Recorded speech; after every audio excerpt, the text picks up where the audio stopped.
Okay, good evening, everybody. I'm gonna go ahead and make State Power co-host, and then when we get Black State Majority up here, or Black American Homeland, I'm sorry, make him a co-host.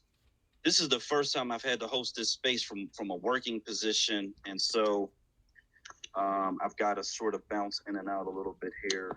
I'm gonna pass out some mics, and thank you, Miss Susan Walker, for coming in. I'm gonna give you a mic as well. And but I got to get back to work really quick, and then I'll jump back on.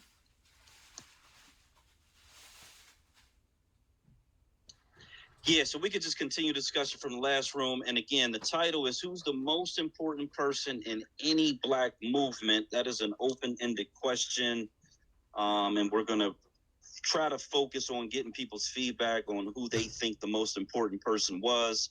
Person could be person, place, or thing. So it doesn't have to be one person. It could be a group of people. But I'm just curious as to what people think about who they feel is the most important person, place, or thing, and or group.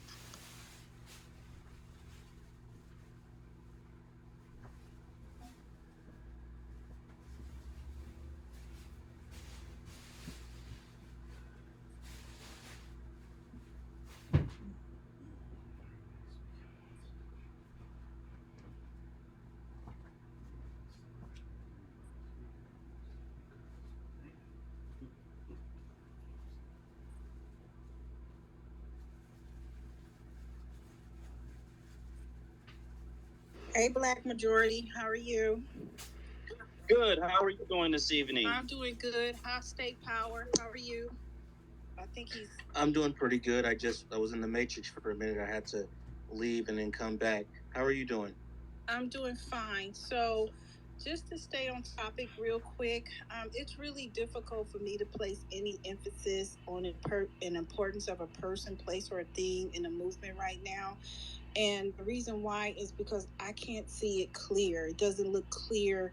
The results are not clear to me to say, oh, okay, I can see, case in point, the NAACP or the carcass, or I can see currently, a lot of the movement to put my approval on it. So I'm not giving any voice to that, but I am giving voice to the new initiative to a plan to migrate to Delaware.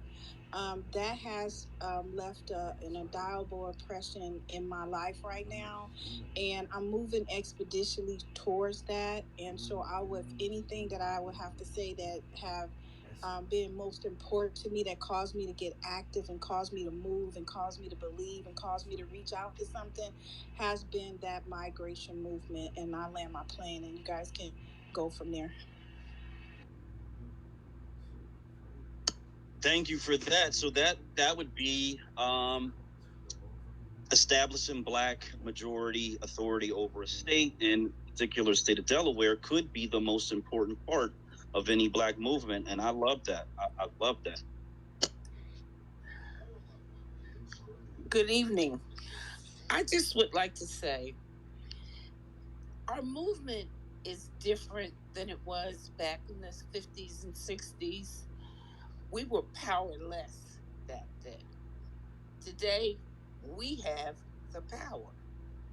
So it's not really necessary to say one person is the leader. We have many avenues, many groups, just an abundance of people who are working towards the same goal. So just the fact that we're here, it speaks words. And that, believe me, they're listening. They're not talking, but they're listening because we are making them hear us. And I would like to say good evening and stay Black.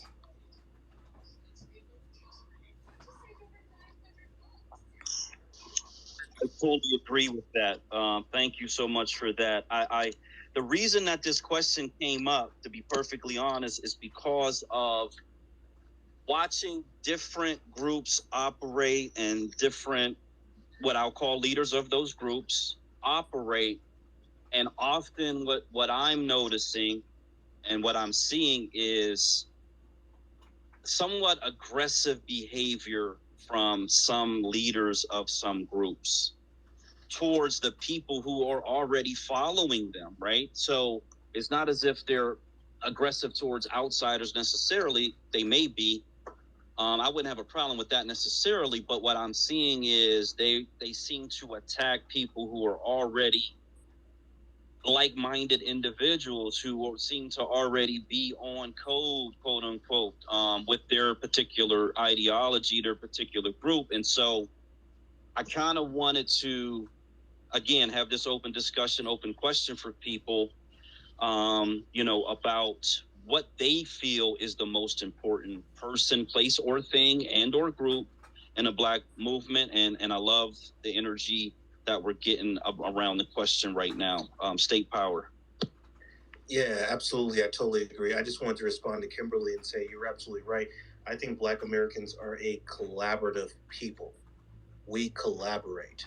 That's very natural for us to be able to work in that way.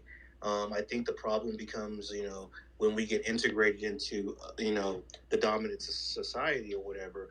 Sometimes that collaboration looks different, like it's intimidating to them, And I'm talking to someone who has worked in, these offices, in corporate America, where, as a as a Black man, you have to be very mindful of, coming off as a threat to whatever the goal of that organization is. It's almost like they can see you from a mile away, and they're like, if we give this Black man an inch, he might be the CEO of the company. And I feel like there's a lot of passive aggressiveness that goes on, right? But in my opinion, some conflict is good. Some conflict is good. Now, I'm not saying that everything needs to be consumed around conflict. I mean, that could get to the point where it's toxic, but sometimes butting of heads actually gets to the answer, And I feel like as Black Americans, that's something that we're really good at. We're good at, talking to each other. We might argue with each other. There might be a little friction sometimes, but at the end of the day, somehow we end up getting on code, with all of our disagreements. And I think that's because we're a very collaborative people. And so I just wanted to put that out there. Yeah, I definitely agree. I think that personally, being in a corporate and losing a lot when you're not familiar with what their revenues are, and you're subject to get a pink slip, and that pink slip is subject to change your whole life where you're homeless. So I definitely agree with moving, just maybe being vocal in those corporations. Sometimes we still are vocal with one another, but we collectively still try to target our problems. And sometimes maybe not, maybe sometimes we shouldn't be so collective, but we should individually become to be more collective on our problems that we have, in, so that the results are tangible, so that it's a resounding, affirmative by the whole world. The Black community I'm talking about is that, we are people that we can do or rebuild like Black Wall Street, or, we can do Harlem Renaissance, or, I'm just going back in history as to things that was really actually designed, built, and worked by Black people, even having hospitals and movies and movie theaters and schools, and doctors. We used to actually possess those things because our mind was, we were all like-minded. Unfortunately, what I've discovered now when we're talking about persons, there's a lot of intellectual intelligence that resonate from each and every one of us. And some of it is God given, it's just come from our soul. And some of it is because we are really students of education as well. And I think when we come in front of each other, it's kind of hard to find our positions with each other, because we're coming from different perspectives, from intellectual ideologies that sometimes make it a little bit convoluted to say that I see what you're talking about, sister. I see what you're talking about, brother. So then we have to, we have to go back and forth and just breaking it down. Will we break it down like barbecue style? or we have to come up the letter where we're talking very precise, and we're delegating, and we're, there's no quorums about what we're really trying to say, and we're strong about it. So I think that can sometimes lessen the importance of our flight, because the way we move and the way, it's like when we get on the dance floor, we all don't dance the same. We all don't move the same, you know what I'm saying? But the rhythm is on point, you know what I'm saying? So I'm not quite for sure if the importance that we're doing now is the rhythm is on point, or is it our moves on point? And you got that, the topics is about the importance of a movement. Only movement that I seen that, goes with my rhythm is, like I said, is the Great Migration, because it was just making sense to me, and I've already began to put some things in place. And by the way, brother Black Majority, I sent you a message about my flight, and I was hoping you would get to me when you get a chance. Yeah, absolutely. Thank you so much. I will check that right now.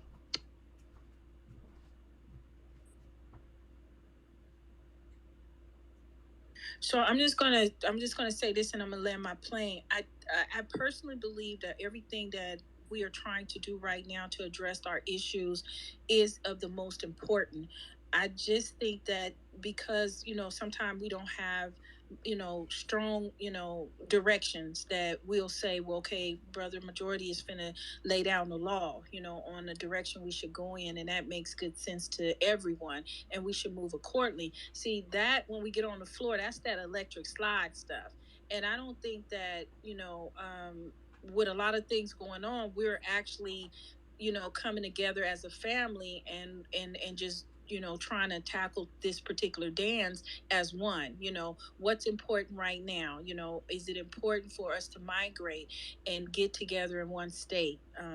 That's that is that on the floor, or is it important for us to get resources to help us get down there and dance together, or redirect our lives and our habits and our practice, and begin to have a little bit more power as a people, because we own a little bit more, we support each other a little bit more, we are clear as to how to do the electric slide, you know what I'm saying, to slide past this racial exclusion that we've been dealing with since we hit America, and this exclusion that we've been dealing with since we hit America. And currently today, we're dealing with both with exclusion and oppression, and a decree that is now, been granted by white supremacists to basically do whatever they want to do.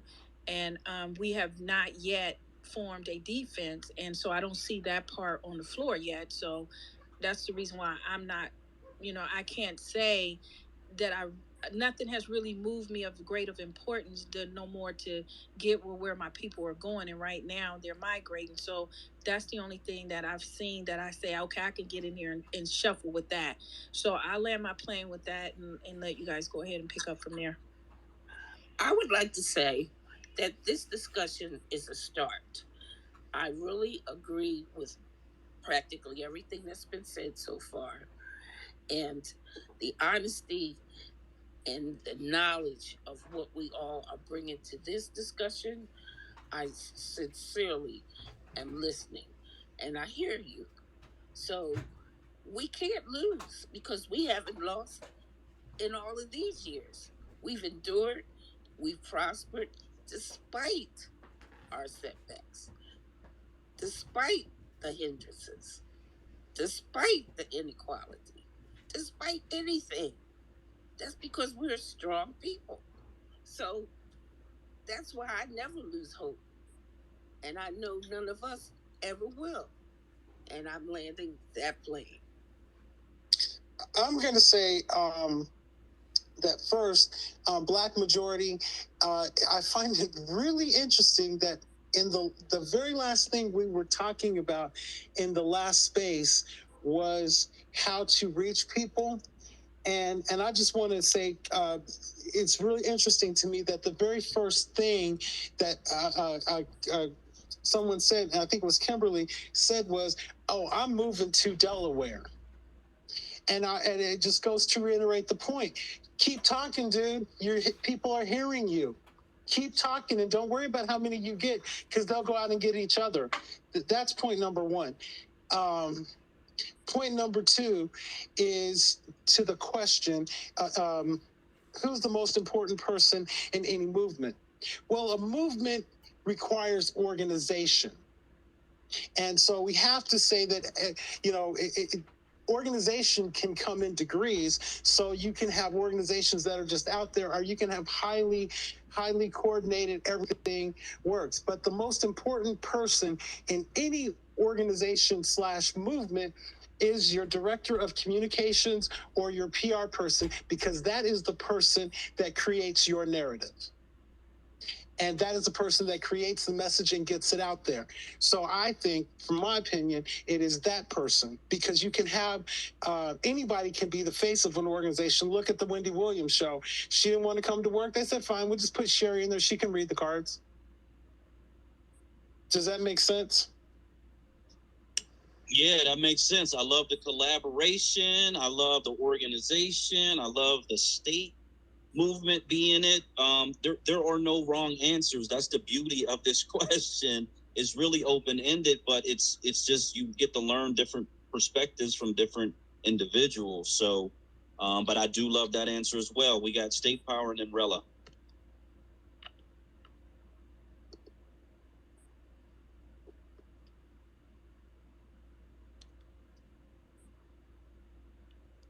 State Power, are you there?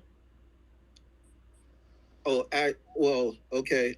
I'll take his spot just for a few seconds.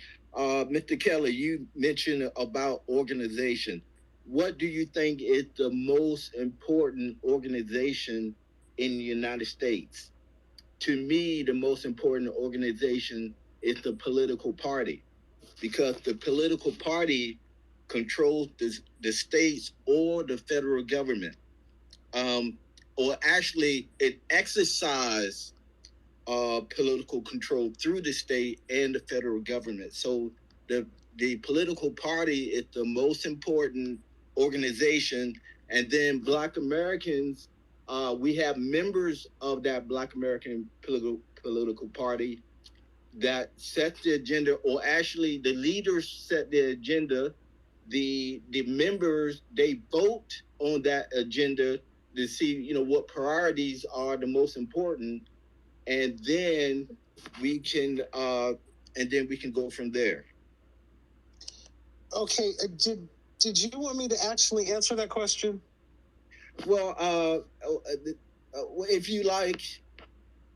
Okay, so I know this is not going to be popular, but allow me to explain why I'm going to say what I'm going to say. I think that the most important organization today is Black Lives Matter. And I'll tell you why.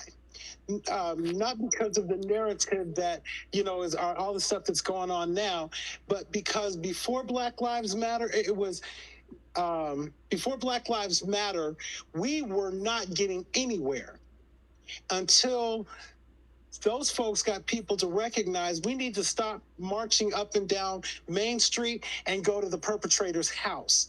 And that's what they did with those people, with the McMichaels, is they didn't march on City Hall. They went to the house of the McMichaels and basically sent a message. Either you're going to come and get them and arrest them today, or we're going to do it. What are we doing here? And 2 days later, those folks were under indictment. Now, when a police officer kills a unarmed Black man, that officer is usually arrested or charged within 2 weeks. And they just talked about the young man in somewhere in Ohio, the 90 bullets and all that. They just started doing something towards those officers. So I think that, to answer your question, the organization of the hour is Black Lives Matter. Yeah, Mr. Lloyd Kelly. Okay, all right. The two organizations that control the United States of America is the Democrat Party and the Republican Party. The Democrat Party has several states that it has veto-proof majority, and then the Republican Party has their states that they have veto-proof majority, and the party that control the most states or control the most electoral college votes, they are the ones that control the federal government. Now, the Black Lives Matter is not a political party, and it doesn't have control of any states, and it has control of no electoral college votes. But I understand on the streets, the Black Lives Matter is making a change and all those good things. But I'm just talking about when it comes to power, that when it comes to controlling institutions and state power. That's what I'm talking about, sir. So I'm going to respond to that with this. Perception is reality, and if you perceive that the Republicans and the Democrats control the power, okay, but in my perception, without the 35, like I live in Louisiana, and today they just put out that Black people are 32% of the vote. So while we're not 50% of the vote, the Republicans and the Democrats together only are about 68%. That's 34% each. So without our vote, again, I'm gonna go back to my hamburger thing. Okay, Mr. Krog, you're not gonna make a dime unless I flip that hamburger. So in turn, Black people have a whole lot of power. We just don't perceive it. We don't understand that we are not the majority, but we control what becomes the majority. Well, go ahead. Once we learn how to leverage that, we can take over anything. Yeah. Now you're 30. So you saying Louisiana, Black Americans have 32% of the vote, and then you split the white vote with 34% each. I'm sorry. Each. Right, that would mean 68. Okay, that is great. I love that. So that means that if Black Americans form their own Black American political party, they'll just be 2% below the Republican Party and the Democrat Party. And there cannot be a clear winner without the 32%. So yes, we would have to.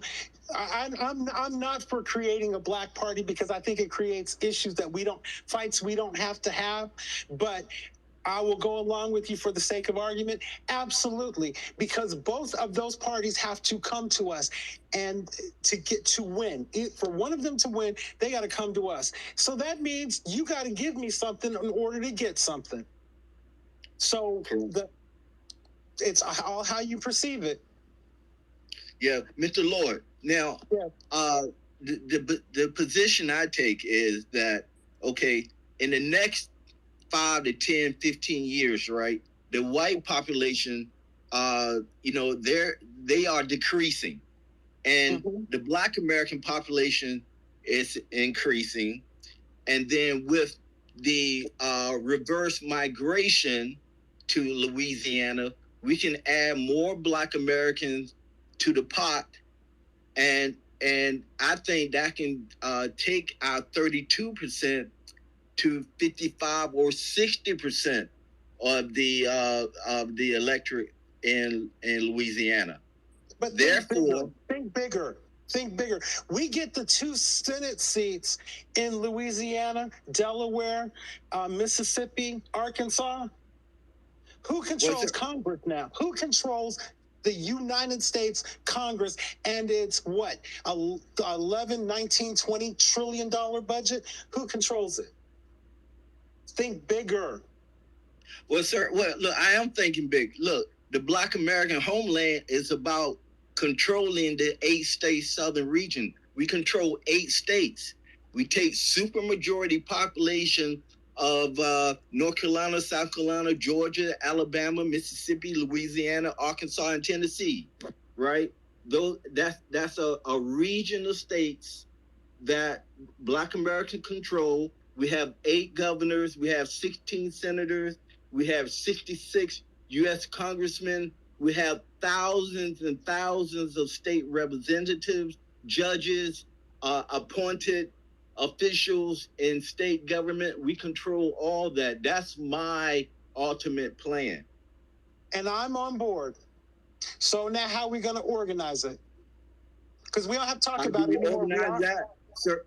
The position I hold is for us to organize that. We have to have a Black American political party, because the Democrat Party and the Republican Party, they don't have our best interests at heart. We have different policies, we have different agendas, so we should break away from the Democrat Party and the Republican Party and form our own political party, so we can have our own agendas, our own platform, our own policies, and that is how we can start, going about the Black American homeland. See, I think that it was Shakespeare that said a rose by any other name would smell just as sweet. So you can call it whatever you want to, as Right. long as you and I both agree that we are moving to one of those 8 states that you named, and I'm going to add Delaware, so we get 18 senators and even more of everything else. As long as we all understand, everybody on this call understand that at the end of the day, regardless of what we're calling it, you're going to move to one of those states. That's all we need to do. That's all we need to do. Like Donald Trump on January 6, 2021, Donald Trump didn't tell those folks, go and burn down the Capitol. He said, the people that are trying to steal this election are over there. What you going to do about it? And they all To me, knew. that's the same thing. Okay, so that's what we have to learn to do. I don't have to tell you we're our own party and ...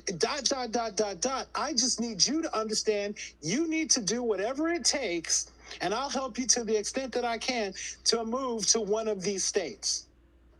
That's it. That's all we need to talk about. That's why I said your messaging, your director of communications is your most important person in any organization, because they create the narrative and put out the message.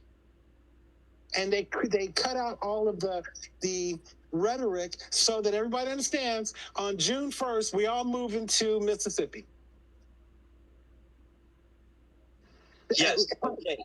Let's get Rella. She's had her hand up for a while. Let's get her into the discussion. There's so much to actually unpack.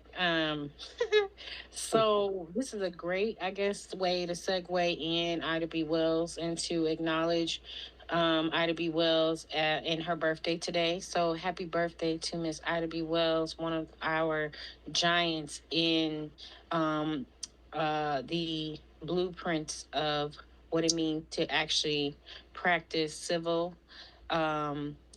civics and migration, and as well as education. And so we had a great space earlier in regards to Ida B. Wells, and the thing that came about in what you guys are saying is she was able to become a part of organizations to get involved to help move the needle politically, and as well as teaching former enslaved and Negroes, excuse me, who did not have high levels of education, and she was able to break down information so much so to meet people where they were at, to get them to understand the importance of the conversation. And I think we need to kind of back up just a little bit and start there. While you all and everyone else are able to move quickly, we need to now gather the collective, and it's going to take a couple of people to be able to do that, to help design the narrative, to retell the narrative so that we can get as many people as we can. We might not save everyone, but we can damn sure make the effort. And I think that it is our duty and I guess being a granddaughter and being a part of the military as a military family, um, that is something to me that I hold dear in regards to learning how to be in a structured setting and being able to have patience for certain things and then act when you need to act. And so we have to be able to teach that. Everything that you guys, the discussions that you're having amongst each other, you have to be able to break that down um, in a way that reaches even the young people.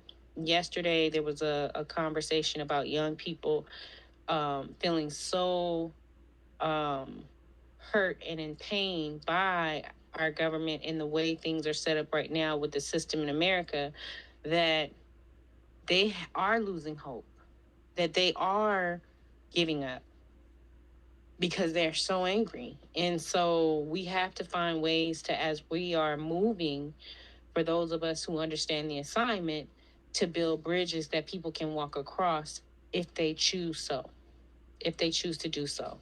And I think Ida B. Wells is a wonderful person to invoke if I want to answer the question, who's the most important person in any Black movement.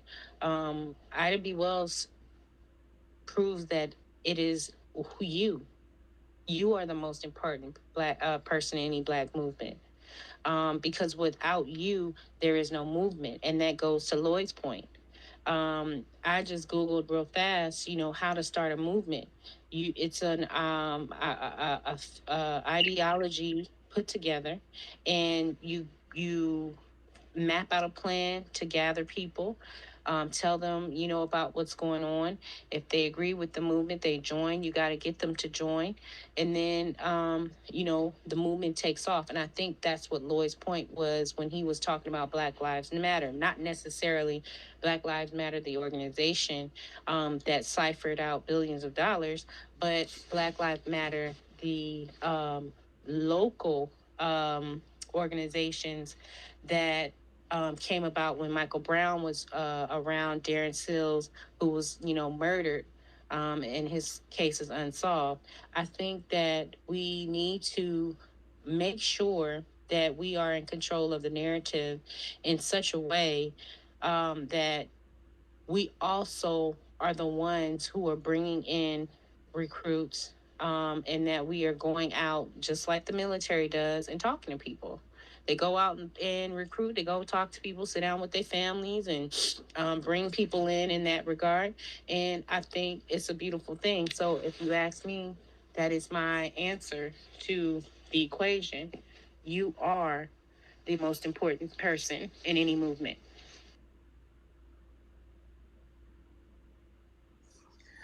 I was thinking of some ideas as to how to start a movement if this is what is going to evolve. We have this digital age. We can reach so many more people so quickly. We market, like you say, the somebody gets appointed, like let's say each person in this group has a specific task. We all do the task. We're successful. So it's not hard to get the message out. It's just out and it's not going back. Nobody can quell it. Nobody can shut it down. That's it. We're done and we're moving forward. I'm landing the plane.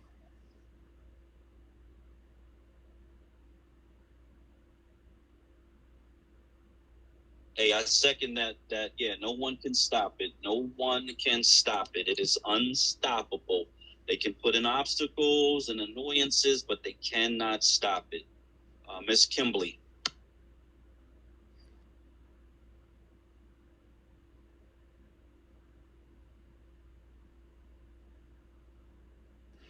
Yes, Miss Kimberly. Yes, thank you. So I like to get quiet a little bit so I can survey the room, and I like to speak to my family freely and be able to come up with ideas that cannot be stolen or trademarked or copied or sold or reported back to white supremacists or the KKK or government secret agents that sneaks into this space and, to record or to, abstract some of the information out of what we're saying. Now, I don't. You don't necessarily have to agree with everything, but I've listened to some of the well said statements that was coming up, and what I didn't like was that Sean, I believe you were in here, and I've actually screenshot a lot of your emojis, and they've been laughing at some of the very sensitive things about Black Lives Matters, about our migration, about the political stance we're taking, and I'm just gonna put you on my list for investigation, and I do that, and just to kind of let you know, I don't have confidence in you being in this room, but I'm not the host of the room, but I am calling you out, and I got screenshot of all you're laughing at very important topics, and see, you're the kind of person that is divisive in Black spaces, and I see you, and but I got you, no worries, and I'll land my plane.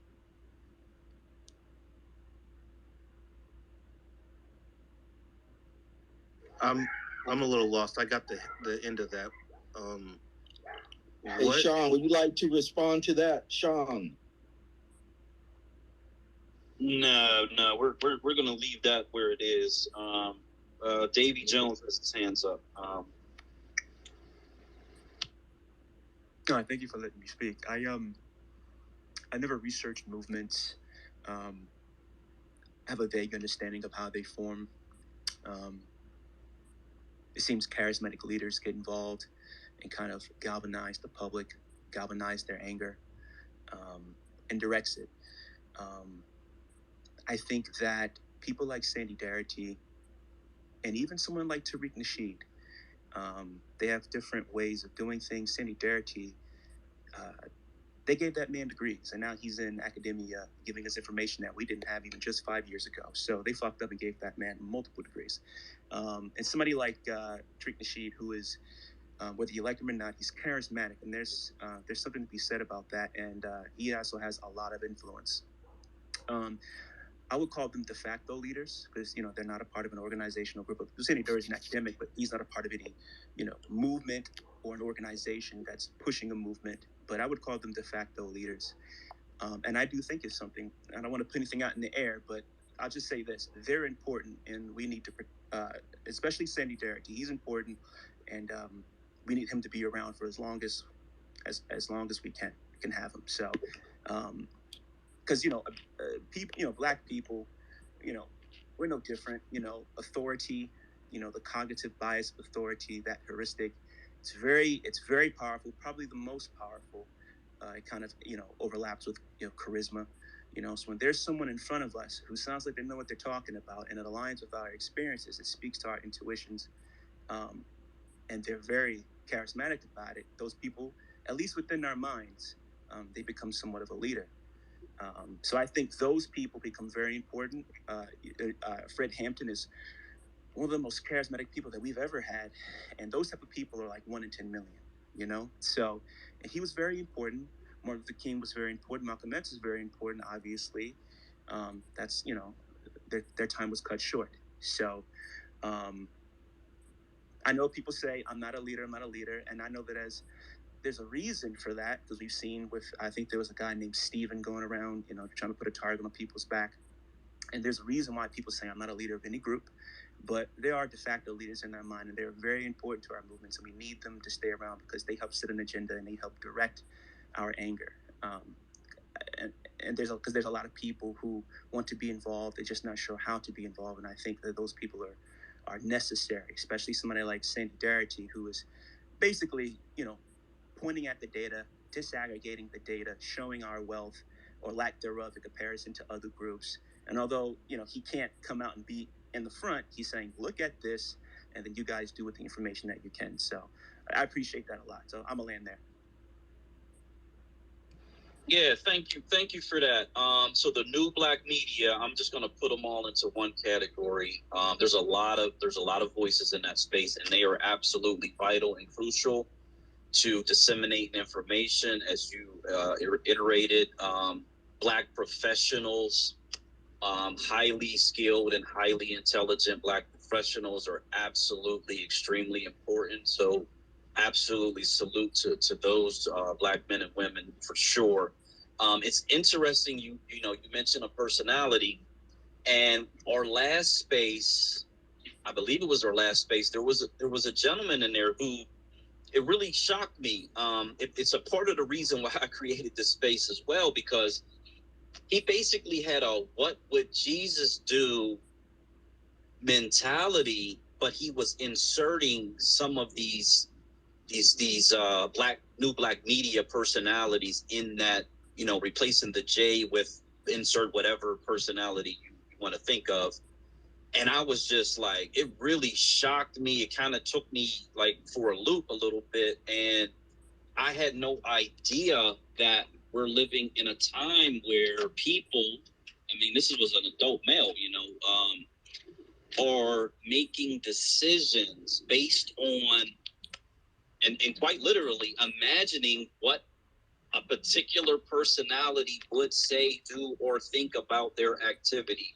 I thought that was really, really eye-opening for me. And so, that's one of those things. With great power comes great responsibility. So you kind of are like, okay, it's good that people have this power, because this is real power, to be perfectly honest. And you kind of want to know, what are they going to do with it? How are they going to implement the power for our best benefit? We got Lloyd Kelly. So here's the thing. So Sean came up. I'm going to ask you not to address the earlier situation. I went on your page. I see you're in the Philadelphia area. I see you traveling to Delaware. My question for you: which parts of Delaware are you traveling into? Can you give us insight and information into the social aspect of the state of Delaware, being that it seems you're in Philly, you travel into Delaware, it looks like you're working, and so I'd really love to hear about that part. It's just, I mean, the room do say what is the most important person in any black movement, and my movement is going to consist on a lot of things.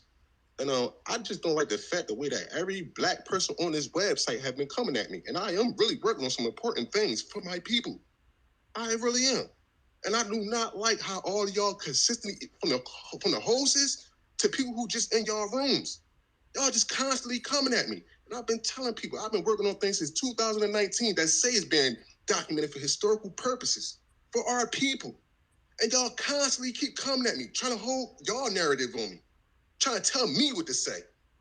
Y'all moving like white supremacy. Y'all actually moving just like them. I can't laugh. I get up here and speak with passion. People say, "Oh, you angry, man." My people. This is my people. I see my people talk that delineation stuff. I see Tariq Nasheed doing all the dumb stuff. I see all y'all doing the dumbest stuff in the world. See y'all talking about politicians who's not going to help y'all. For real. Who haven't even spoke about y'all having invention factories. Who haven't even spoke about y'all making things. Haven't even put a path for your kids to be in these planes making things. White supremacy means white made. They've been in control of making our products and anything we think about. They in control of it. They got their hands on it. They even got all white people working in certain factories. Still to this day, we don't have no problem with that. But we still haven't asked for our own, where we can hire all blacks. But I put in for that, and I've been spreading that message to my people. And what I get, he's laughing in the audience. I'm going to screenshot that and hold him accountable for that. Ain't nobody out here saying Sean is actually working in his community. Sean is actually working with kids. Sean is actually trying to be a real independent person coming from the independence land, Philadelphia. He's trying to make us independent. He's trying to really have us have our own. I don't hear not one of y'all saying that. We don't got plastic. We don't make plastic spoons or plastic forks as a people. We don't do nothing together for real as a people. But everybody got different talking points. like the host just told me to say what he want me to say. Her, you're laughing. So now y'all just basically controlling my narrative on life, huh? That's what's going on.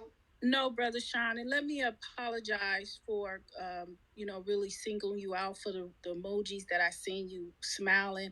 One, I seen you smiling and laughing, and to me, it came off that you were laughing at some very important issues, and maybe the timing was wrong. Maybe you pushed the wrong button, but you definitely sound like you're a passionate brother. You definitely sound like you're a brother for your people. But you know how we get down. We got to make sure we ain't got no, spies in the land. And Right. So I was just calling you out because I felt it different about the emojis. You spoke up. I respect you. I feel your heart. I feel your body. That touched my heart, and it touched my heart. That touched my heart when you said that, and when that type of stuff really touched my heart. People don't understand that. It really touches my heart. I understand, and so you fam, and my deepest apology. And I, like I said, I'm trying to protect the people as well. Nothing personal, brother, but you family. So we good. Hey, man, I gotta work with Spanish people, all these type of other people, because I've been trying to work with my people, but now I gotta work with them and probably get called all types of names just for doing that.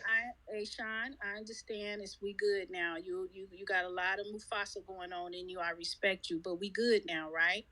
Yes. We always gonna be good. And the reason why I was laughing is because now can we hear, Sean? Can we hear about your travels to Delaware? Yeah. It's basically it's flooring work, and it was actually I actually do my own work, like I say, I'm an LLC, I'm a small business, which is for inventions actually, but I still have to keep it kicking because I didn't get no help since 2019 before the COVID pandemic. It was a vape pandemic, and I was amongst that, and I had the solution for that. And I was skipped. They just ignored that pandemic and switched it to a whole different pandemic, while the first pandemic was still lingering. And they ignored me. The news, I'm even blocked from calling calling Channel 10. I'm blocked from both of the numbers. Nothing but the busy signal. I've been calling since 2019, and they just blocked me last week. And I would say they supposed to call the cops on me if I'm harassing them or something like that. I supposed to have the cops coming up at my door. Obviously, I didn't harass them or nothing. They just blocked me because they know who I am. And they definitely know they got a lawsuit because I recorded them telling me, no, we're not taking none of your stories. Things like that. And it's about the vape pandemic, and I've been had the solution. They just don't want to give me they never gave me no story here in Philadelphia. They've been giving everybody funding while ignoring me. All I've been asking for was partners since day one, because I know that our partner slip will actually fulfill what we need. They didn't want to link me up with Meek Mills for that criminal justice reform stuff. They didn't want where we could take our people and put them in the factories. They didn't want to do the things that I set, and I definitely had the product to actually get made and generate for those things. They played me through the whole thing, and they're still doing it. A lot of people stole money. A lot of white people came up off of the situation while using black people. That could have been us and our invention factories, us doing our thing, controlling our narrative. But I was robbed, and now I'm still stuck with doing flooring, things that I do, and that's what I'm going to Delaware to do.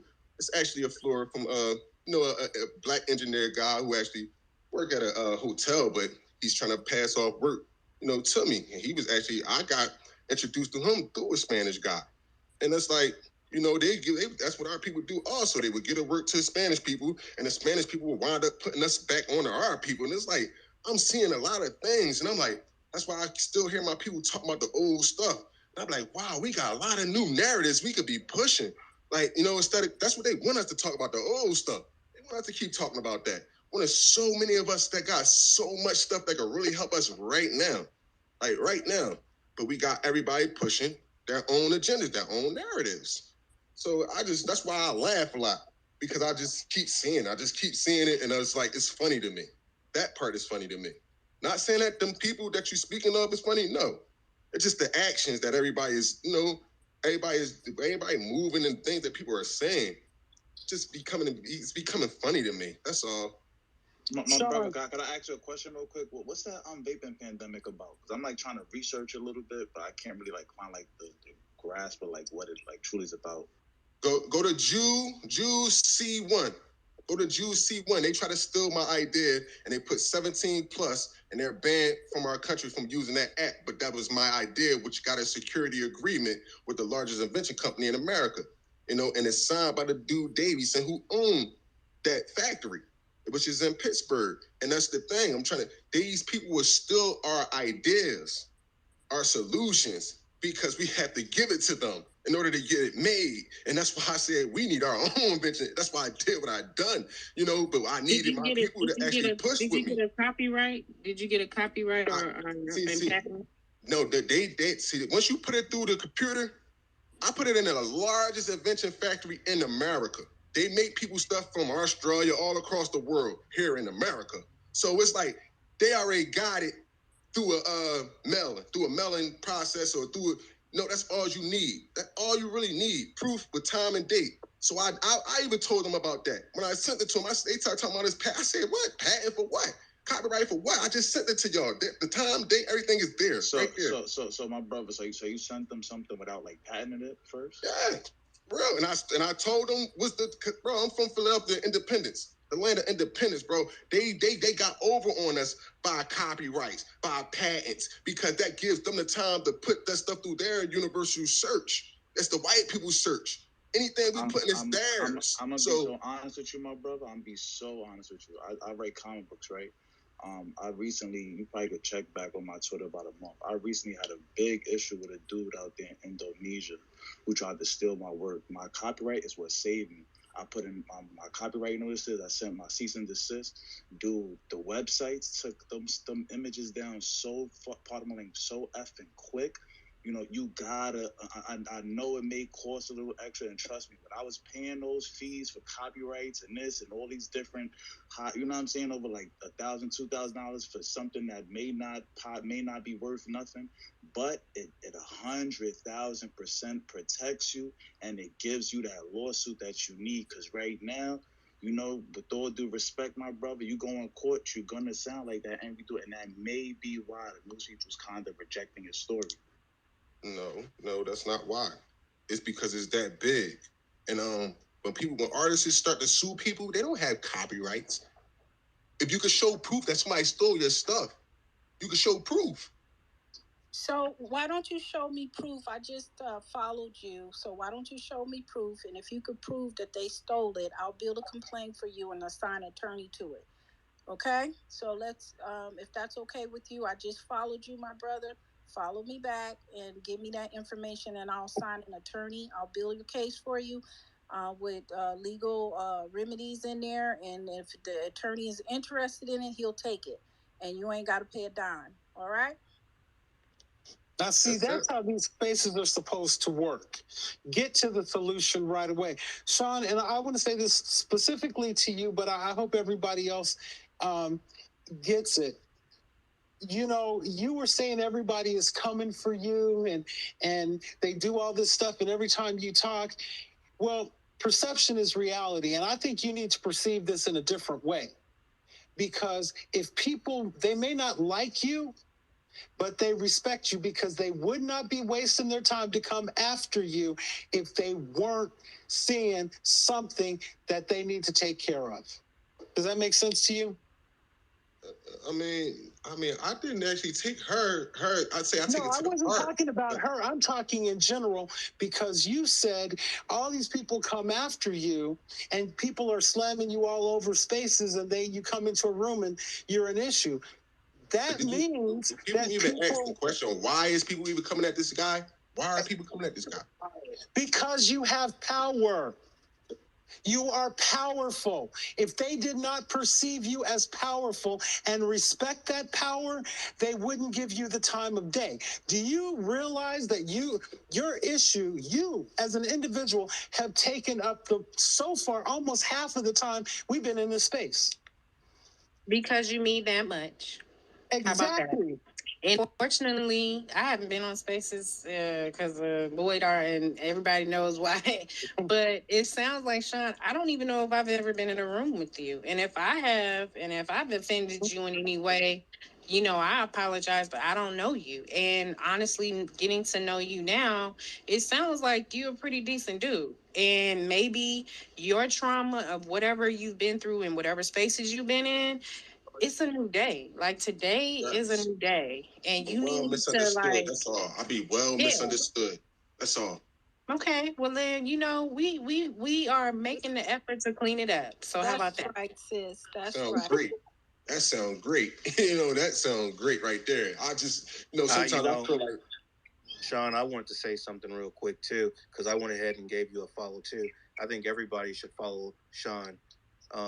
What I felt was the spirit of a warrior, and it inspired me. It did.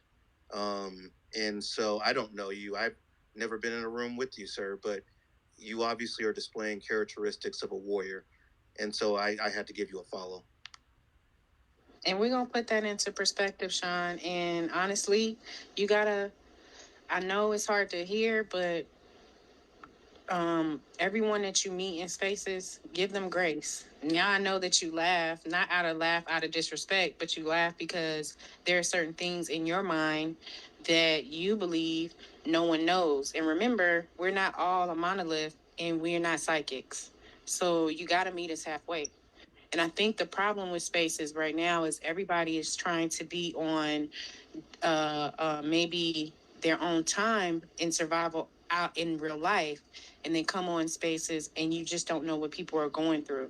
So I love the fact that Kimberly actually owned her, I mean, ish. Like to me, that's a bad queen sunflower right there. And she's an adult enough to now realize how to heal that bridge that rubbed you the wrong way.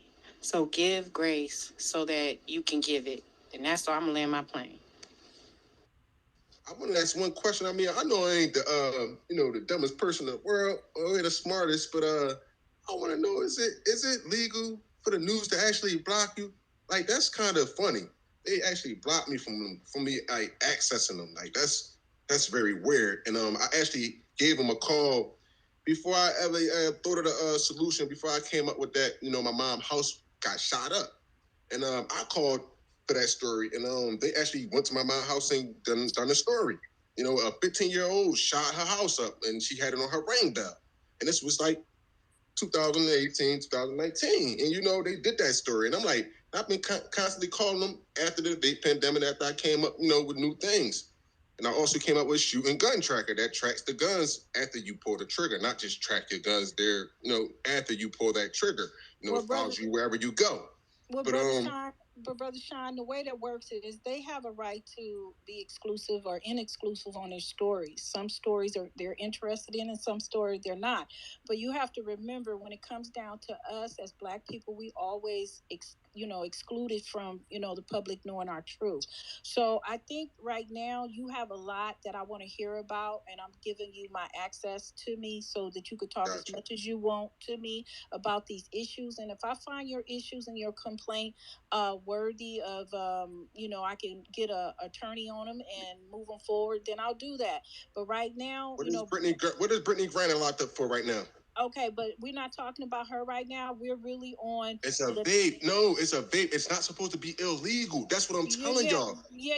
They skipped the pandemic. They skipped a pandemic. This is what I'm telling y'all. They're ignoring me because I got the solution. They skipped. They banned them because of the kids. For real. Right, Brother Sean. I want to hear all about that. But right now, we're in this room to unearth the importance of what have we done as a people. Like you've done many things. There's many of us in this room that have ideals, like you have ideals, and we're trying to merge those ideals. No, mine is a solution. It was my brother. Let us speak. Come on, my brother. Yeah. Come on. Yeah, we're trying to merge our ideals to address many solutions, not one solution, not me, myself, and I, but our whole issue. But somebody just got finished saying that it's you. It's supposed to be you. No. The person that makes any movement is you, right? So when I explain this me, I got my brother. No, brother, I'm speaking real facts. I actually can I ask Kimberly? Can I Okay. We're going to go back to raising hands a little bit so we can get order in the space. And, if someone violates and interrupts a person who has the mic, we're just going to have to let them drop down to listener so that everything stays organized. So Rella has her hand up. Rella's up. So I was the one that said, who is the most important person in any Black movement? And I said it was you. It's the person who actually is involved in the movement. That does not mean that you, the person involved in the movement, become then I, because you're involved in a movement of collective people. You don't, it's like joining a team. There's no I in team, right? It means that your ideas and the things that you know and what you've learned now is being brought to a collective for the solution processing of moving the movement. And I want to make that clear. You, the individual, paired with a collective people, is not an I. You don't. The I's. You have to drop that. It means that you now are an important part of a movement, and you make up a collective movement. So I hope I cleared that up. Yeah, let me piggyback on that because that is the number one answer. You, the individual as a part of the group. That is the answer. The most wrong answer and the most detrimental answer is me. Anytime someone stands up and says me, that is a person you should really not want to be a part of any movement at all whatsoever. It has to be the collective. It has to be individuals coming together and people appreciating what they bring to the table. Absolutely.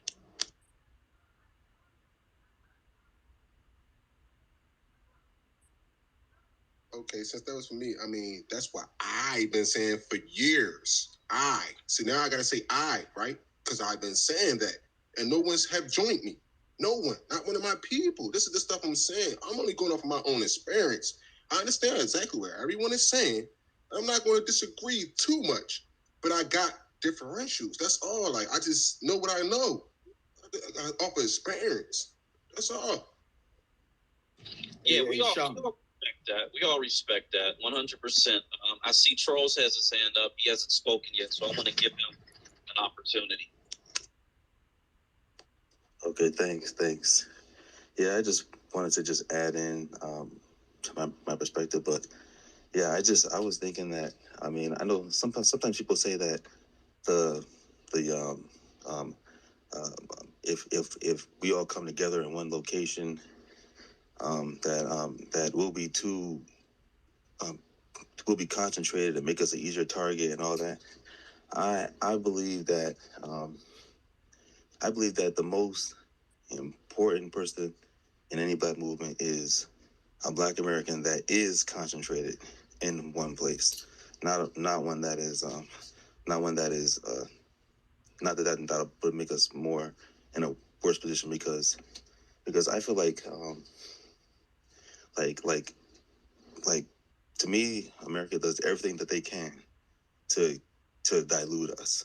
I mean, if us being concentrated was going to make us an easier target, they wouldn't be going so hard not to let us concentrate.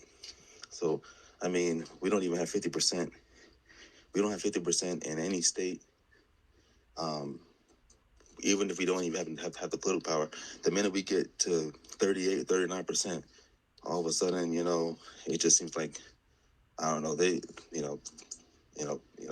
immigration and all kind of stuff starts to dilute us. And so, I mean, to me, the number one goal has been to dilute us or promote certain lifestyles so that we don't have any large baby boom type of situation going on. Just anything to keep our numbers unconcentrated and us from coming together. We've been separated all the time. Slavery, we've been separated. And so, and we've really never had our own land for a long time. So the whole point is to keep Black Americans separated. And so, I would say that people that say that us being concentrated will make us a target. I think that that's the exact opposite. I think that people that keep us separated know that us being separated makes us easier to deal with rather than being together. And so that's just the way I feel about it. And so I would say the most important person in any Black movement is a person that is in proximity to another Black American. So I'll leave it at that. So. I love that. In proximity to another Black American, it is the ultimate divide and conquer strategy to keep us politically scattered across this country, unconcentrated, with no political authority. Lloyd Kelly. Thank you. You know, that is so very important. And my question is, now that my point is, now that we have recognized that it's about divide and conquer, then we have to begin to look at how do they divide and conquer us.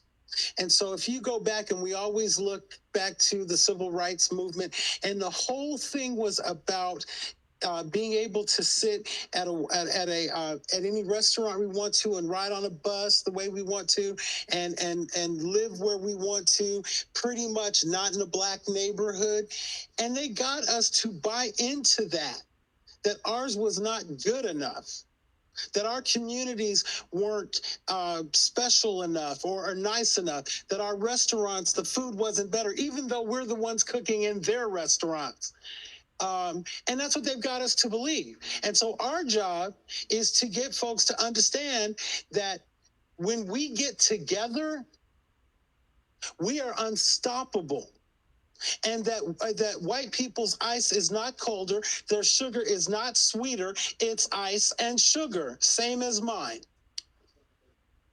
And we don't need to assimilate with them. We need I was listening to Heather B. I don't know if y'all listen to her on 126. And she said yesterday that she was taking a class, a chef's class on Japanese food, on how to make sushi. And she said she wanted to do that because she did not want to be a stereotypical Black chef. Why is it that whenever Black people are on TV cooking, it's always about fried chicken or macaroni and cheese, or the food that we like to eat? And it struck me like a slap in the face. Like, why shouldn't it be like that? Because Martha Stewart certainly is not frying no chicken, but our food is as good or better than any other cultures. So why do we feel like we have to be them, or look like them, or act like them in order to be as good as them? And that's a mindset. And as soon as we change that, it's game, set, match for us. And I'll land right there. Can I? I didn't raise my. Yes, Ms. Rella.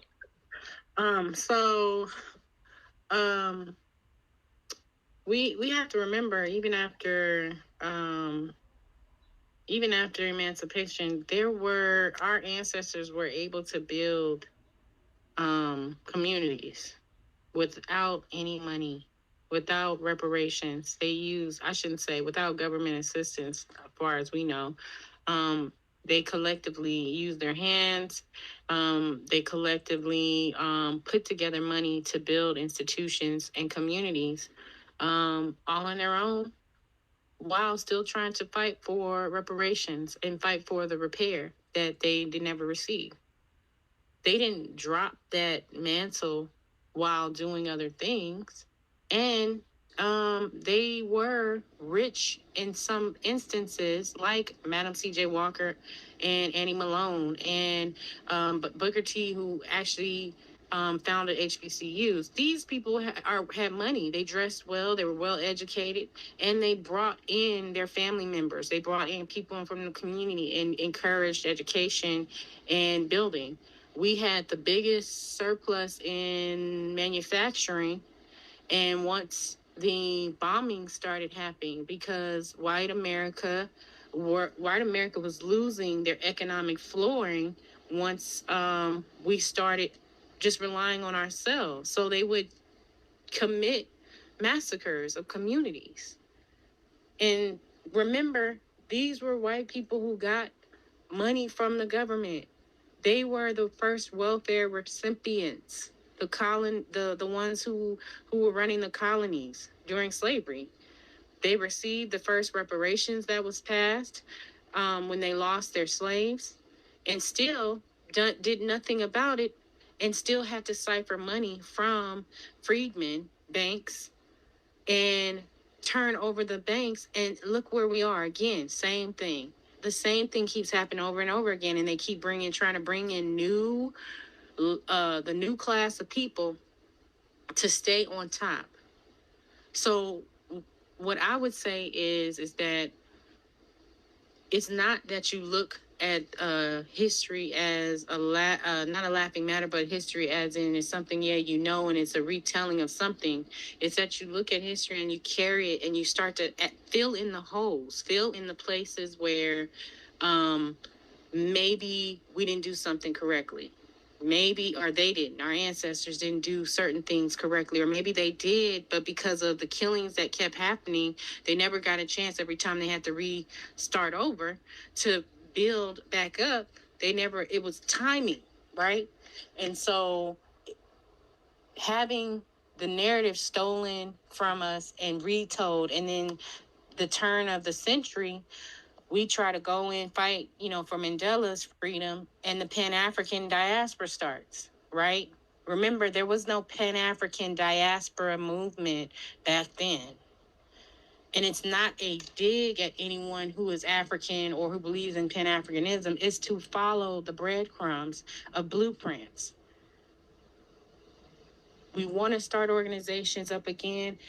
The Negro Urban League that was established in Chicago by Ida B. Wells was one of the founders, and some other people, I think Booker T. Washington and all these other people did the Niagara movement. There were all these different movements happening. We could do it. We could do it. You just need to be ready to put your coins to get this stuff up and running so the I becomes we and we get to moving. And if we need to build a community so that will become our fortress, we need to do it, because you have families out here, you have single fathers, single mothers, you have whole families still trying to survive and make it that need a place to go. And we need to go ahead and move on with the plan, and all this little frivolous stuff that happens on social media, leave it there.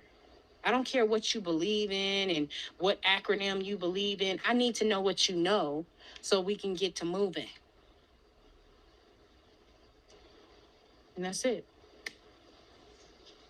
Rella, you're scaring me. Why? Because you're so on point. You're scaring me. The thing that I am always amazed, and I probably shouldn't be, but when I do this research and I go back to that time period right after the Civil War, the people, and it's always white people who are writing these accounts of how focused, how hardworking Black Americans were, how they are taking care of themselves. Almost every time I read an eyewitness account of these Black villages that were being created, these Black communities, it is that they were farming for themselves, they were feeding each other, they were taking care of each other. It's the complete opposite of, what they want us to believe about our people. Yes, they were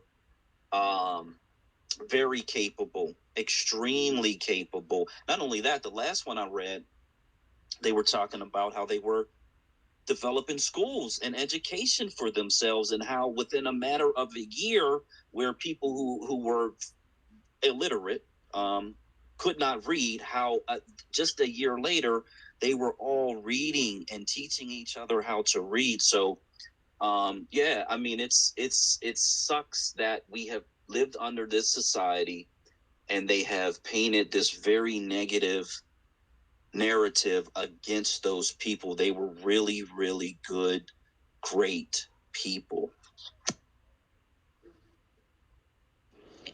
And they paint it against us. They call us lazy. They say we don't want to work. They say, we can't, somehow, it's hard for us to get in technology. So they want to create programs like coding. All right. You create programs like coding and technology. We control the narrative. You give us the money. I will teach my people, and we create our own businesses, and you pay me. You pay us. We become the commodity again. And we have to put ourselves in the position of becoming the commodity, not in a slavement term, in you can't survive without me prospering. That is the position. See, I think that information is so powerful if you know how to use it. So I'm going to take a chance and say that I'm probably the oldest person in the room. And I don't know if y'all ever saw the movie Mandingo. But my mom took my brother, myself, and my father. We went to the drive-in. That's how old I am. There was actual thing called a drive-in to see that movie. And at the end of it, my mother said, "This is the biggest bunch of BS that I have ever seen in my life. There is no way in the world that they would have killed Mandingo or that baby because they were too valuable. Now, the white woman that was sleeping with him, she's gone. But they weren't going to kill the slave and the baby because they were worth like $1 million today. So that's why it is so important that we can start writing and controlling our own narrative. When we hear that stuff, call it out. Call it out. When you hear that black people don't want to work or we're lazy, say, well, okay, how about this? Let's talk about how it really works. The reason we're not working is because we're always the last hired and the first fired. And they just, and the new thing last week, every day, they were talking about how big companies are laying people off. So who do you think those people are that are getting laid off?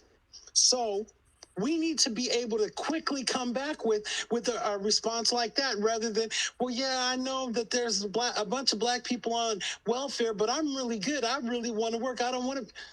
Excuse me. Let's look at what the first rule of welfare was when you applied back in the 40s. Father could not be in the home, or you're not eligible. They're not giving the father a job. So his options were to watch his children and wife starve to death or move out and let them go on welfare. That doesn't sound like a conspiracy to you? I'll land there. Hey, Lord, I just got to say, I was born in 1966, so I'm 56 years old. Okay, and I was born in 1960. I'll be 62 next month.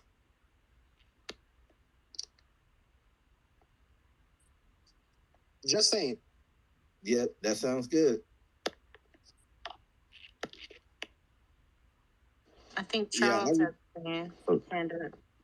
Yeah, I was just gonna say too that a lot of people maybe think that that like just because someone is sociable, personable, or entertaining, or charming, or that maybe they're not intelligent or something like that. But just because black people can be, you know, rambunctious or having fun doesn't mean that they're any less intelligent or any less able to start just run their own societies altogether. I mean, it's a stereotype that they push, or like a myth. But it's okay to be personable and relatable, and also be able to build society. Just farming and stuff like that. I kind of, if you look at it, if you see people doing it, you can find out that a lot of times they'll be enjoying themselves and getting a lot of work done at the same time.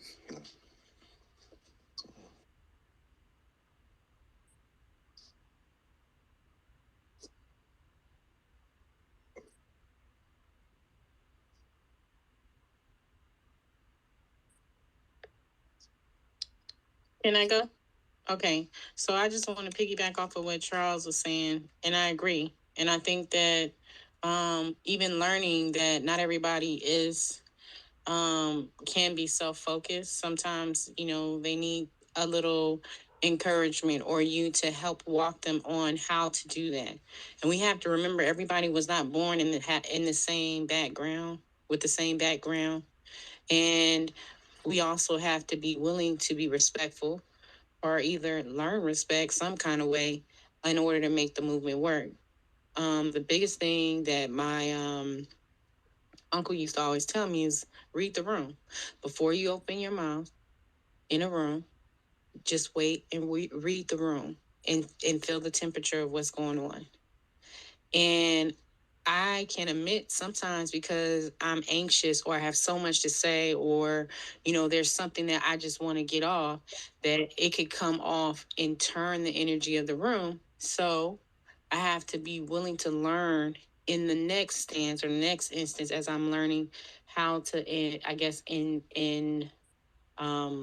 gauge is learning how to control myself and reading the room so that I can be a part of the movement. Um, I think the other thing is we are wanting people to automatically accept us, I think. And for the Black community, we already accept each other, but um, we don't actively practice it when we need to most. I think tonight was the biggest time that I've actually seen in a long time where we actually literally went through a full process of emotional intelligence and brought even Sean, you know, into the fold to let him know and reassure him of what's going on in here. And I just give all y'all your flowers. The hosts, everybody on stage who's listening, this is what we need. I don't know where they do it in other spaces, but this is what we need. We need more brothers and sisters, sunflowers, as I like to call you all, to return the energy that we are looking for to each other. Once again, Miss Rella, you're scaring me because you're way too on point. And I think that Black majority, the way you handle the room is awesome. It really is. Is that you keep that respect, but it's not fake respect. It's not like, oh, peace, my brother, blah blah blah, and then you go and call them every name except their own. And I kudos for that. Yeah, I'm a firm believer in mutual respect, man. I just don't think we can get anywhere without it.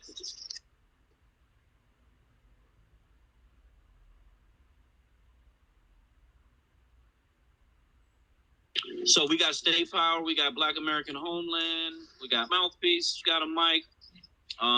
Please feel free to, because I am at work tonight. This is the first and only Saturday that I'm at work. I kind of got roped into it. I was half asleep when I agreed to it, but I did a practice run on the YouTube channel for the YouTube Live. So next weekend, I'm gonna try to do both at the same time. It looks like it'll work out okay. And so, going forward at that point, it'll be the Spaces and the YouTube Live. So that way I just don't have to go back and re-record it and it can all happen seamlessly.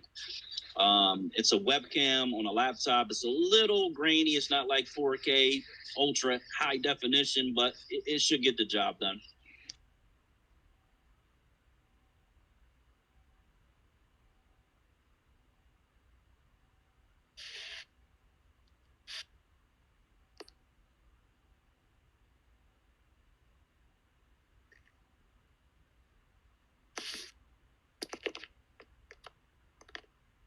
Hey, Black American, your mic is off.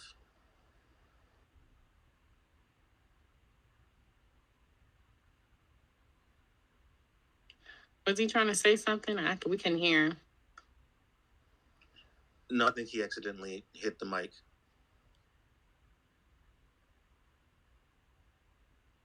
Well, I would like to ask the host and the co-host, can we move the conversation since we're talking about movement? Can we move the conversation to another topic since I think we might have exhausted this one? Good. Absolutely. Please. Okay. I suggest, I mean, if you guys want to vote on it, I suggest we talk about, without talking strategy, we can talk about maybe how to get the migration going if someone wants to move. And then I think, Lloyd, you mentioned in other spaces what that would look like for families who would need like structural things as far as resources and things like that. So maybe we can move the conversation to who's the most important, or who's the most important person, or how to go about, maybe how to go about initiating the movement. Well, I agree with you that we need to do that offline. So, Black Majority, if you'll set up something where it's kind of private. But the first thing that we need to do, in my opinion, is to create is to do a resource inventory so we know what we're working with. So who can do websites, Rella? Who can do IT, Nas? Who can organize? I see Miss Alexis in the room. And we start there. And then we begin to put step one, we got to get the message together. Step two, we got to put we've got to figure out how to implement the plan. Who's going to do what kind of a culture of an organization or a workspace are we creating? All of that. And once we do that, we're ready to move. But I think we need to create the foundation and the platform build a house before we start moving the furniture in it. And it seems like we have an attorney as well on stage. I'm not calling them. I'm not calling. I forgot about you. Yeah, I was about to say, I'm not saying no names. Well, I will. You know what? She calls people out, so I'll call her out. That's right, Miss Kimberly. We talking to you.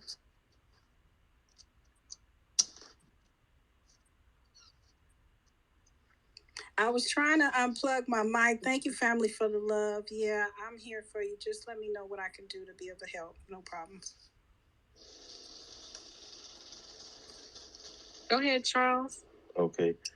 Yeah, I just wanted to say that from what I think something Lloyd said earlier that I think was a good approach. He basically laid out that we've got 8 states, 9 states, or something like that, from Mississippi, Louisiana. It could be Tennessee, Georgia, Delaware, Maryland. And basically, you could just try to pick you could just move to one state. I think you said it earlier, like, just pick one state. You only got to pick one, so you have like choice to pick what's most convenient for you.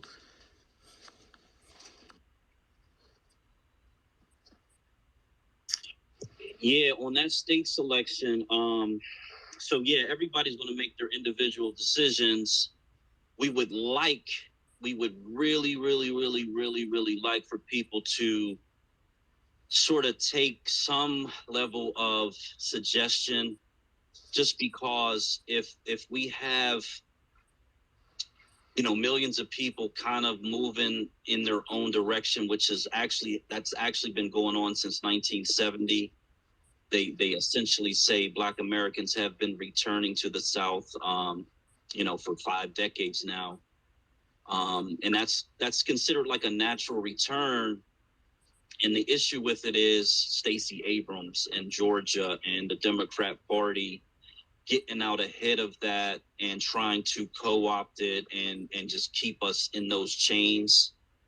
And so we kind of really want people to be thinking politically conscious and moving with a purpose. And it doesn't matter which state they choose, just as long as they are really moving with the intent of, this political strategy. Well, that just simply means that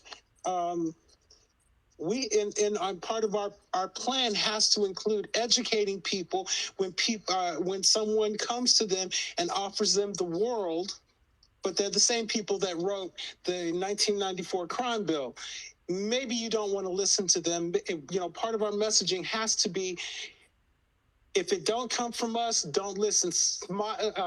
Harold Washington, who was the first black mayor of Chicago, 3 days before the election, his team came into him crying and just so upset because Rich Daley, his opponent, was going to give chicken dinners to anybody that went to vote. So Harold said, what's the problem? Just make sure all my precinct captains tell their people to go take the chicken and vote for me anyway. So that's what we have to do. We have to start thinking like that. If we know that they're going to try and co-opt whatever we do, then we prepare our people to not be co-opted. That simple. Yeah, I think in the book I do write about that it is very likely they'll start offering a bunch of gifts, if you will. That's one of the things that they'll attempt to do. They'll offer positions.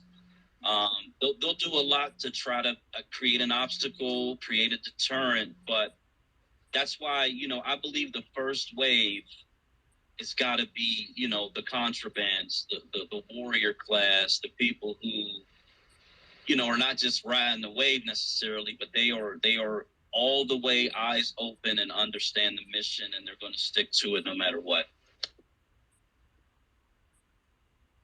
There's a tweet that's going around about what's his name, Knowles, Beyonce's father.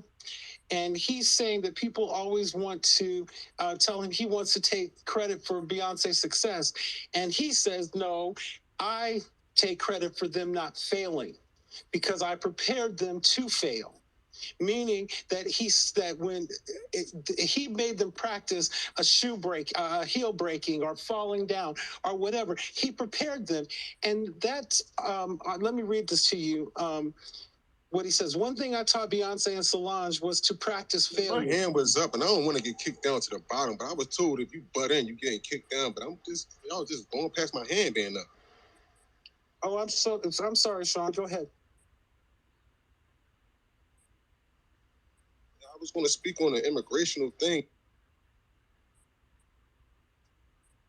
Yeah, Lloyd, you can finish talking, please. Okay, so he said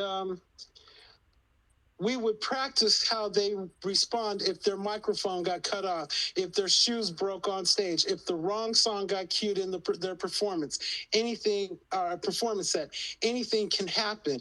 So we need to take a lesson from that playbook and simply prepare the people that we're going after to not to fail.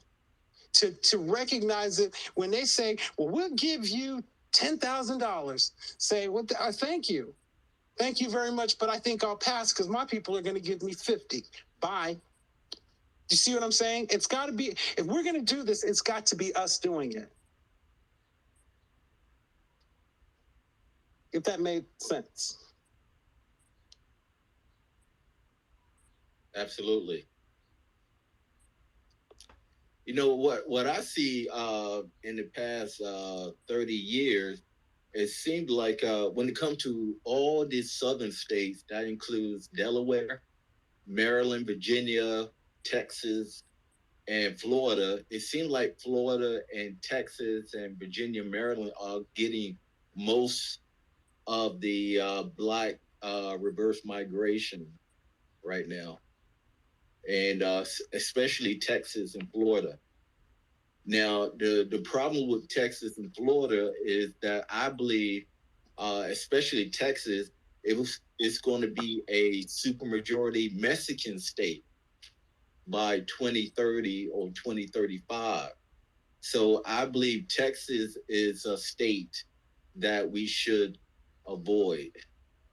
That there are 4 million Black Americans living in the state of Texas, and somehow I wish those people can, migrate to neighboring states like Louisiana, Arkansas, Mississippi, Tennessee. You're absolutely But, right. Yeah. But that's in our messaging. That's what we have to do, is create that narrative that convinces them that's the thing to do.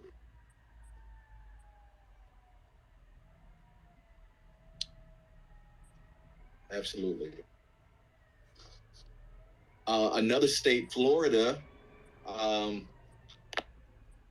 A lot of people ask me why I don't have Florida part of the Black American homeland, and I have to explain that, you know, Florida is a huge state. It has over 20 million people, and Black Americans are the third largest group in Florida. You have of course, the whites, then you have the Hispanics, then the blacks.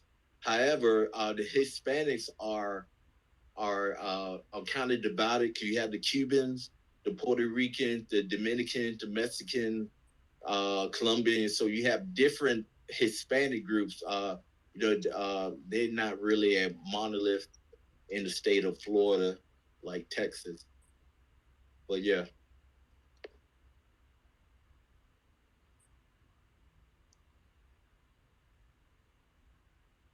So what do you think about that, Kelly? Well, I think that you bring up an excellent point. But again, I always look behind the curtain. I don't just look in front of the curtain. And so let's break down this whole immigration thing. We keep letting all these folks come over here, and nobody seems to be able to stop them. But every week they're creating a new law that allows them to be here and make their lives better. So I'm not concerned about what they're doing. I'm concerned about why are they doing it? Because what we as a Black community don't seem to ever acknowledge is that those countries are very similar in terms of cultural, like we are. So they have white Mexicans, or white Latinos, and they have dark Latinos. And so if they bring the white ones over in 2 generations, those people are no longer Latino, they're white. And we have to recognize that's what's going on. Because 1,000 people came over, new people came over yesterday. So we need to understand what's going on and build a plan that addresses what's going on, but from our perspective.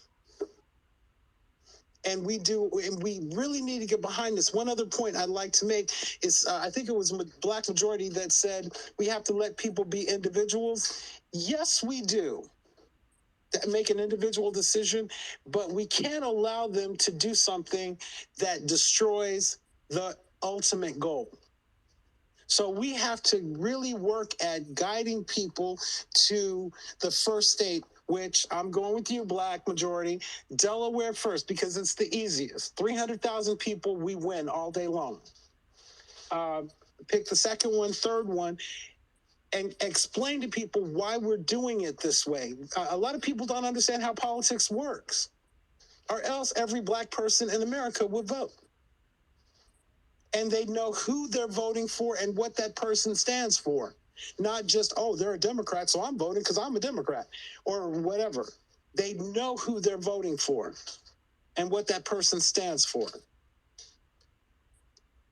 I'm done.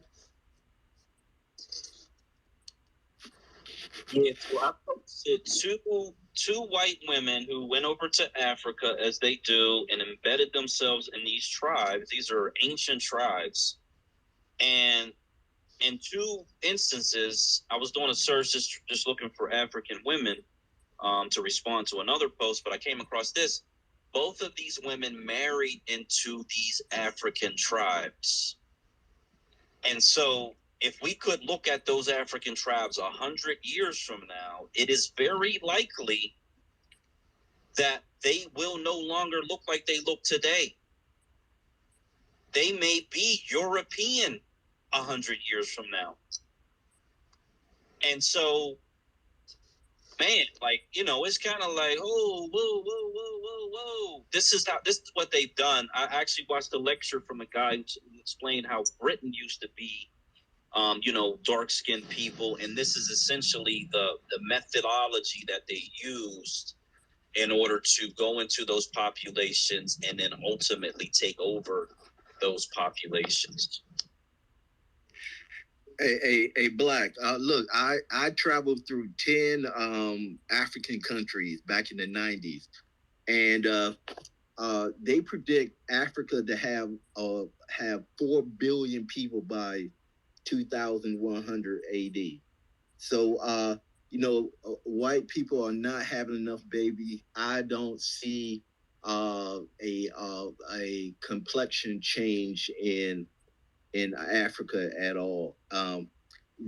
South Africa, I lived in South Africa most of the time when I was in Africa. I actually worked for a Afrikaans company. I was one of the first Black Americans to work for a one of those racist Afrikaans company because they were looking for what they said I was westernized. I'm a westernized black person. That's what they told me. So they were willing to hire me because I was westernized. I spoke English. I dressed a certain way, whatever. But I found that very interesting. But this was 1994 when the ANC first took political control of Africa, South Africa. And that was an interesting time. And that's how I came up with the Black American homeland concept, is that the African, they had no power, they had no economic structure, they had no political power in South Africa. They had very few banks. They owned very few percentage of the land, like 7 or 8% back in the 90s, early 90s. But the only thing they did have was they had super majority population and super majority of the votes. And with that, they were able to take control of the whole country of South Africa. They owned the military. They controlled the military. They controlled the courts. They make the laws, but still the whites still control the economy. So the economy is still going to take, I think, another generation for black South Africans to take over the economy. But that's just something they have to deal with. Yeah, so I'll point you to Ethiopia. Ethiopia is a country that has a mixed race lineage. I watched it was on YouTube. It was like some students back in the 50s. They came to America for some odd reason, and this white woman who was the host was asking them about their different prejudices. So they had a Nigerian, they had a South African young girl, and then they had someone from some other country, and then Ethiopian. Now the Ethiopian who looked more like, I'm going to say Arab, but I don't know exactly what this kid looked like, to be honest. But at any rate, he was sitting there grinning, smiling, and saying, "We are superior to the Africans." Both of these Africans that were sitting there, and even though that South African white girl was sitting there, they did not say the same about her or her people at all. They really, really took the time to say, we are superior to the dark-skinned people that were in the time. So, and my belief again is that is a mixed race population. If you look at Northern, I know exactly. I saw that video. Go ahead. Yeah, you saw that video. Okay, so and then if you look at Northern Africa, obviously that part, and that's 50% of the continent. Most people don't know that Northern Africa that's conquered by the Arabs is 50% of the land. And so you see what happened there in terms of the dark-skinned peoples who once lived and inhabited those areas. So, Miss Rolla has her hand up. No, I was just going to say that I don't know if people know. So Europe actually was a majority melanated land.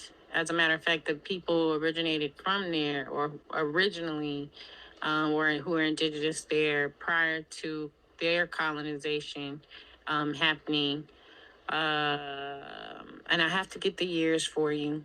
They were the original ones who named the land Europe. And there's a lot of stories about, the naming, the renaming of Africa from Ethiopia.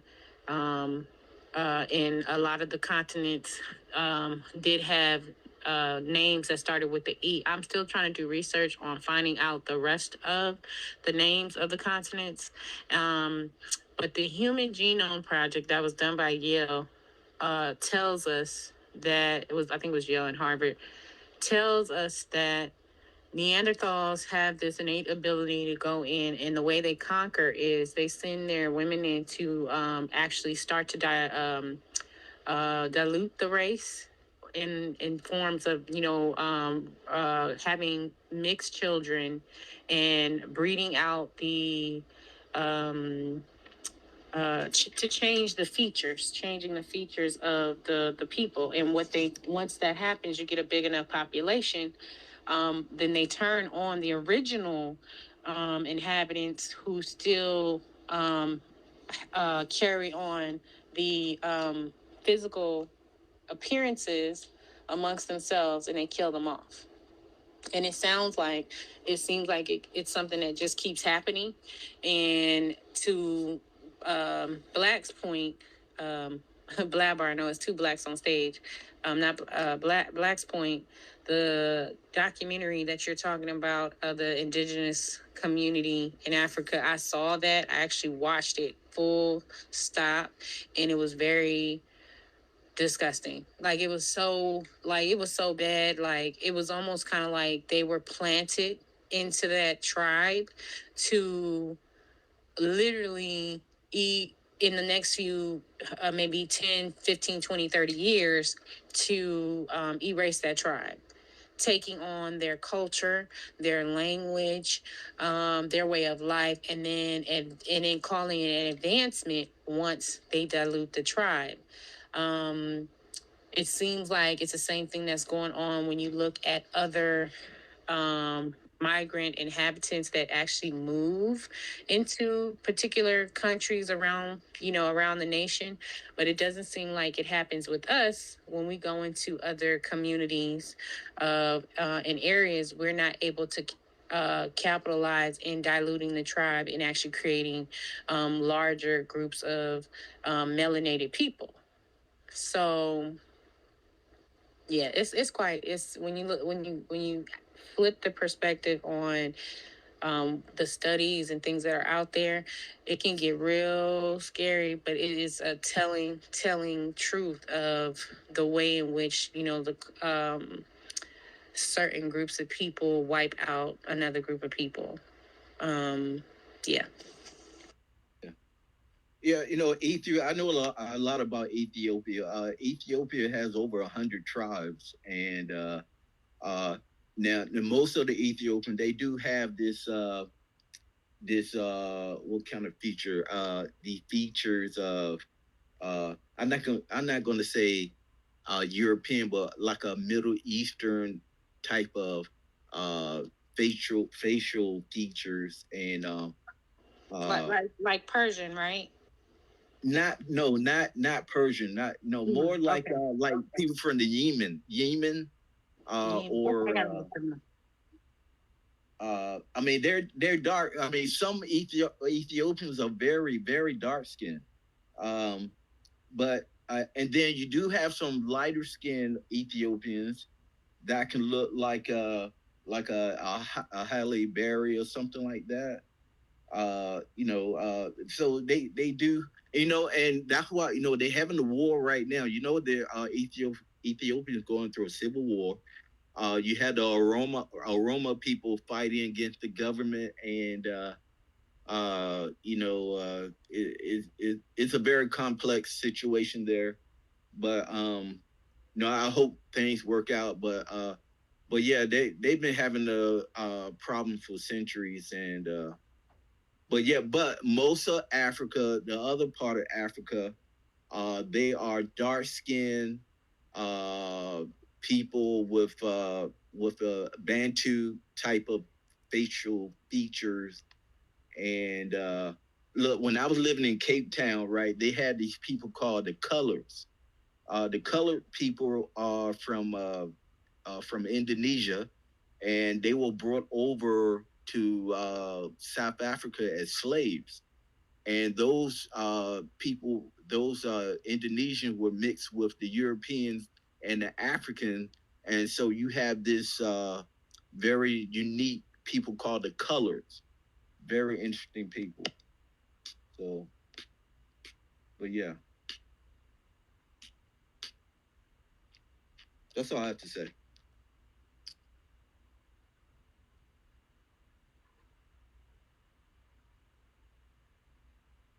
Well, I'll follow up on that with that's pretty much our story. Is we're the coloreds in America, in the United States, because we're not African. We're African, European, Native American, and in many cases, Latino, Hispanic, all mixed together, which means that we were literally created on the face of the United States, what's known as the United States of America. We are a race of people. Freedmen are a race of people. Same thing as they have the colors over there. Absolutely.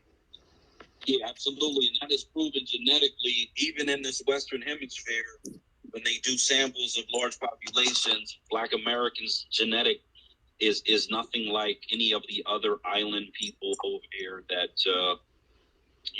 that also came over. Even in Brazil, it's just a different makeup genetically.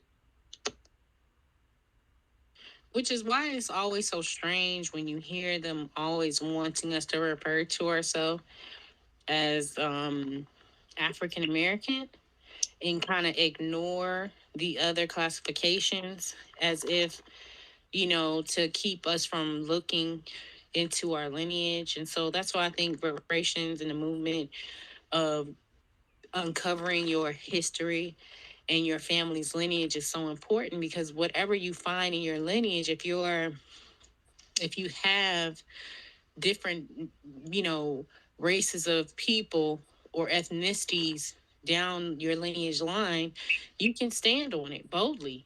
And you also can tie in slavery, if they were born into emancipated from slavery and lived through Jim Crow.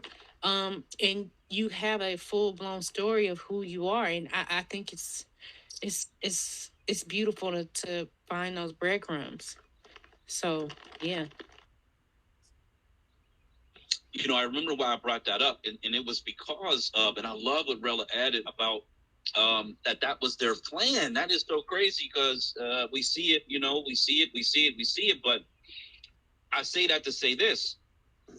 Once we establish Black majority control, and we know white flight can be weaponized, we really, really appreciate how that works. You can't let these people get any level of control ever again. And that's something that's got to be taught to future generations, so that they never forget and they never allow themselves to be seduced by whatever, color blindness. We're all Americans, blah, blah, blah, blah, blah. We all get along. None of that. Love is love. Love is love. Yeah, and I get a lot of conversations. I've really stopped engaging with a lot of these. I guess they're white accounts, whatever the case may be. That's the first thing out of their mouth. Oh, we're all Americans. I had somebody send me a meme talking about, and it's crazy. The meme was a picture of a black ant by himself, surrounded by red ants, and the red ants were ripping this black ant apart. But the meme said, if there are 100 red ants in a jar and 100 black ants in a jar, and someone shakes it up, and then everybody starts attacking each other, we got to figure out who's shaking the jar up. Meanwhile, the picture is literally showing these red ants tearing this black ant apart all by themselves. So they talk out of both sides of their neck, and They think that we're not intelligent enough to read through and see through what they actually mean. In other words, they know that colorblind society, everybody's equal society will keep us on the bottom permanently and perpetually. We need equity in the society, and that's the only way we actually will achieve and grow, and then ultimately we will out excel those people. That's another one of their biggest fears, is that once we have even one state authority where we can actually really build manufacturing bases and build up our infrastructure and build up our black middle class and our black wealthy class, that we will actually exceed beyond these people.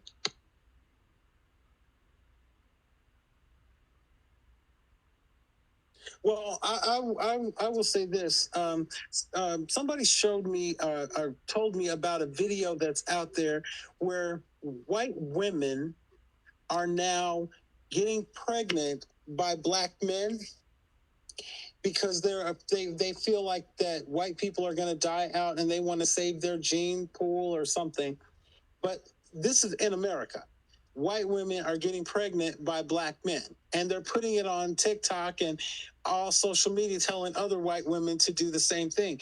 And so when we were talking about it, you know, we were saying that, they were saying to me that they're afraid that the white race is going to die out and they want to protect it. And I was like, that's not what they're doing. Every time those white women have a black baby and we get reparations, that baby is entitled to reparations. And we need to be very cognizant of that fact. Well, I think it's them inherently, and again, I think all this stuff is genetically encoded inside of these people, but I think they're just trying to eliminate, the black race off the planet, and definitely out of America, if that's what their goal is. They may have some other sideline issue, but I think genetically that's how these people operate. I agree with that because it just seems like throughout the generations, if we remember a lot of the, like, what was always like the new catchphrase each generation, love, it was, this generation was love is, or was it last generation 10 years ago, love is love. Now it's oh God, what is the one now? Damn it, I keep forgetting, but no color lines. Some years before that, it was always changing.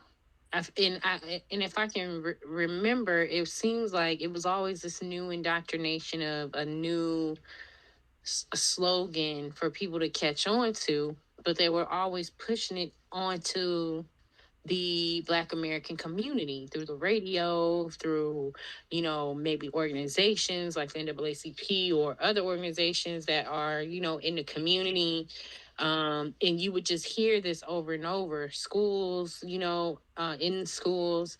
And now it has it's like another form of warfare on top of, being killed and murdered in the street. So I'm like, okay, well, they're not taking a bait. We need to do something else. So we need to get it done a little faster. Here comes, the police departments. I'm sorry, individual police officers who are people who have infiltrated the police departments and, practicing, under the guise of oath taking, murdering people in the street. So, it's huge, like that, on top of, I think Ida B. Wells, again, I'm gonna go back to Ida B. Wells today because that was one of her legacy crusading anti-lynching points was the white women going after black men to either get them killed or to have mixed children and put them into a situation where, they're being breeded out. And she talks about this in a lot of her work, and no one mentions it. So we talked about it today. It's very interesting. Hey, what I see is when I see white women with black men or having babies with black men, what I see is white women trying to exercise their independence from white men. That's what I see. If you guys understand that, white women, they're trying to exercise their authority, their rights, their independence to not be under the authority of white men. That's what. So let me ask you this question: what's going through the black man's head? To me, I just see black men say wherever you say. To me, they just taking advantage. But black men are thinking just like any other men. It just. I don't think black men really had a agenda behind it, other than just being sexual. To be honest.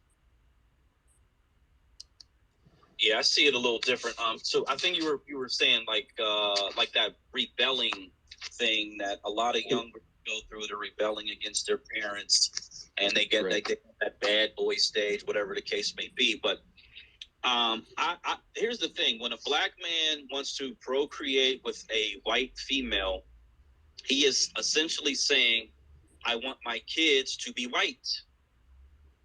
Like that may sound a little controversial, but that is the end result of it. After 2 generations, a person can go from Wesley Snipes or Grace Jones. Matter of fact, I'll use Grace Jones because her son was biracial, from a mixed procreation, and then he had a white female produce another child. So within 2 generations, 3 generations, if you count Grace Jones, that baby is white. All of its features are white.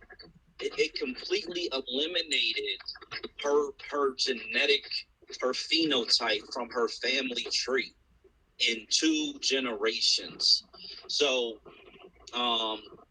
if a black man today is saying to himself, yeah, okay, I'm going to have white kids, or I'm going to have light-skinned kids, or whatever the case may be, it's even if it's subliminal, he's wanting to assimilate into white society on some level. And there's really no way to get around that, because that's just it. That is the result of it.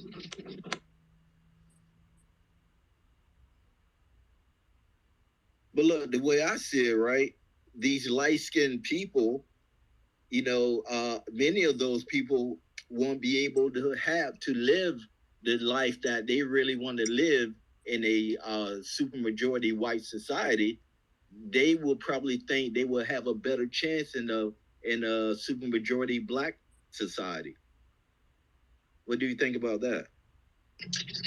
That's an interesting thing because, I was born in the 70s. I think anyone who was born 70s, 80s, 90s, maybe they grew up, they were raised black, they had that, intention. But I think once you get into the 2000s, you start to get this, I'm mixed, I'm biracial, this whole different mentality of some of them, not all of them, like the Christian Walkers of the world, who just are totally detached from Black American society. And I think they tend to lean towards white, wanting to blend into white society.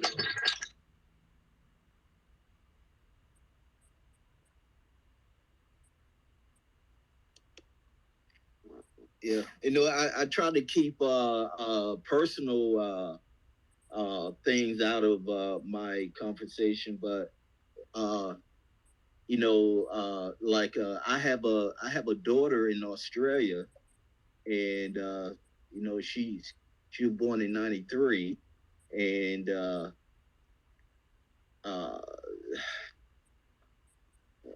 how can I say this? It's something I'm not really proud about, but she's she went through a lot of pain and suffering, and I try to figure out how to get her to the States, um, but you know, yeah, I really don't like talking about it.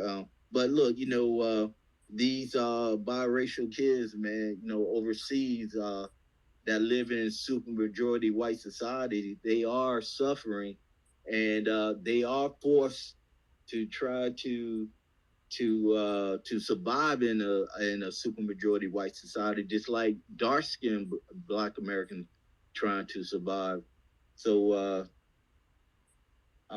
yeah, yeah, it's kind of hard to talk about. Yeah, that's all I have to say. Yeah, I think a lot of, like, I know in Japan and other places like that where our soldiers were at, there, they call them ghost children, or they have different terms for some of those some of the people who were left behind, unfortunately. I think in American society, I really believe white society is embracing these biracial children, and I think they're moving politically to try to again separate them out of the black population with the 2 or more option on the census, and so that kind of is what it is. I think it's about where you grew up and what your parents' guidance and or your influences were, because I grew up in an inner city neighborhood. My mother was lighter than me. She could pass for white, but she never did. She had a Black American experience. Her mother was brown skinned. Even my grandfather, I never met him, but he was like a brown skin. My mother was a throwback to my great grandmother, who was much lighter. And so in my family, there is this situation where these genes, because of enslavement, sort of travel throughout my family. Like I have 2 younger sisters. They to the both same mother and father. One is very, very light, and one is very, very dark in comparison. But so we have these genes again, which come from the enslavement of our people here.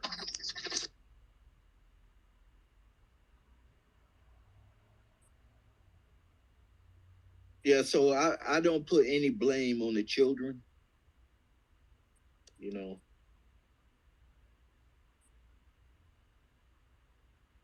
Yeah, it's tough to talk about it because yeah. Yeah, so I think the difference here, like, again, here in America, I think it's just about your experience, your childhood, your parents, how they identify themselves. And like, so again, with these 2 sisters, they went to a predominantly white high school, racist as fuck, and they were dealing with racist issues in that school. I had no idea at the time. This stuff came out much later in life, but that was the high school that was in the district that my mother and her husband had moved into. So they had to deal with it equally. It wasn't like because one was light skinned or one was dark skinned, it was any different. They looked at them the same at that particular location. And so they had to deal with it like that.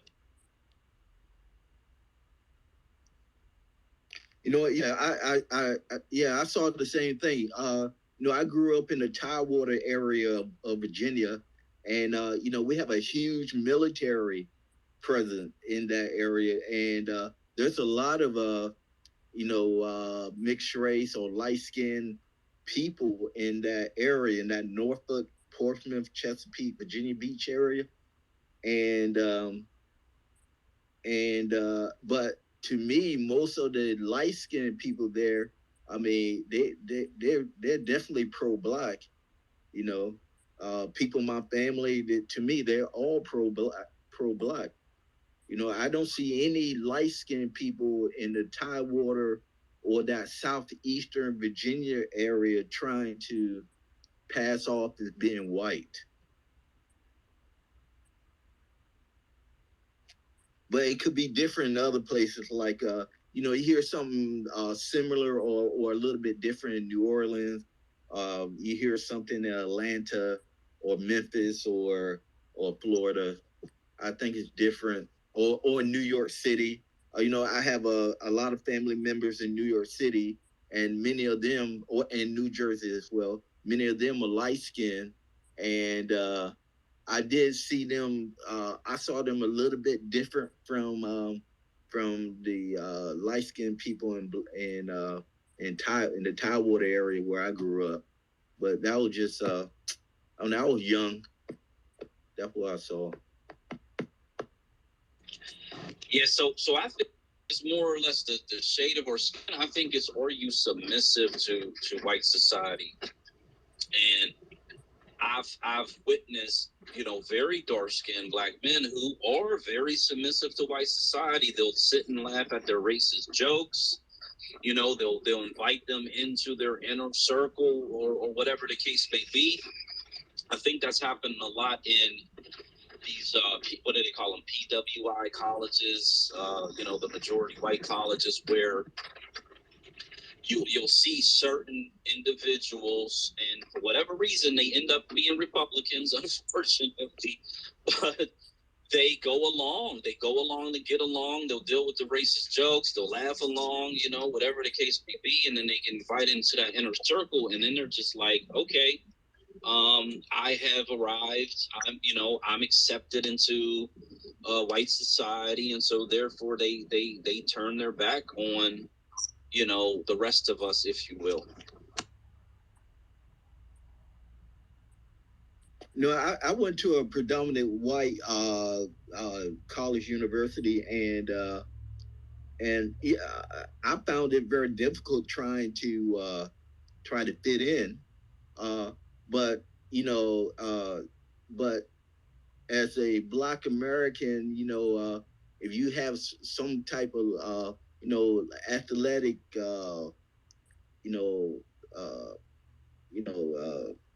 any type of athletic ability, you should use that athletic ability to try to what's that word? Try to mingle with the majority white students, because for some reason these white students, they have a lot of respect for Black athletes. I mean, I think this is what happened to your Michael Jordans, your Charles Barkley, many of these guys.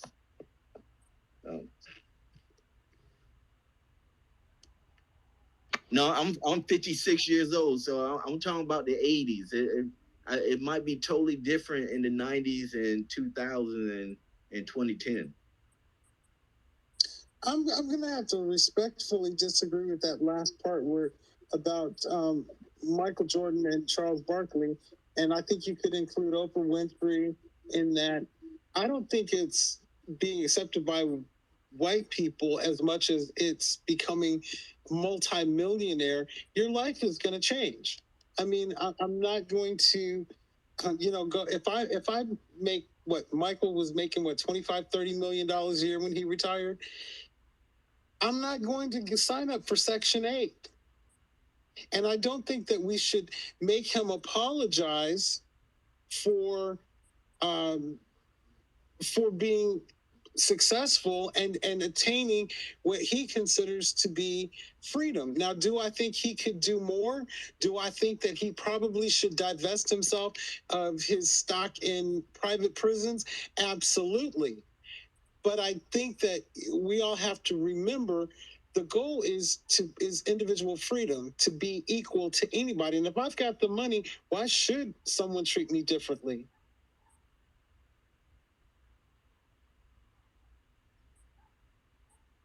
I agree with that. I agree with that.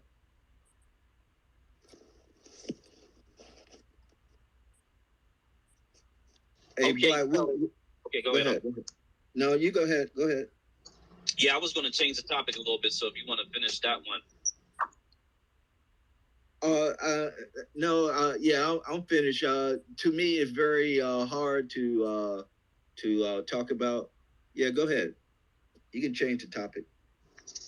Okay, so we all know there was this massive dump of laptop information, I guess, or iCloud information from the son of the president. You know, these people are so messy and disgusting. And so I put up in here that let's see, Massachusetts. I guess they passed a bill, or they got a bill introduced to decriminalize all drugs. Oregon was the first state to do it in 2020. And then I guess they say New York and Virginia and some other states are starting to, look into this idea of decriminalization of personal usage of all drugs. All the ones that growing up, they created that war on drugs against our population. And meanwhile, of course, white society was doing all of the drugs. They have all of the money. And I myself can say, I sold drugs as a teenager, and I sold a lot of drugs to a lot of white people. To be perfectly honest, the white communities, the counties outside of the main county I lived in, they had $100 bills, crispy $100 bills, and they had a insatiable appetite. So this is extremely interesting. I think the timing is very, very interesting. And so I write in my book a little bit about, decriminalizing, and it was really from the perspective of slowing down, if not stopping, the incarceration of our people because of that drug war. However, we know that there's potential detrimental outcomes from having a situation where drugs are just free and flowing, and whatever the case may be. So I'd like to open it up to that issue, which seems to be growing across the country. I'm all for legalized marijuana, cultivating, creating industries around that particular plant, but the harder stuff is sort of problematic. I see Elevation has his hand up. Yes, sir. I would like to address a point that the last brother brought up in regards to Michael Jordan owning stock in prisons. That's an urban myth, and that is not true. There's actually a Caucasian guy named Michael Jordan, not the basketball player who's investing in prisons. I yield the mic, sir. Well, let me say thank you for clarifying that for me, and I will stop saying that. But that changes a lot about the way I feel about Michael Jordan. So thank you for that.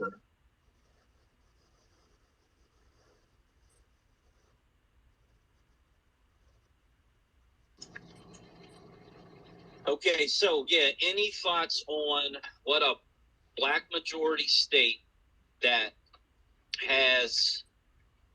it's surrounded by states that have decriminalization of all drugs? So let's say we are very intelligent, we are very smart, we want to protect our population, we go for legalization of marijuana, we grow, we cultivate, we form businesses around that particular product.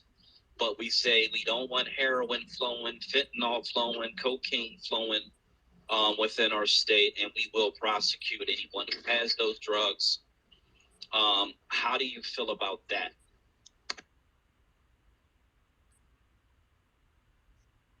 Okay, so I'll jump in first.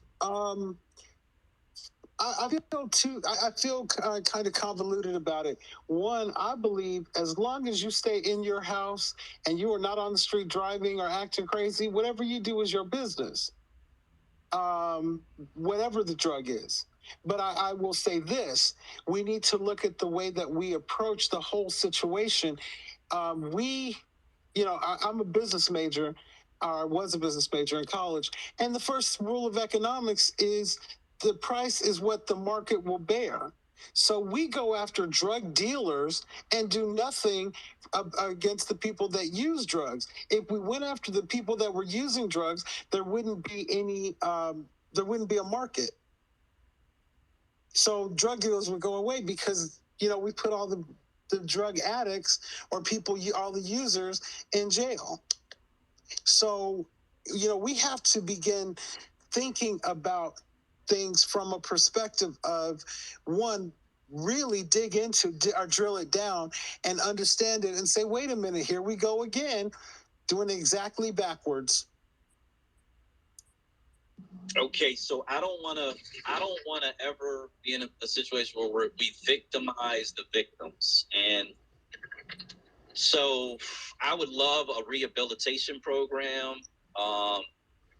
You know, where there's mentorship, there's monitoring, there's ways to help people get away from that addiction, because it's a mental health issue. It's also a health issue, and that's where I put it in the book. I really firmly believe that is a health issue for someone who's addicted to some of these drugs, because they're chemicals and they are going to attach to your brain receptors, and there's nothing you can do. It's not a choice after a certain point in time. But so yeah, I mean, you know, locking them up, I don't think that is going to solve the problem of, you know, this degenerate society using that tool of flooding our communities with drugs and guns and, you know, other ill social mechanisms in order to harm our population and destabilize and disrupt our black state. So, you know, the drugs have got to come in somehow, some way. They got to be transported into the state, and someone has to manufacture and package and distribute it. So they're profiting off of it, whereas the user is just simply essentially self-medicating themselves. So you know, I would want to look at it from a much different angle. But so let me say this. This is where history is very, very important. And I'm going to connect it to the movement, the repatriation movement. Okay, so prior to Ronald Reagan, 1980, becoming the president of the United States, our criminal justice system was based on rehabilitation. Everything was to rehabilitate you and put you back out on the street.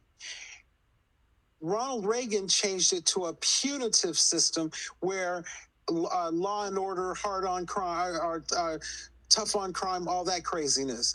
The other thing that he did was we had billions and billions of dollars going into mental health centers, and we had, you know, places where people could go, and you could live there until you got well.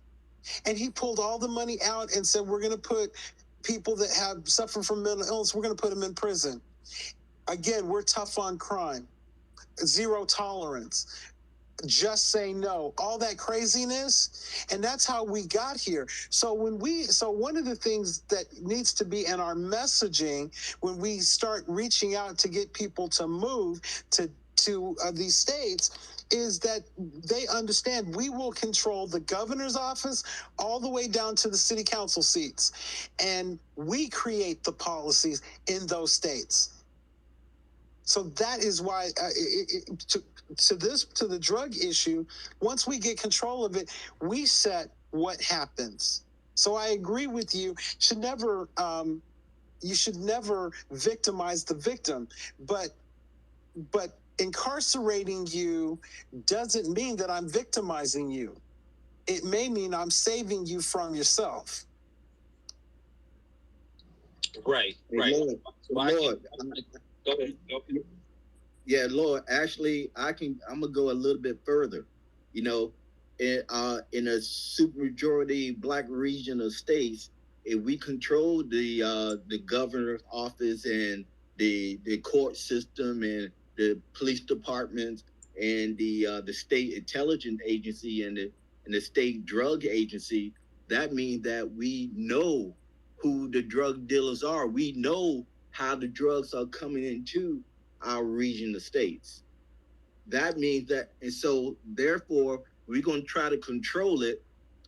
We probably not, what I see going on in other countries, it seems like they're not trying to totally prohibit drugs from coming into the country, but they're trying to control it. So I think the best thing we can do is control it, but I don't think total prohibition might be impossible. Well, I'm talking about illegal. I'm talking about illegal drugs. I'm gonna go back. I'm gonna say this back to the history. It is documented that George Bush, the first, Papa George, the first Bush president, when he was director of the CIA, he was the one that brought crack cocaine here. He gave Daniel, I think it was Daniel Noriega, or one of them, in the Nicaraguan guy. He bought drugs so they could buy weapons. Check it, and put them on the streets in Los Angeles. I put crack cocaine, and that's a fact. Yeah, Lord Kelly, I think what I'm trying to say is, how can I say it? A super majority Black region of states, right? We know how much drugs are coming into our region. And therefore, we're going to say, okay, let's say there's 100,000 kilos of drugs. Well, we said, well, we're going to try to keep it at only 10%, 10,000 kilos of drugs. Now, we don't want 100,000 kilos of drugs going through our region of state. We're going to keep it at 10%. I think that's what I'm trying to say. To me, illegal drugs are controlled from the top. And what I'm trying to say here, and the court system and the DEA and the Congress and Senate and the Senate, they know drugs are coming in, but they're going to try to control it. They're going to try to limit the what's the word I'm looking for? They're going to try to limit the abuse or the drugs destroying the community. The distribution. Correct. They're going to. That's what we're going to do, but that is certainly not what they're going to do, because when you think about it, we as Black people, we don't control anything in the drug industry except the street sales. So who's bringing it in? How are they getting it in? American Delta, pick an airline that travels to those places. They're bringing a lot of those illegal aliens. Why do you think they're letting them in? They're carrying with them. So, I mean, you have to break this stuff down. If they were trying to do anything, the first thing they do is stop putting street dealers in jail, because the street dealers don't have the resources to bring it here. When John DeLorean, years ago, probably before most of y'all, this was in the 70s, John DeLorean was the guy that created the DeLorean car, multi-millionaire. And a DeLorean is the car that's in that movie, Back to the Future. That was a DeLorean. He got caught walking through the airport in 1976, 77, which would mean to be about 10 million, $2.6 million worth of cocaine. He is walking through the airport with it in a briefcase. That's who's bringing in these kilos. So, I don't care what our policy is, what our policy ends up being. I just want to be clear that we're the ones that design the policy and we're the ones that implement it. Yeah, absolutely. There was a container ship that I think Mitch McConnell's wife is connected to that came over here and was, had a bunch of drugs in it. I know the cartels, they put it in avocados, they put it in everything, that they put it in tires, they'll put it in the bed of a truck, they put it in people. They got so many ways of bringing it over here. And if we have all of these states decriminalizing,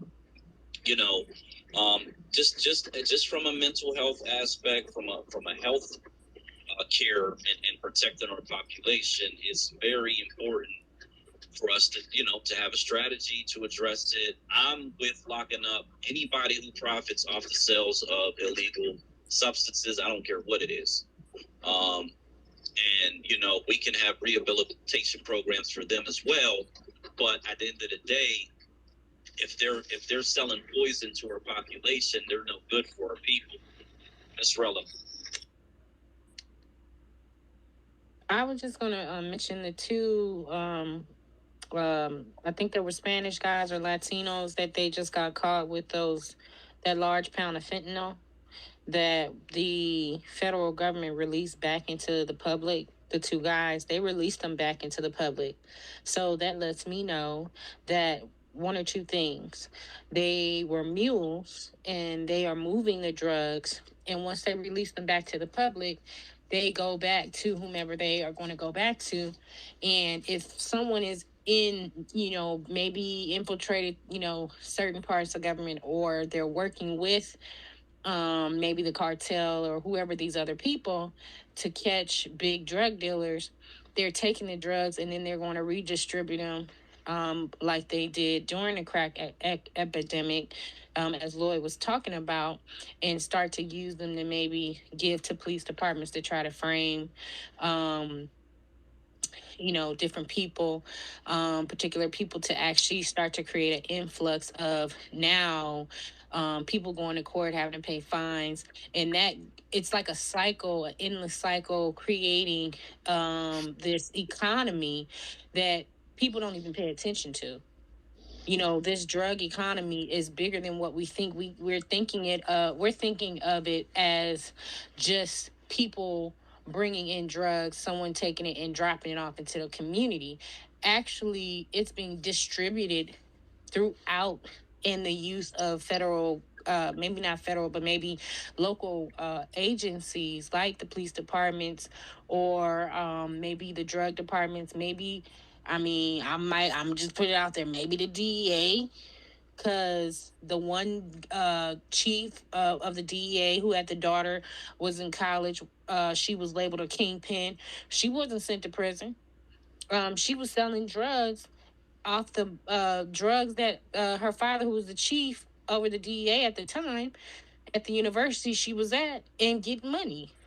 So it's another world it's another economic world where we are not the players on that chessboard the right way. We're really the pawns on the chessboard that get knocked off because we have the low level drug dealers who, maybe shoot each other off of turf wars, right, and gang colors, but then you got mobsters, cartel people controlling political parties, controlling candidates, presidents. It's a different level, and on each level, we are not on any of them. So I don't even care. You can take the strongest drug dealer, gang.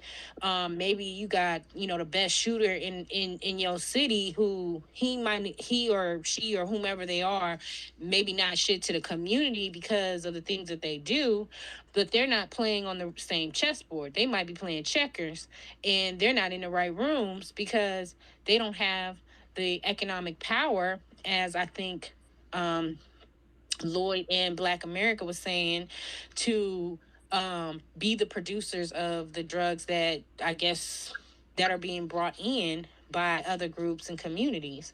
So again, we're dealing with another economic system that both has a double-edged sword, and we're always at the end of the stick. Lastly, I want to mention, I think Black talked about the marijuana distribution. It's going to be a huge game changer because for the economy in America, it is not, you're not able to take that money and put it into, I think, certain banks or something like that, right? But they're going to try to oust us because the federal government has not found a way to regulate marijuana because of the type of seed that can just blow in the wind and grow anywhere.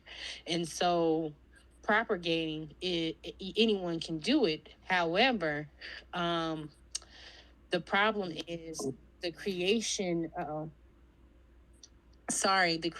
laws and policies that are going to come about will actually keep us out of that game if we do not position ourselves of developing migrating communities where we control farms, and we have places where we can be the distributors controlled for marijuana. So I'm all for marijuana. So yeah. All right. Let me just add on. Go ahead. Let me just add on to what you were saying. In full disclosure, until recently, I had a marijuana company, medical marijuana in Louisiana. And one of the things, that is the reason why marijuana is still a Schedule 1 narcotic at the federal level. Because the second that that the federal government says, okay, this is no longer a Schedule 1 narcotic, that means people are going to grow their own. They are. And so this way, and because think about it, you have, I don't know if you know how big the marijuana business is, even though it's a federal crime, how big it is in this country. But we have some property in Colorado that is great for growing marijuana in Colorado, which is legal. Our family was approached to lease this land to them, 1.25 or 1.5 acres for $100,000 a year. That's what we were offered. We were going to do it, but there was a lot of reasons why we didn't because of EPA stuff. It turns out to be a mess, but that's how profitable it is. That for an acre, you would get $100,000 to lease the land. So you know what they're getting. And the other point is that we really need to understand why marijuana is illegal in the first place. Does anybody know that? Marijuana is only illegal in this country because when they created the precursor to the DEA, the narcotics something or agency, back in the 30s, they put a very, very well-known racist guy as the head of the agency, and he went before the United States Congress. It is in the congressional record, you can check it out, and said that marijuana must be stopped at whatever points because it makes black men think that they're equal to white men, and it makes white women want to sleep with black men. He said that at a hearing, and it is in the congressional record. That's why it became a Schedule 1 narcotic. I'll land on that. Wow, they blame everything on the black man. Okay, I agree. Yeah, no doubt that Reefer Madness movie had some something to do with a lot of that too. But yeah, even the law that they have about crossing state lines is because of them thinking black men were going to take white women across state lines. There's a lot of these laws that are really, really hyper targeted towards black men, and it's always how damaging they were going to be towards white women. So that's how they got a lot of their shit passed through. Now, why do you think that is? Why do you think that they criminalize so many things? They do it because of the exception to the 13th Amendment of the United States Constitution. They get free labor that the state leases to private companies to do work for them at 2 cents an hour. Literally, that's why so many things in our community that are so innocuous are criminal. So they can put us in prison, and the United States Constitution says that there shall be no one shall be enslaved or put into forced servitude except for people that are incarcerated. So we're going to put all black people in jail. We got slavery again.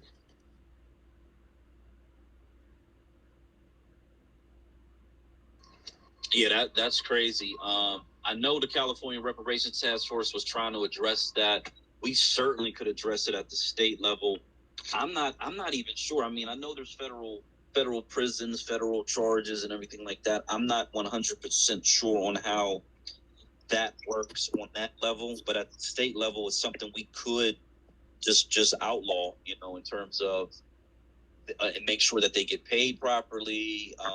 They get certified under, I think we had this conversation, they're certified under whatever skills they have. The good thing about a black majority state is once you establish a banking system statewide, you can put those marijuana proceeds inside the state-based banking system. And so you know, at that point you either quote unquote wash the money, or however you want to look at it, legitimize the money, and allow our farmers and our businesses to operate. I don't know why other states haven't done that. No, they are doing it. That's exactly how they're doing it. They create, well, okay, what marijuana producers do is they've created their own banks within the state's banking system, because they literally can't take the money out of the state unless they go through a banking system. So, and I'm not sure how they wash the money at the bank, but they've already created those, and the producers own the banks. Yeah, actually, Lord, I know how they do it. Look, because the banks are not regulated by the state and not by the federal government, that means that the money in that bank doesn't have to be what's that word? It has to be. They don't have to. I'm sorry, but lawful word. They don't have to give a statement to the federal government that they have this much money in the bank. You know. So it's just a state. It's just on the state level. So now, I don't know if they can do interstate banking. Right, they can't do interstate. Correct, they can't do interstate banking. All the proceeds have to be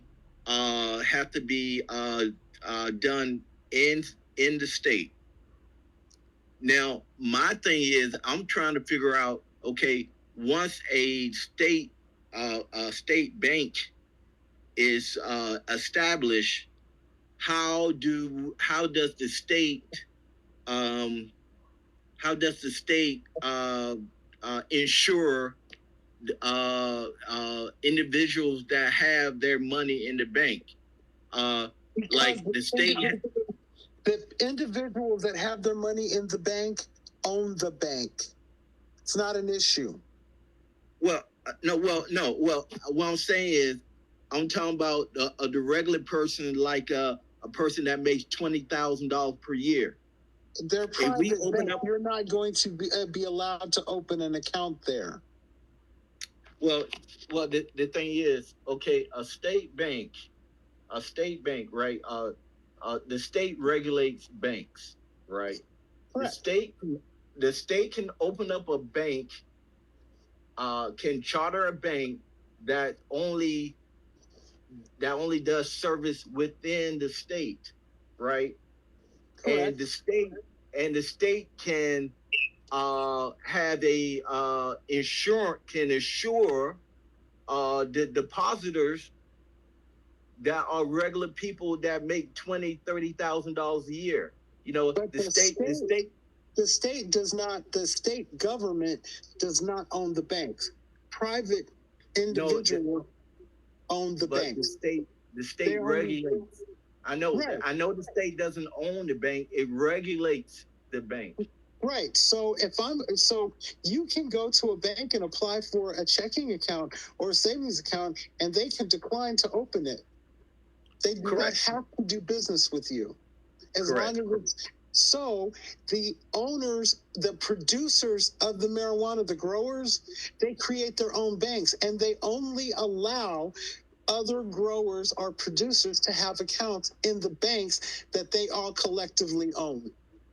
Correct. However, I understand that. Therefore, they don't have to insure the money. Right. Lord, I'm saying, okay, if the banks, okay, look, I want the states, I want a supermajority black state to open charter banks, right? That has nothing to do with the federal government. It's not insured by the FDIC. It's not regulated by the federal government. It's only regulated within the state. And regular people can open up accounts in that state regulated bank that's owned by a private black investor or black corporation, right? But this state has to ensure regular depositors. The state has to have its own insurance. FDIC, so it'd be SDIC. No, it can't be FDIC. No, it'd be S, as in State Deposit Insurance Corporation. Correct. Okay, I can take that. Correct. That's what I'm going with. Correct. The state has to have its own SDIC, State Deposit Insurance Corporation. Correct. And here's the beautiful thing. Once we get the governor's office and majority in the state Senate and majority in the state House of Representatives, it'll take about 2 hours to write the bill and about 15 minutes to pass it in both houses. Another 5 minutes for the governor to sign it. Done deal. Correct. I like that, Lord. You're looking at it things the same way I am. Absolutely. I just want people in the audience to understand what powers the state has. The state has the power to charter banks and other financial institutions. The state regulates every business or every commerce that's done within the state. So the state has a lot of power. That's the only thing I'm trying to convey.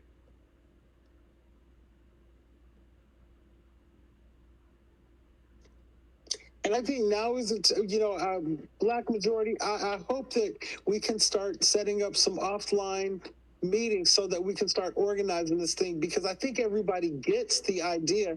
Now it's time to create the platform to make it happen.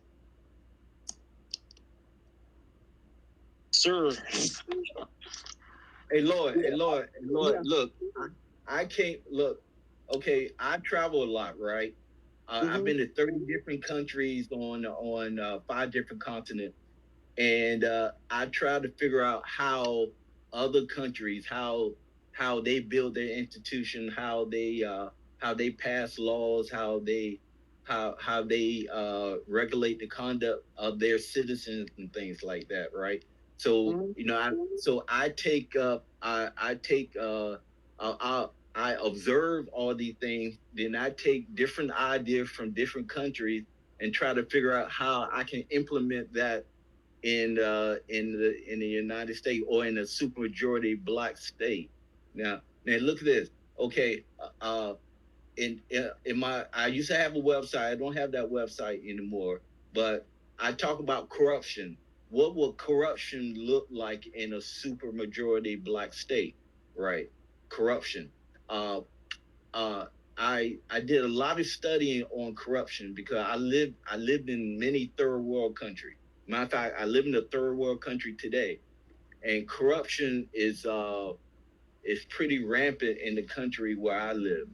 It's not bad. Let's say it's not as bad as some of the poor countries that have a low HDI. Human Development Index. HDI, Human Development Index, right? If any country that has a HDI under 68, it's not a good country to live in. Any country that has a HDI over 68, especially over 70, it's a decent country to live in. A country that has a HDI over 80 is a really good country to live in. And then a country in the 90s is a great country to live in. The United States has an HDI of 93, right? Countries like Switzerland, Singapore, Japan, Norway, Norway, Denmark, Netherlands, Great Britain, they all have HDIs over 90. So to me, what I'm hoping that this supermajority black state will have a HDI in the 90s. And I think we can do that. If we can keep our infrastructure, keep our critical infrastructure up and going, and you know, we pass the laws that benefit most of our people, we can have a HDI consistently in the 90s, in the 0.900. Yeah. Oh, I think we're getting hit 100. The thing is this: what we have to do is make sure in our messaging that everybody understands that it took 400 years to get to this point. It's not going to take 4 years to fix it, but we are going to fix it. And the way we're going to fix it is we're not going to just elect leadership or elected officials that say, oh, yes, I'm going to do blah, blah, blah. No, we're going to vet you. We're going to have an agenda, and you'll sign off that I'm going to support this agenda. So we're not going to have a bunch of back and forth talking about blah, blah, blah, blah, blah, when all we're trying to say is that if you smoke marijuana in the state of Delaware, it is not a crime, and you are not going to jail, and we're not putting an X on your back. That's it. So we're just going to say, write that down. We're going to send it to the Senate. We're going to send it to the House. They're going to vote on it that day and change that law. And then we'll start going through as these, we're going to say, if a policeman in any jurisdiction in the state of Delaware shoots an unarmed person, that person is going to jail. That's all we have to do. The thing is we have to start focusing on getting that governor's seat, the Senate, and the House in the state of Delaware. The judgeships and all that stuff, everything that comes with it. That's what we need to be focusing on. Absolutely, I agree.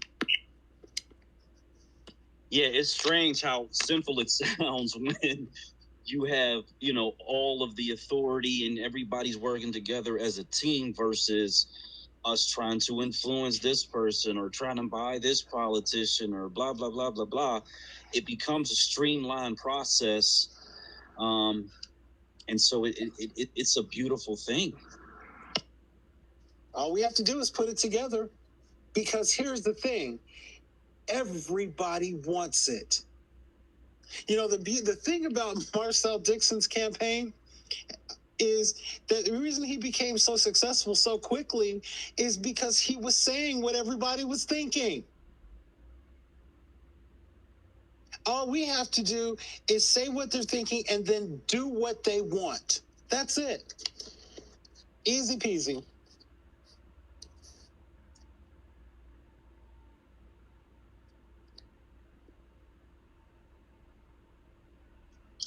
Yes, sir. 1,000%. Yeah, in my opinion, South Carolina is second up. As far as, once we get Delaware, we definitely want to go after South Carolina. Well, I know you know the numbers, so I'm not going to argue with you. Say that again? I said, I know you know the numbers, so I'm not going to argue with you. You got the map. Yeah, I mean, numbers-wise, Mississippi is a state that requires less population, but I think that South Carolina is a better sell for a lot of people. And, taking over that district is definitely something you can do with a couple 100,000 people. And, I think, again, the process of taking over the smallest part of government and working your way up is a good strategy to apply to South Carolina as well. Yeah. Now look. Now, black majority. We might have a little disagreement. Look, I like big states with big economies like Georgia and North Carolina, because those states, right, have huge economy. They have huge GDPs, right, and their economy is big enough that it can absorb 3, 4, 5, 6 million Black Americans that come into that state, right? So that's why I like an economy of scale. I like big states with a lot of a lot of jobs, a lot of business opportunities. They have big cities like Atlanta. North Carolina has Raleigh, Charlotte. I just like those. I like an economy of scale. So that's why I like the big state, even though they're going to take a lot of Black Americans. But I think Georgia and North Carolina are easy sells because I think once people understand what's going on, I think those states will, bring in a lot of people. But here's the thing about that. Are you familiar with the history of Gary, Indiana? I remember. Only thing I know about Gary is that is an extension of South Chicago. No, it's not. Gary, Indiana was the first. I believe it was the first city in America to have a major city to have a Black mayor, Richard something. Anyway, he became the mayor, and it's Indiana. White people, every single business in the downtown area, their entire economy moved to Maryville, Indiana, within 2 years of him being elected. And they took out the entire economic engine for the city, and it became it's horrible. Okay, and the reason I bring that up is that, okay, we can go to these big states. That's a thought. We could do that. But here's the thing. Those big states have big manufacturing. And those manufacturers, when Black people start running things, have no compunction about moving to another state. Well, creating a huge problem for us. Well, I understand that. But the thing is, look, because these big states have economy of scale, if these corporations are dependent on our labor and our consumer numbers, why do they want to destroy the local economy when business is doing great for them? I mean, I am not taking orders from you. That's why. I don't care. I will fucking blow the company up before I take an order from you. I understand that is real. That is real. And look, and I have a solution for that, right? We can bring in another company that does the same thing to take over that company. Like Walmart. If Walmart doesn't want to deal in that state. Actually, what we could do is to create a fund within the state government that encourages or loans the money to your competitor to come to our state. We could do that. I'm just saying that we have to really plan this out, because if you think they're going to just let us do this and not push back, we need to have a conversation. I agree. Look, I've been thinking this for 20 years. You're actually correct. These white corporations, international corporations, they're not going to take it laying down. They're going to try to fight back. However, this is the thing I always remember was what someone told me a long time ago, 20 years ago, right? These corporations, right? These the 1% that controls the world's economy. They do not care who controls the local government, the state.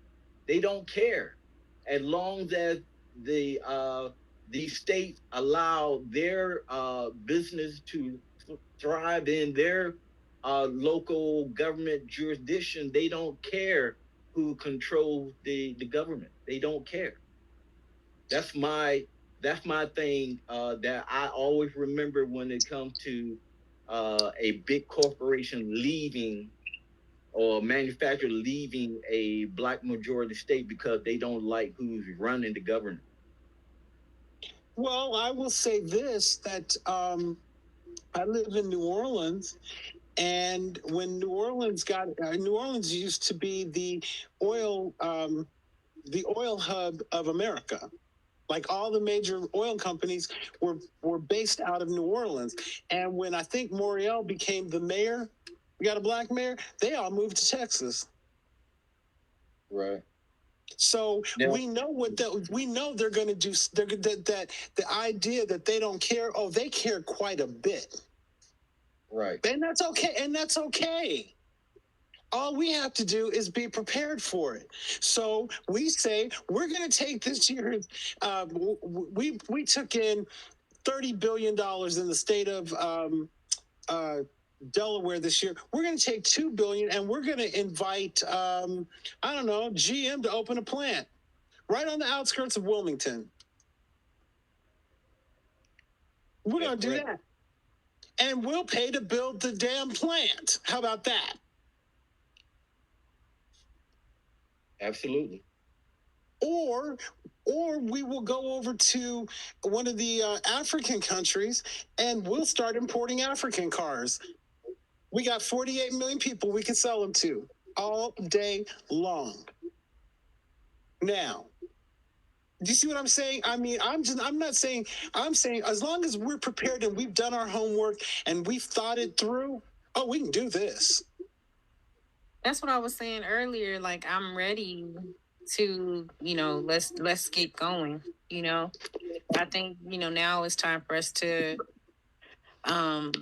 start really making provisions to, get everybody in a situation where we can start to move, creating, organized documentation, figuring out, okay, who does what, that sort of thing. And I'm not trying to talk strategy. I'm just saying, let's go ahead and do it, in real life.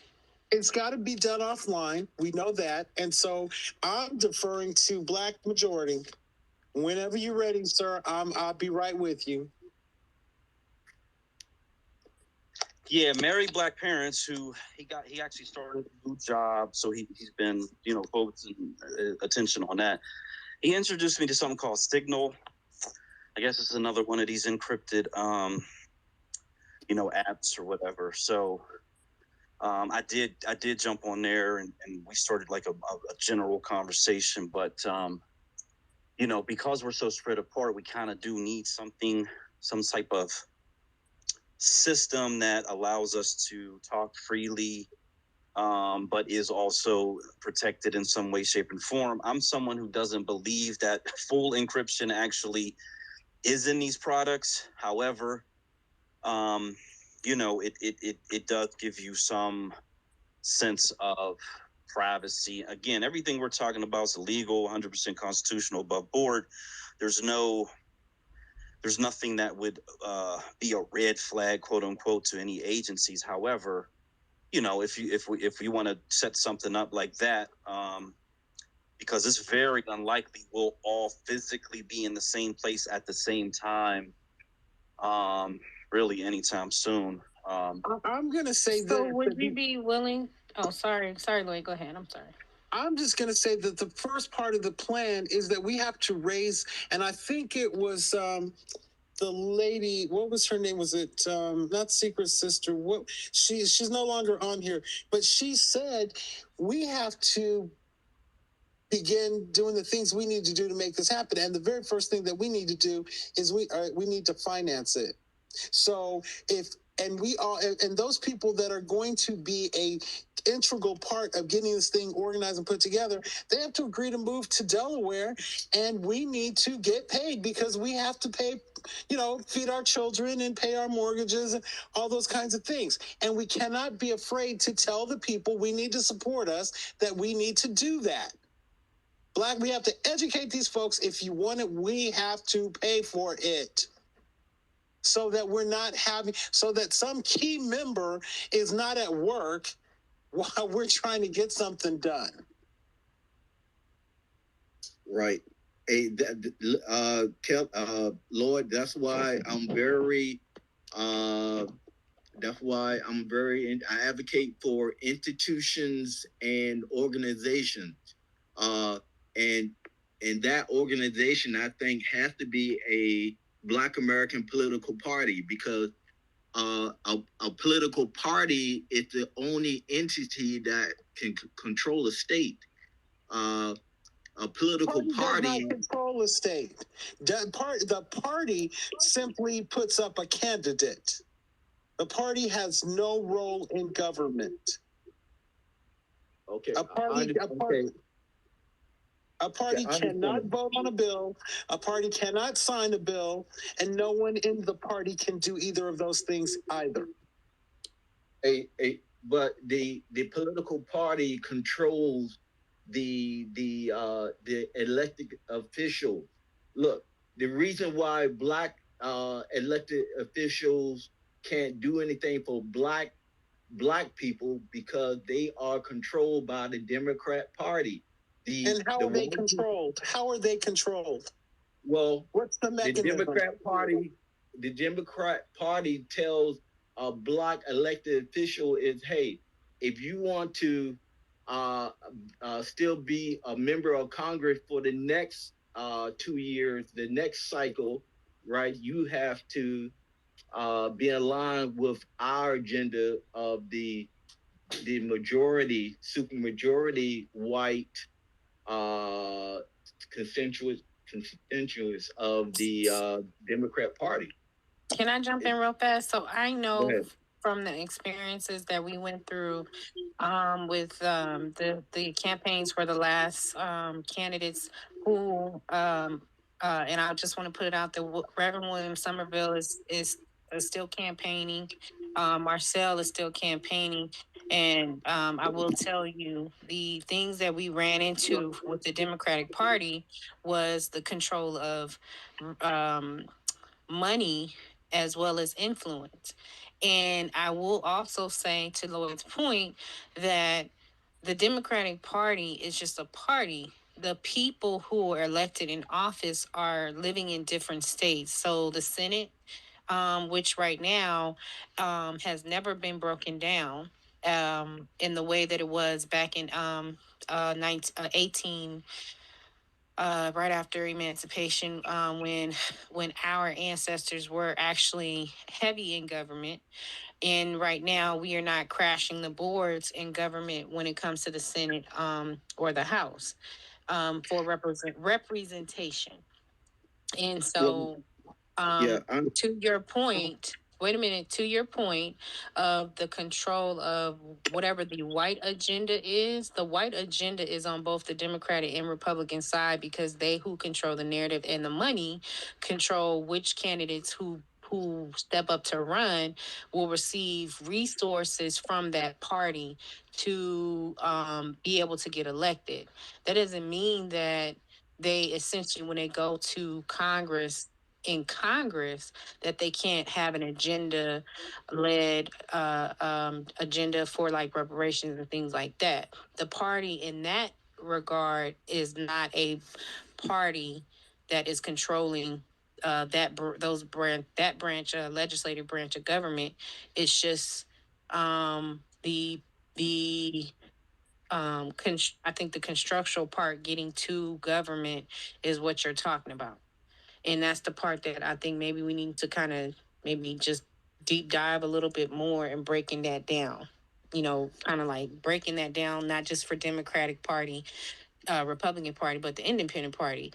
What are those organizations really doing to facilitate the perspective of the reparations movement or the policy over party movement for any one of us if we decide to run, because we don't have a full-blown, operating political party that can push money and resources to candidates we put up.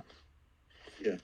Look, what I see with the Democrat Party is that they don't have reparation as a top 10 agenda. It's nowhere in their constitution about that that reparation is a agenda. It's a top 10 agenda in the Democrat Party. Neither is the Republicans, though. I know. I'm just talking about the Democrat Party. I'm not. You're off point. First, if we get a supermajority black state, that means that it doesn't matter what we call ourselves. We could be the sandwich party. It doesn't matter because we control everything in the state. The Democratic Party and the Republican Party will be controlled by who? Us. So you can call it whatever you want.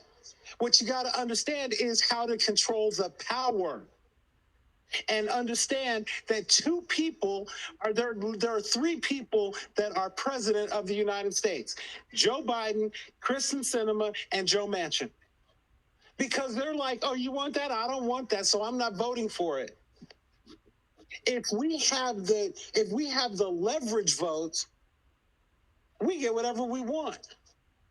But what we don't have are black elected officials that will go and say, oh, you're not getting my vote until we have a discussion about reparations. And this is what it should look like. That's the problem. It's not white people. It's the people we elect to represent us. And they go in and they're so afraid that the party will run someone in the primary against them that they don't. Well, because we've done our homework and we have trained the people that we bring to Delaware that I don't care what they say, you always vote for the list of people that we email you. And we're not going to spend billions of dollars on campaigning because it's crazy. We'll have to, because you know that if it doesn't come from us, don't do it. Does that make sense? Yes, that makes sense, because that's why Stacey Abrams is in Warnock was such a we're both a little dangerous. Not a little dangerous. They're dangerous because they're not talking about reparations. They're not talking about, not even just talking about it. They don't have a policy for legislation covering reparations and protection. Right. I think Stacey belongs to the Oprah Winfrey school of doing things, and I think Warnock recognizes that he knew the way they did that was they made him the senator with 2 years and gave the 6-year seat to the white boy. So he could not afford, politically, he could not afford in the first 2 years to piss off white people because he's got to get reelected. I think that we should hold off on him until we see what he does in his first year in a full term. Because see, like Oprah Winfrey for years had been supporting HBCUs with millions of dollars, but she didn't get on the show talking about HBCUs. She never did. Because she was like, the first time I start talking about supporting black organizations, then they're going to take my show off the air. So she waited for years, got them to love her. White women would do anything for Oprah Winfrey. And what did she do? She elected a black president. Just saying. And so we have to think strategically and understand that it's not what we're going to do. We could do anything. It's how we do it. And one thing you don't do is don't create fights. When you go to the military, for those of us that are military, they tell you the best war you will ever be in is the one that never happens. So, we can talk about party. I like I said, I don't care what you call it. As long as 300,000 people move to Delaware, all black, and understand they got to vote for who we tell them to. That's it.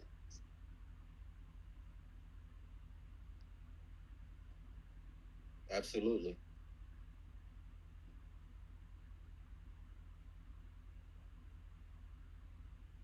Yeah.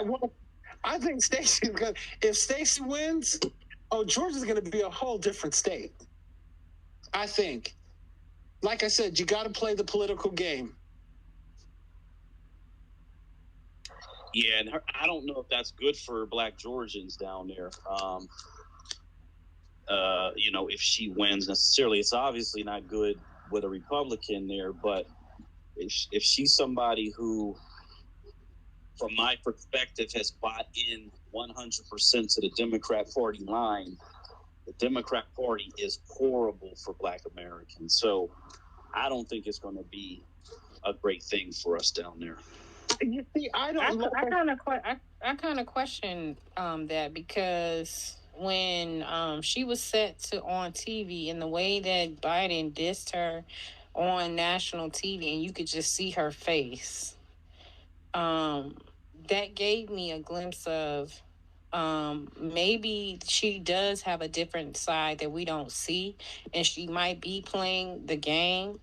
However, I guess in reality, it's a hard pill to swallow, because a lot of us are tired of having to watch political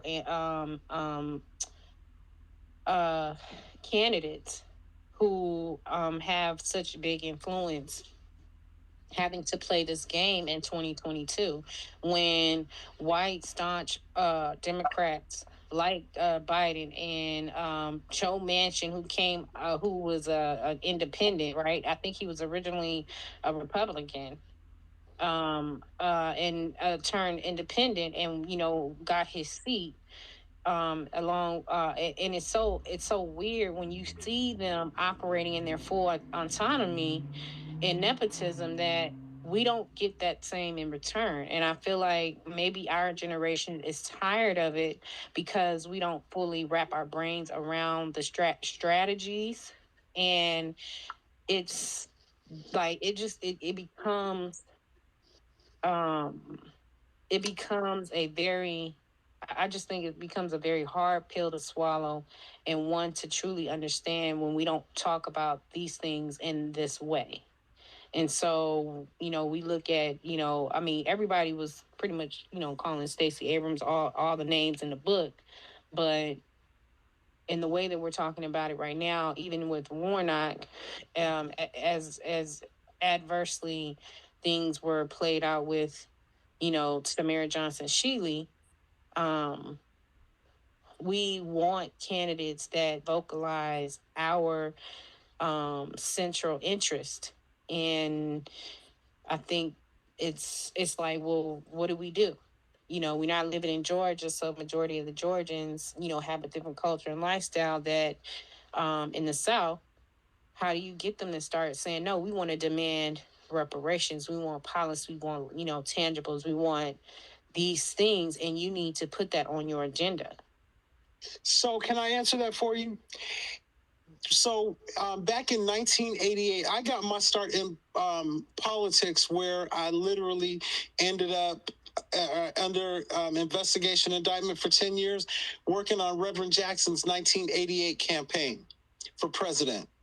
Now, I actually worked my way up to where the Secret Service never stopped me at many events. When Miss Jackson was going on to the stage, I was the one standing there holding her purse. I've been to the Jackson's house, all of that stuff. So I was, I know David Axelrod, all of that. Okay, so no one believed that Jesse was ever going to win that race. When he went in, he knew this is 1988 America, and we are not ready to elect a black man, right? But here's what happened. So during the primaries, Jesse never won one except for Michigan, I think. He never won one. But the top people, like let's say in Michigan, they'd win Michigan and win Iowa, and then in Michigan they come in number 5. Jesse would come in number 2 or number 3. Then somebody else the next time would be number 1, and the person that won the last one would be number 4. Jesse be number 2 or number 3. And so his numbers kept, because he was always consistent, number 2 or number 3 in I think it was 6 or 8 person race initially, and then folks started dropping out. Finally, it got down to Jesse, Mike Dukakis, and Paul Simon were the last 3. It was the New York primary. And there was a meeting that was held in New York. The chairman of the Democratic Party called a meeting and said, okay, here's the deal. If Jesse wins, no, let's see. If this person does not win the New York primary, Jesse Jackson is going to be the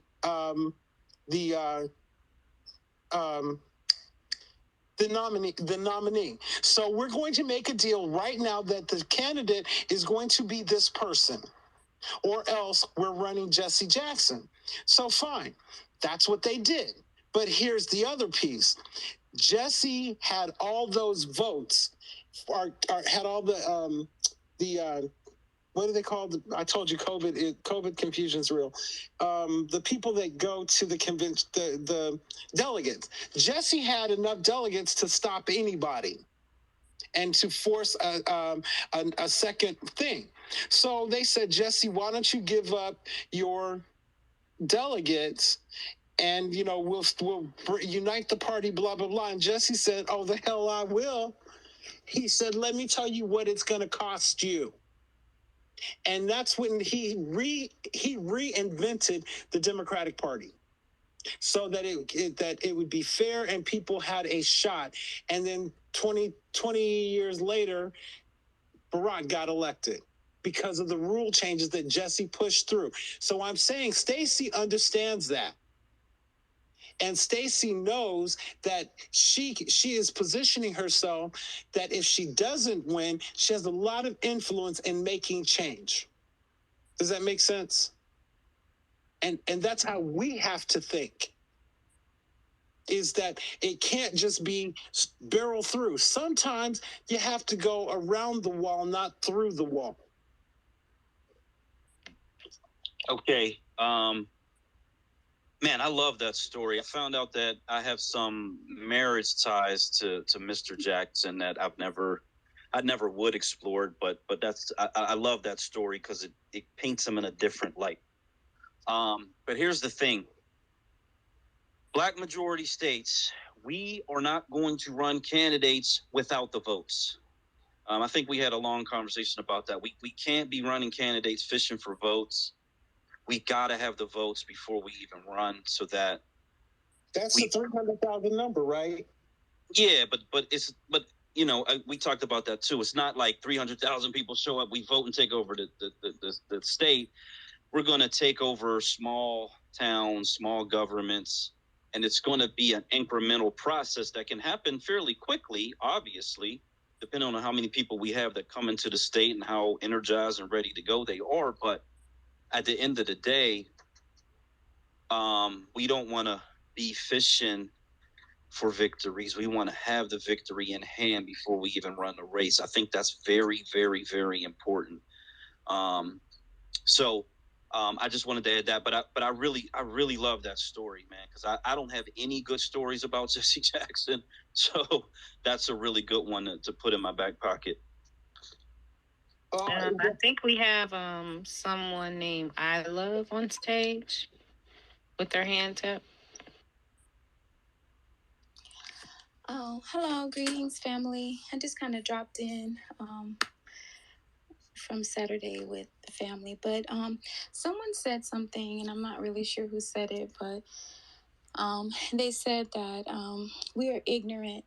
We may be ignorant to the strategies to the game, our so-called games as Black people. And I think that's what they want us to think. I think that's the gaslighting that has been placed upon our community, that we're ignorant to the games that are being played. And we have to play this game in relation to Stacey Abrams and Warnock and the sleeper cells and political process. And I know this is a Friedman space, I think. But have we had a Black president? Oh, we had a Black president. He wasn't a Friedman president, but he certainly was Black. Didn't do anything for Black people, but he was Black. Okay. I know he was married to I think, a Black woman, but I digress. But I do want to say that I think our political game long term should not be the sleeper cells, waiting for them to play the game and play against the white. I think this point, our political game has to be up in front. We have to have lobbyists who are playing those games, but not the people in political position. I do think the importance of having political parties that represent freedmen is important, but I don't believe that the sleeper cells wait until they can, because that's what we did with Barack. We were told that we had to wait. Oh, he can't do nothing. Oh, we got to wait for we reelected, and we got to wait for him. Oh, his last term, he's going to do something. That's what we were told. So I kind of look a little side-eyed when I start hearing people say that we got to wait until they can get in again. I think that we as a people, if you're not speaking the language to us, just like any other group, then you need to move on. Well, I think that they're never going to say to us because, again, I think Marcel Dixon's campaign kind of proves that we are ignorant. It doesn't mean that we're stupid. I don't disagree with that. It means we don't know, or else why would they continue to re-elect James Clyburn, who is apparently the third most powerful person in the U.S. House of Representatives, but can't get a streetlight put in his district? Okay, and we elected him. That district is 60% Black. I mean, we got 10% to play with, and look at the numbers. They voted for him 80 some odd percent. So clearly we don't know something. And that's not a bad thing. Our job, you, me, and everybody else in this space have the opportunity to educate. And that's what we're talking about. And the discussion is two different things. Georgia, what's going on in Georgia has nothing to do with the repatriation program going to Delaware. Has nothing to do with it.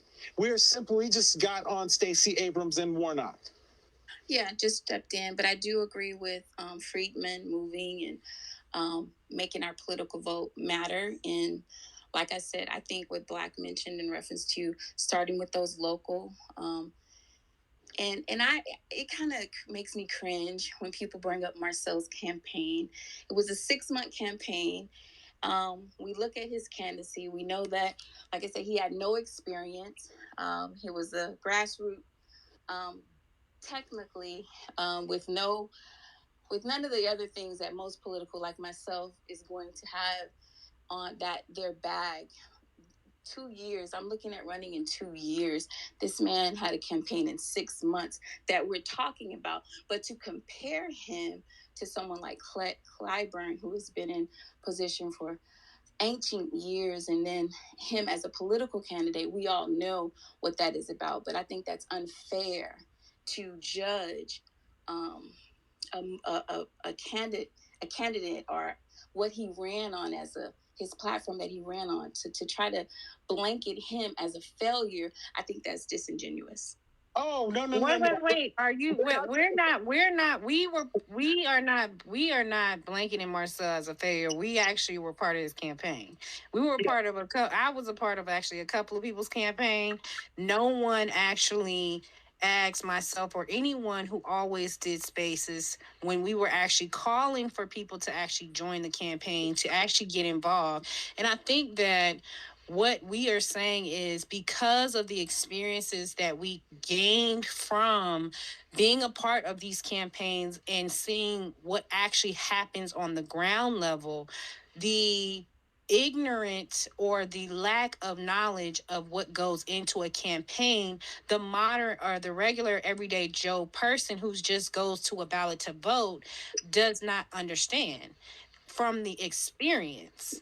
Like, I think people, even if you're going to run, you need to join a campaign of someone who is running and then go and see what's happening so that you can get a better informed decision on what the strategies or processes are happening. Not just, oh, well, these are the candidates that are being put up. You're talking about strategies. I mean, there is stuff, detailed things that we can't even say on Spaces because it was so traumatic. And then there are things that happen even in the other candidates that no one brings them up. And I keep bringing them up for reference. Reverend William Somerville is not a new candidate.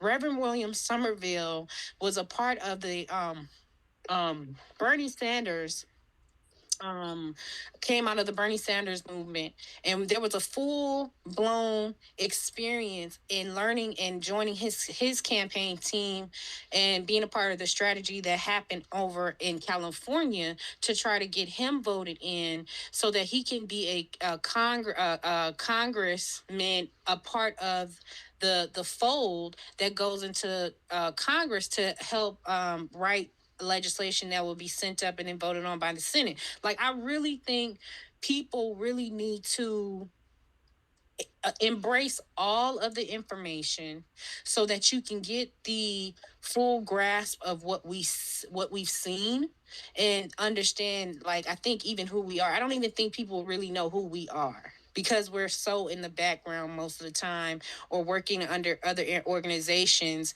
And so when we have conversations, the conversation is not about whether or not you believe in the legislation classification of freedmen. The conversation is, what are you going to do about the knowledge you have learned and pulled off of Spaces or whoever you follow or whatever you've engulfed to try to move the needle of reenacting a Freedmen's Bureau policy? Like, no one knows who Lloyd Kelly and a part of our team developed the National Reparations Committee that we actually did a summit prior to the voting for Marcel. And we were actually trying to get Dr. Shirley Weber and honoring a lot of the elders who have paved the way for reparations. Like, we not just on here on Spaces coming and talking to any and everybody because we just talking to any and everybody and trying to just have a conversation. Like, we really in the streets actively trying to get some done. We whatever it is, like, I love, if you running, sis, we need to know where you running at so we can start putting people around you. If you developing your policy. Exactly.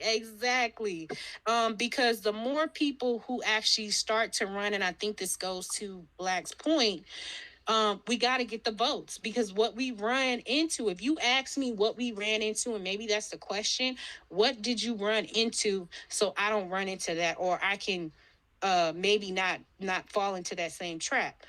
We needed boots on the ground. We needed more people because we were going up against fundraising 2 years in advance. 2 years. So if you're going to run, start raising money tonight. Take a thing tonight. Yes, from the people in the Spaces. Say, send my money to my PayPal right now, and I will file tomorrow. But oh no, get you another bank account. Start trying to collect funds and collect money, and start putting the money in a different account, and let that be a campaign account that starts to build. And then you start to develop your people around you. Let people like us, NAASD, CJAC, people who are in positions where they can help move your name around these spaces and in the street. And then you need to start getting out into the street and have organizations that you're a part of. And I will say this again, if you are not a part of any organizations in your city, I don't even care if you don't like the NAACP at this point. Ida B. Wells didn't like their asses, but yet she still went in there and developed a position for anti-lynching programs, even though they were ran by white folks, until she couldn't take it no more because they weren't doing anything actionable. Get you under some organizations that already get funding from the government that they can funnel to you if you ain't got the money.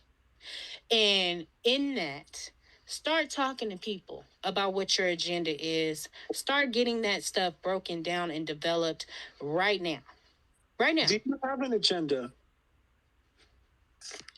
Yes, which is in development, and I think I was talking in the space with some of the people that may know me. But yes, so one of the things is, like you said, joining organization, being inducted into organizations, getting positioned in these organizations. That's some of the things I'm laying groundwork right now, and the seat that I'm running for.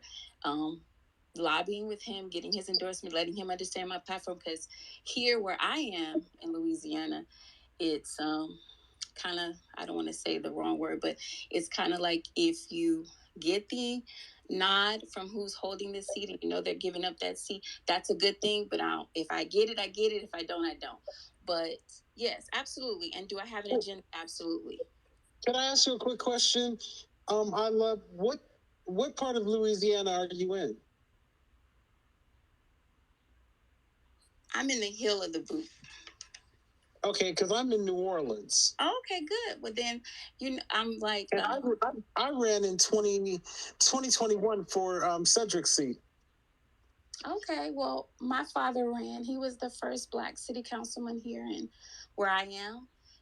He ran for state representative. Who's holding the actual seat is who he ran against where I am. But yeah, we can definitely talk offline, most definitely. All right. Oh, and our IT person is from Louisiana also. Our Marcel's IT person is from Louisiana. So absolutely. I'm going to start a different Twitter account for my campaign. But yes, absolutely. But I appreciate it. My only thing is, I know that when you're in the political world, how the things that has to happen, like certain things that you have to do, certain, before you go out with an agenda, and I'm saying I want the data separated from my people. If that's going to be what the thing that I'm saying, I want them to know who I am and understand that in 6 months, me just kind of briefly stepping into this, where I knew that was not, to me, not enough time. But I think y'all were a part of that. Y'all did an amazing job of getting in that short period of time, but to be effective, I knew that wasn't enough time. So thanks for that clarification. But see, here's the thing. We were extremely effective. Do you know why? Because every one of us that worked on that campaign had one issue that we were fighting for. It was not Marcel Dixon. It was his commitment to bring this country reparations.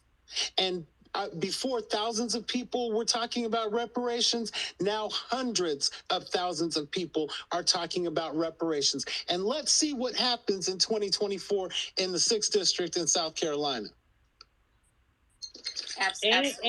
And people don't even know the committee meetings, what was happening in the committee meetings when we met with Clyburn and a lot of the other candidates that were running.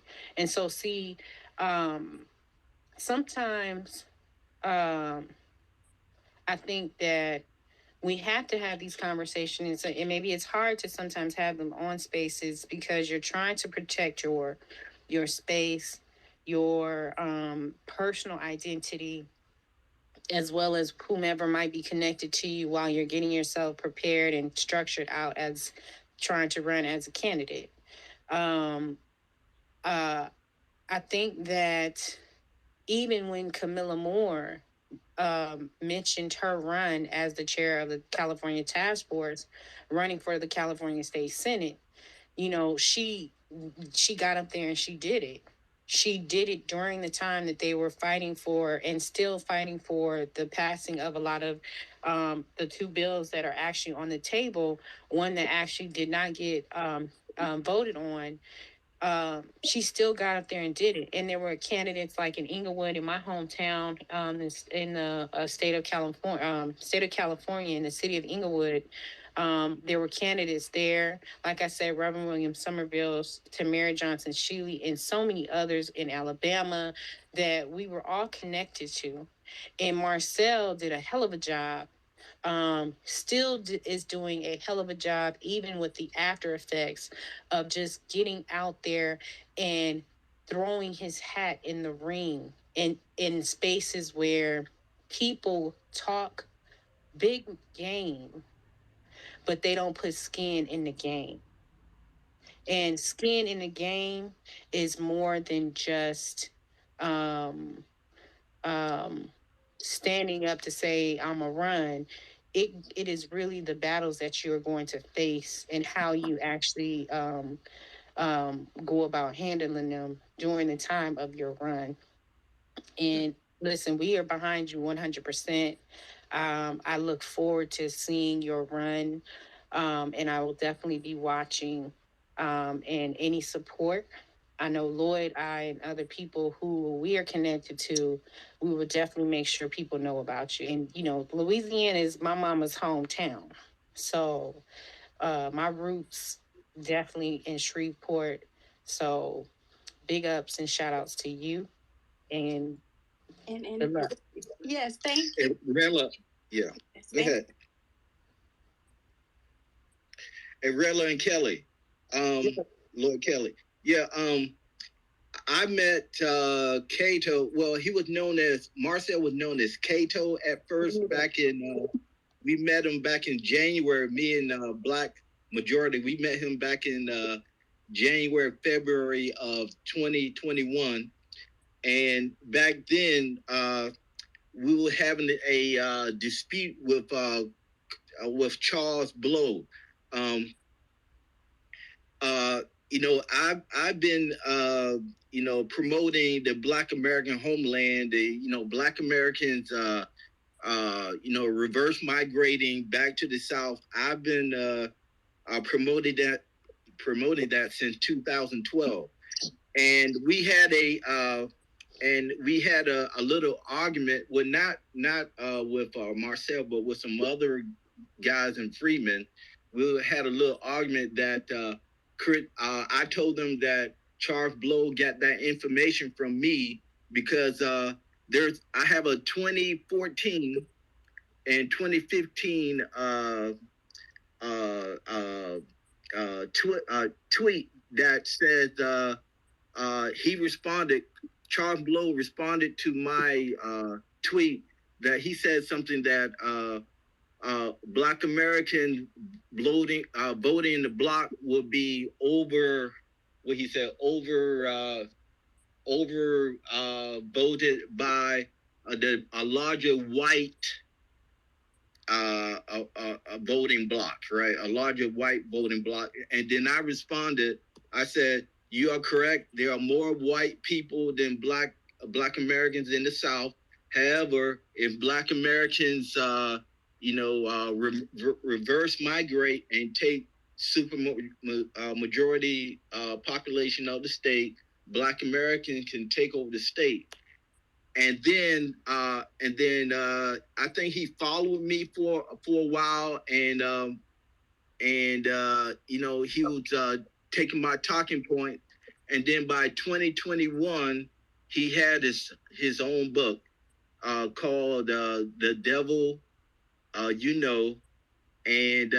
the guy, he never tweeted about supermajority or going back to the South for 7-8 years until he came out with his book. And I know for a fact he took all that information from either my website or my tweets that I've been doing since 2012. So Cato, he came in during that time and he absorbed all that information during that time. And right now, Marcel has that, he believes in that Black majority state. He believes that, South Carolina could be a Black majority state and so on and so forth. You know what? Black people can do anything we want to do. The problem is we talk about it and don't organize and make it happen. Because what we have to, I hope we're going to take away from this part of the discussion is that if Marcel has started a year and a half earlier raising money, Marcel would be taking his seat in January of 2023. But we didn't have the money. And so, like Rella was saying, if the folks that don't know how the game is played, allowed those of us that do know how or have an idea or have some experience with the game, if you let us just put the thing together, we'll win. But what happens is that, you know, we get into these like one of the big things that is going on now is Tariq just announced that he's doing a FBA rally in Washington, D.C. in October. Okay, and because he's got 1 million or whatever he's got followers, he thinks all those people are going to come. Well, the Million Man March, which I was a part of the organization of because of my association with Reverend Jackson, took 2 years to do. People didn't, because first thing they weren't going to do is in 2 years, we're going to do this. The groundwork was laid before it was ever announced it was going to happen. So as Black Majority was saying, we're going to go in with the votes before we get there. So they were going in knowing they were going to have at least 1 million people there before they even announced it. And that's what we're talking about, is the organization. We're all saying the same thing in terms of what we want. What we're not talking about is how do we organize and make it happen. Does that make sense? That makes sense. And I think from a strategist perspective, again, we're talking about off the heels of October 21,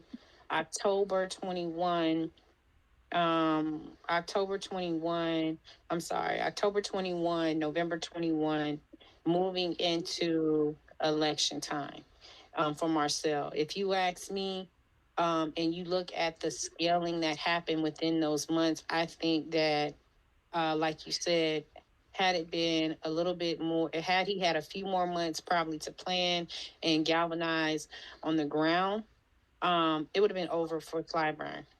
Now, a lot of people don't know that, you know, there's still a fight. And I think Marcel has said it on numerous times on the recount, even though that the 5% that was shown was still a low number.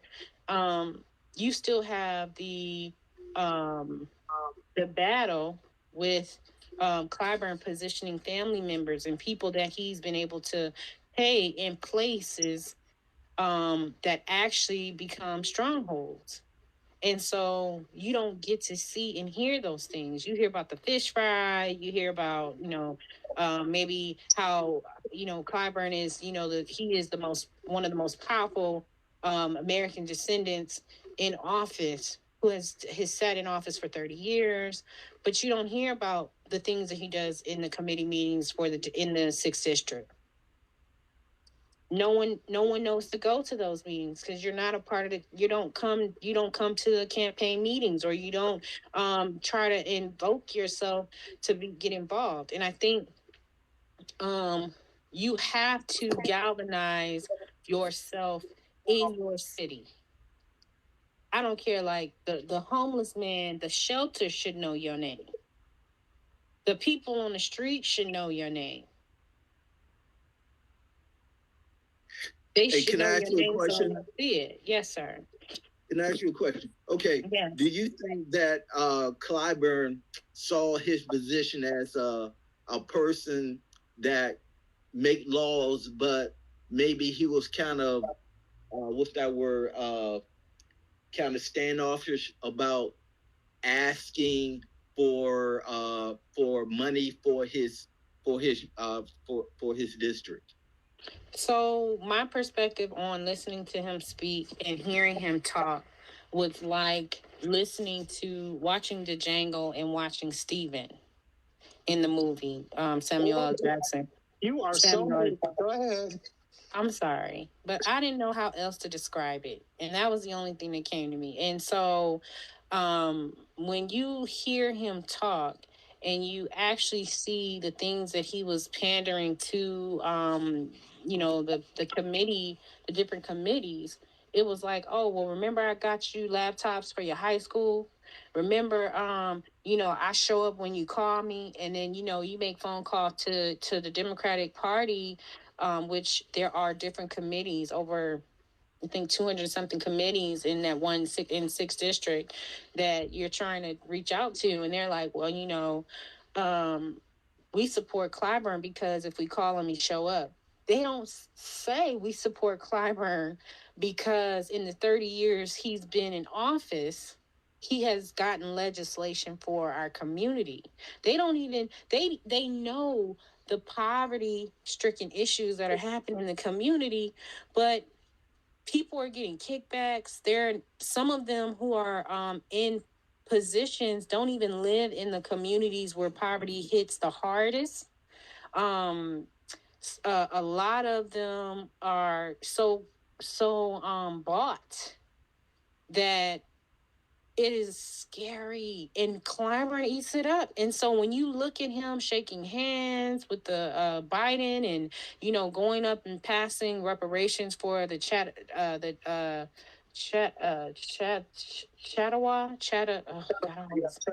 is it Chattawa Indians or Chickasaw? No, it's Chattawa. Okay. In passing legislation for them, and then you look at their features, their phenotypes, and who these people are who are talking about representing an Indian community. It's a scary thing to think that he would have a problem or wouldn't have a problem getting legislation for his own people, because I don't think that is his concern. I think he is there as a kind of like a doorstop.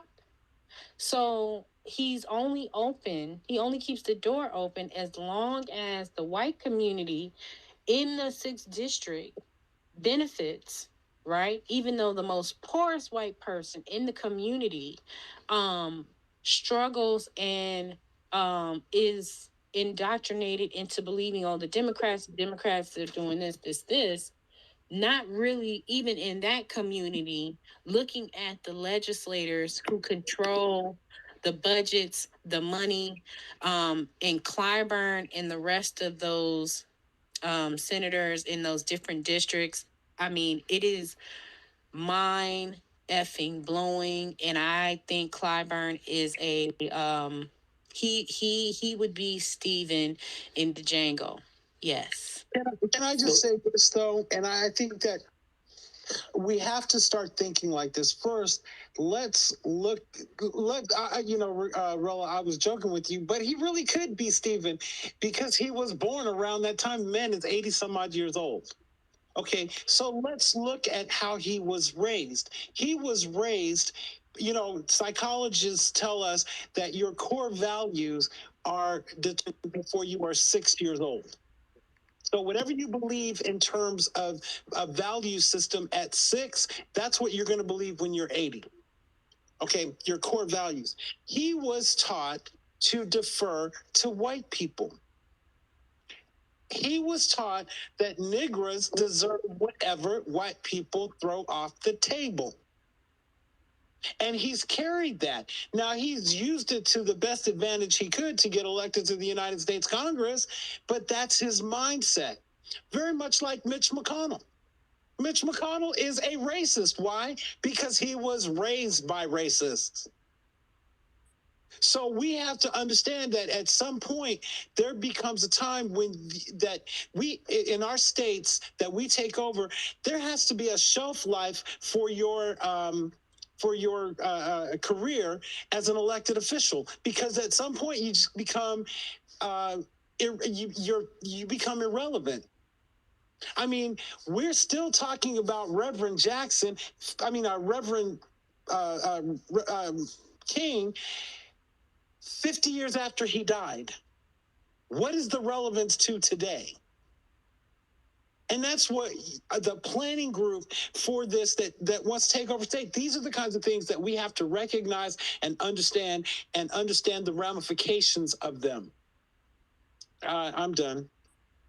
I guess I'm going to say I'll plan on that. I'll land the plane on that. Yeah, I guess what I'm trying to say is, people say that Clyburn is the third most powerful congressman in the Democrat Party. So that means that in Congress, he is the majority. In Congress. He's the majority whip. That is the third most powerful position in the United States House of Representatives.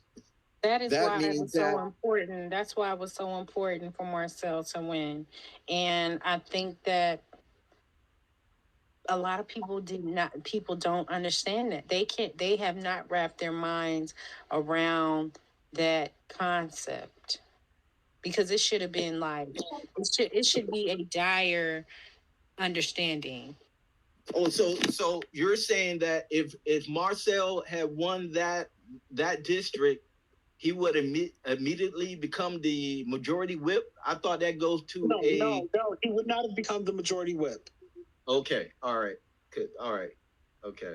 He would have removed. So that means he would have removed the majority whip.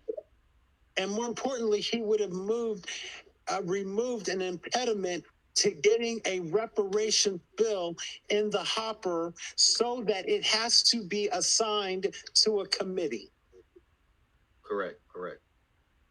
That was the whole point of supporting Marcel Dixon at all costs, because nobody else would do it.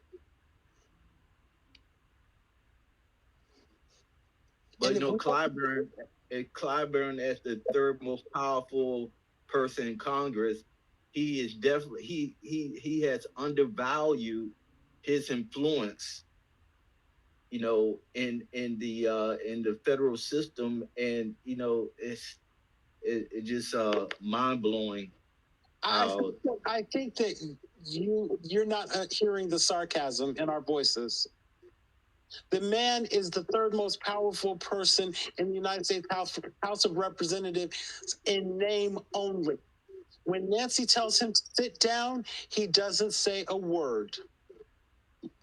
Yeah, because I was going to say, if Marcel had won, it's very likely, and I'm going to say it's guaranteed, they would have shuffled the seats on that position and more than likely voted someone else to that position. I don't think he would inherit that title, right?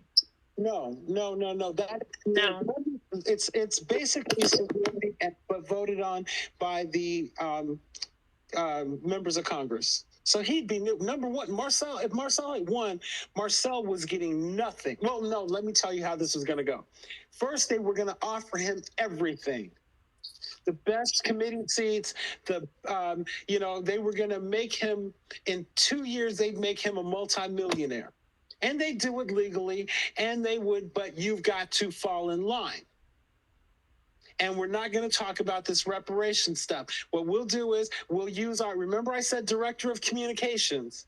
We'll use our director of communications to write you a pretty little speech that explains why you cannot introduce reparations today. That would be the offer. And Marcel, I believe 100% would have said, kiss my black ass. I'm going to put this bill in. And then he would have gotten the worst committee seats. It would have been like, committees to develop libraries. Something crazy with absolutely no financial appropriations kind of work attached to it all. So when you go to Congress, the kinds of committees you want to sit on any appropriations. If it has appropriations in the name of it, that's the committee you want to sit on, because that's where the money gets doled out. So they would have offered him all this stuff, and then if he said no, they would have made it really difficult for him. No one would talk to him. They would not sit with him at lunch. But that's okay. Because guess what? We know how to go straight to the media and put our message out there anyway. And I think people misread the removing Clyburn and Marcel removing Clyburn at the time, of the run, which again, he's still campaigning. So there's still time to get people to, repatriate to South Carolina, get involved into the community and things that need to happen in those areas. However, removing Clyburn, the message it sends across the Democratic Party. Listen, the message it would send across the Democratic Party says, especially the Congressional Black Caucus. oh my gosh, you have no power over us. You no longer control which way we vote. You don't sway the vote of the United States by carrying on with chucks and pearls and black faces in high places. So people really need to wrap their minds around it is time for us to deliver the blow. And it has to be swift, and it has to be hard, and it has to be long. Immediately. And bulletproof. And bulletproof. But it's so easy to do. If we start talking about the little things that really don't matter, but put together a set of goals that accomplish what we say we want, it's a done deal. You know, we're not going to be a part of the party. Okay, well, if you get to, we got 2 Senate seats and congressional seats in Delaware, but we're not a Democrat or Republican, so no one's going to talk to us. We have no one to back our bills. And I'm not making a case for not having a black party. I'm just telling you the political realities. So let me ask this question. I'm going to ask this question to the room and everybody, you know, on stage. And, you know, feel free to hit the speaker box and, you know, come up on stage and speak with us. And then this is my question. Who is the most dangerous person in the world? Who is the most dangerous person in the world?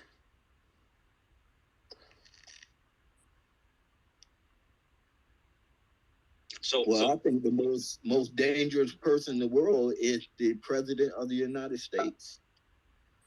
He's the most powerful. Okay, most powerful. Well, that makes him the most dangerous. If his name is Donald Trump or Joe Biden, go ahead. That's a hard question, Rella. Hey, it's not hard.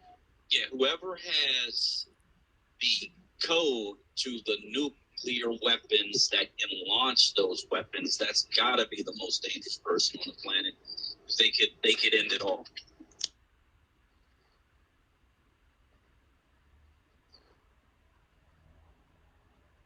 Go ahead, Giselle. Hey guys, I'm sorry, I'm trying to drive back home from DC.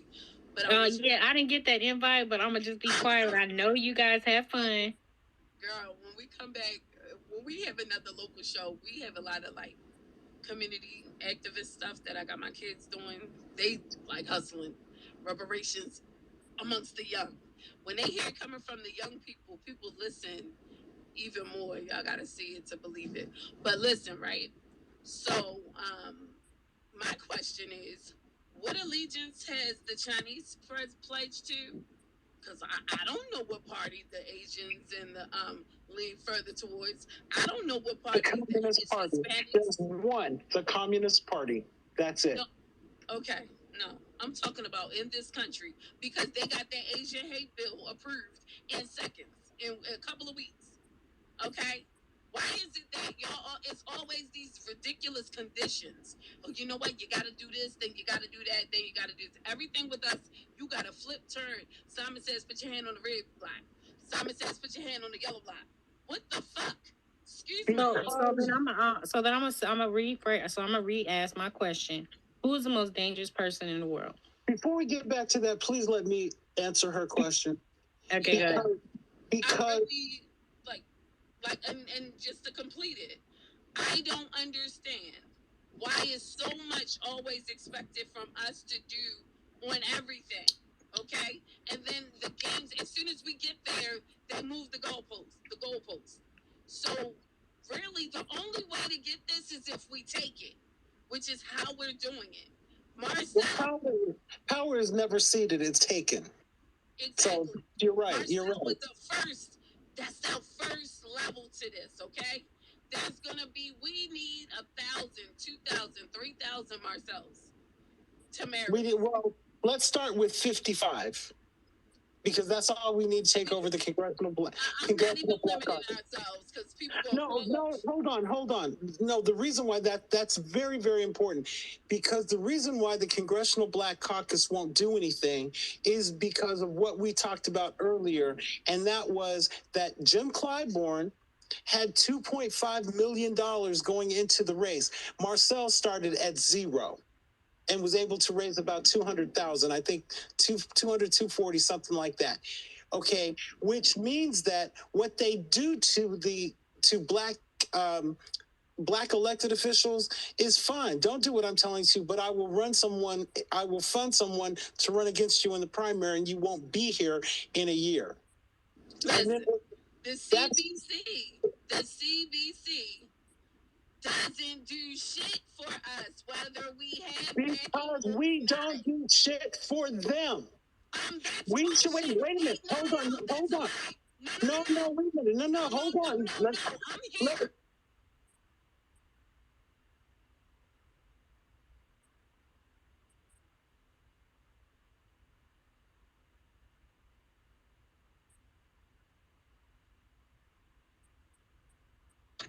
Ms. Giselle, please speak your piece.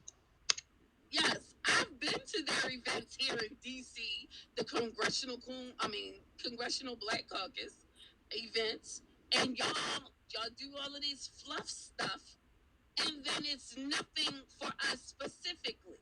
Y'all are literally overrun by immigrants and black people who are literally working directly against us in our communities and beyond. Everything that y'all stand with is people of color. Look at your website. Don't tell me, because y'all don't ask. Y'all didn't do this.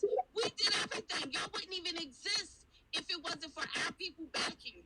We backed you because y'all said y'all are us. Y'all are our representation. NAACP, we backed them because they said they were our representation. And BET, we watch it because they said it was black entertainment television. What the hell? Black elected officials, we vote for you because y'all allegedly supposed to be for us. And you do everything for everybody else. It's bullcrap now, and we see through that. I think there's something wrong with your mic, Giselle. I'm sorry. I'm going under a bridge. But okay. I'm sorry, guys. And I'm sorry for yelling. But I'm so tired of people telling us what we don't fucking do. When my grandmothers and the elders in our community would walk like 4 blocks, I remember taking old people to the damn voting polls. I remember doing that. I remember even young people going to the polls, standing at the polls, the ones y'all talk about so much. And then when a certain Democratic person don't go into office, you blame it on it's not enough young people voting. Maybe not voting for your side, but they out there doing something. I just want to clarify one thing. I'm hoping you're from. I'm hoping you're from the South and use y'all as a colloquial, because Lloyd is not part of y'all. Lloyd's thing is get rid of every single one of them. I'm simply telling people how the game is played. Because and you can say that we do everything we're asked to do. We don't, because we don't have, and I guess I'm about to kind of contradict myself when I say this, but we don't have a mechanism, i.e. party, in place that can raise $300, $400, $500 million every election cycle. What? That is key. We, as a community, we don't. All you have to do, all them emails that I get from y'all every damn day talk about just send us $5. You get it from the Democratic Party and not me. Again, I'm not part of them. I'm simply explaining how the game works. But yeah, you send it to the Democratic Party and they tell the black folks, the members of the Congressional Black Caucus, if you want any of this money, you'll do exactly what we tell you to when we tell you to do it. So y'all can keep dancing though, and we're saying game over. We don't want to play. I don't think you know who Lloyd is. Lloyd is actually Lloyd is actually he was part of Marcel's campaign. He's not part of the CBC or the Democratic Party. Okay. I did. Okay. That's why you keep saying. That's why he keeps saying. If you're saying he's hoping you're using y'all as a colloquialism, and not necessarily. Yeah. All right. Okay. A Congressional Black Caucus. I thought you was with them, and Lloyd, I didn't know. I'm sorry. I rocks with Marcel heavy all the time.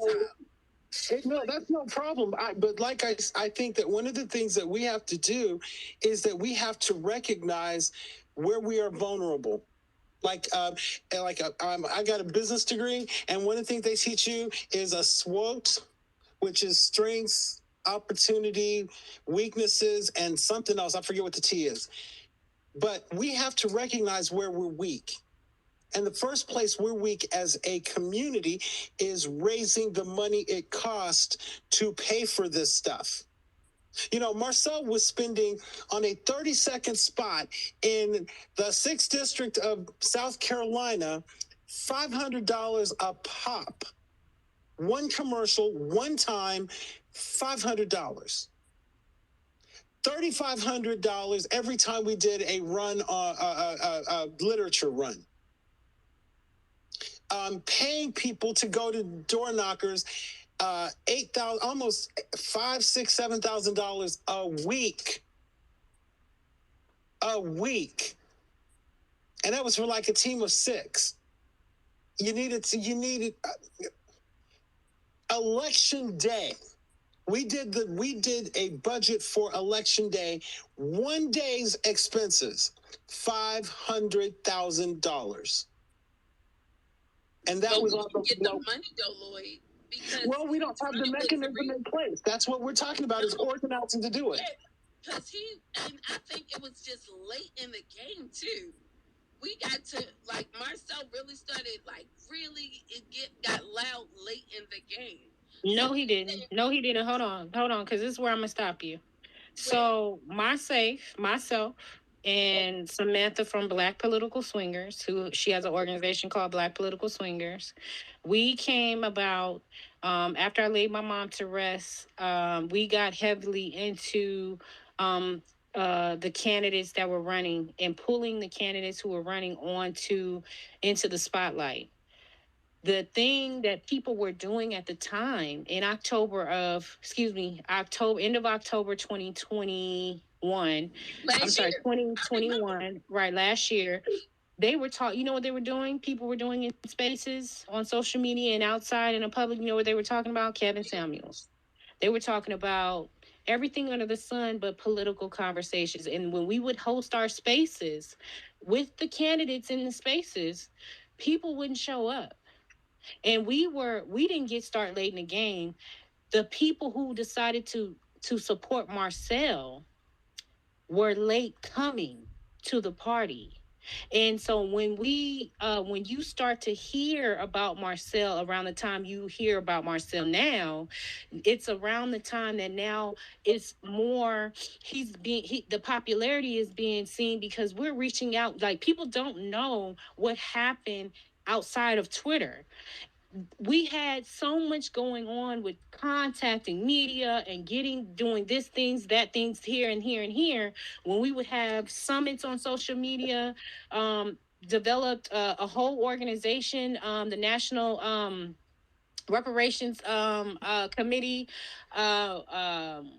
people like the Freedmen Party, Eric, he was coming in and helping us, getting support. Friday Jones, the NAASD started now getting involved in helping Marcel and actually getting to know the other candidates. Every time we talked about the other candidates, people only honed in on Marcel, but the other candidates were saying the same thing, just in a different way.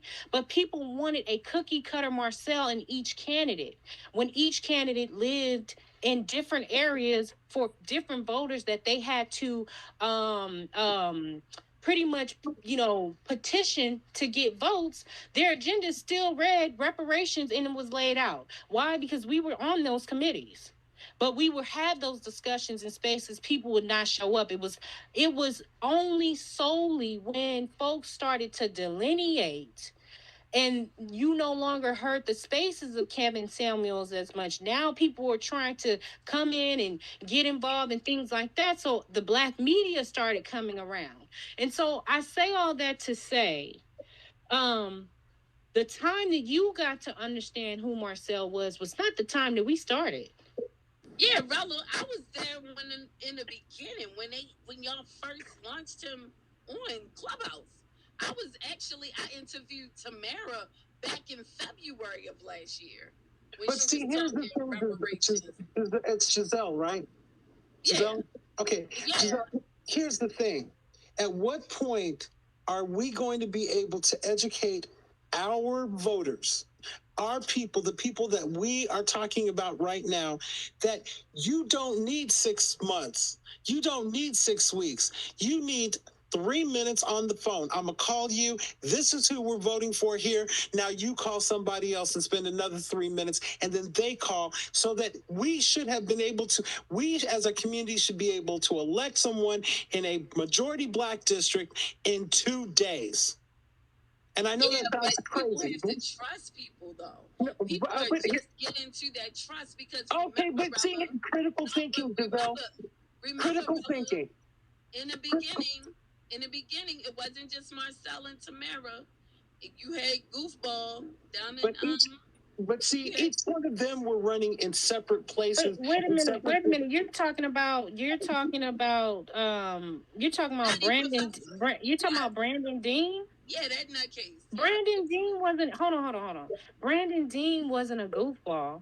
Just because the people on Twitter, hold on, no, I need you to hear me out. Because again, no one was involved in actually meeting these people, going to see what they were about, what was going on. Brandon Dean was an actual candidate that paid his money down in Alabama. No, Brandon he might not. Dean, let me finish. Hold on. Everything about Brandon Dean, everything, all the way down to his whole alignment with I got a whole inbox where he inboxed me and said he was friends with what's the chick? Who? Kamala Harris, and he talked about We talked to Brandon. We talked to Brandon Dean. Samantha and I had talked to Brandon Dean like we talked to Marcel. We had a whole meeting with all of us together that people don't know about. He told us about his actual show. He told us about his time when he worked in government. He told us about the situation in Alabama where he was run out by a white mob in Alabama. And whether or not my point is, whether or not if he was a goofball or not, he paid money into running in Alabama. There was no one else doing that. Rella, right? This man, with this man that you're talking about in defense, and I'm not like, I think y'all did excellent with Tamara and Marcel. Those are the only two. Like I don't know. And Reverend Somerville. Yeah, I don't know that much about him. Giselle, we lost you. Or is that me? I think she said she was driving under a bridge, I think. But I'm gonna say this. The candidates' lives and the lives that they live, we have no control over that. What people believe and they choose to believe and what they choose to actually no, we can't hear you. I think you're in the Matrix. Drop down, Giselle, and come back up. What you choose to believe and what you see are two different things. And I think that if you put your hat into the race to run, you need to galvanize people around you so that folks get to know who you are. And I think we don't utilize social media enough in the right way. And we do not take the blueprints from our ancestors to go about actually recreating, not reinventing the wheel, but reinvigorating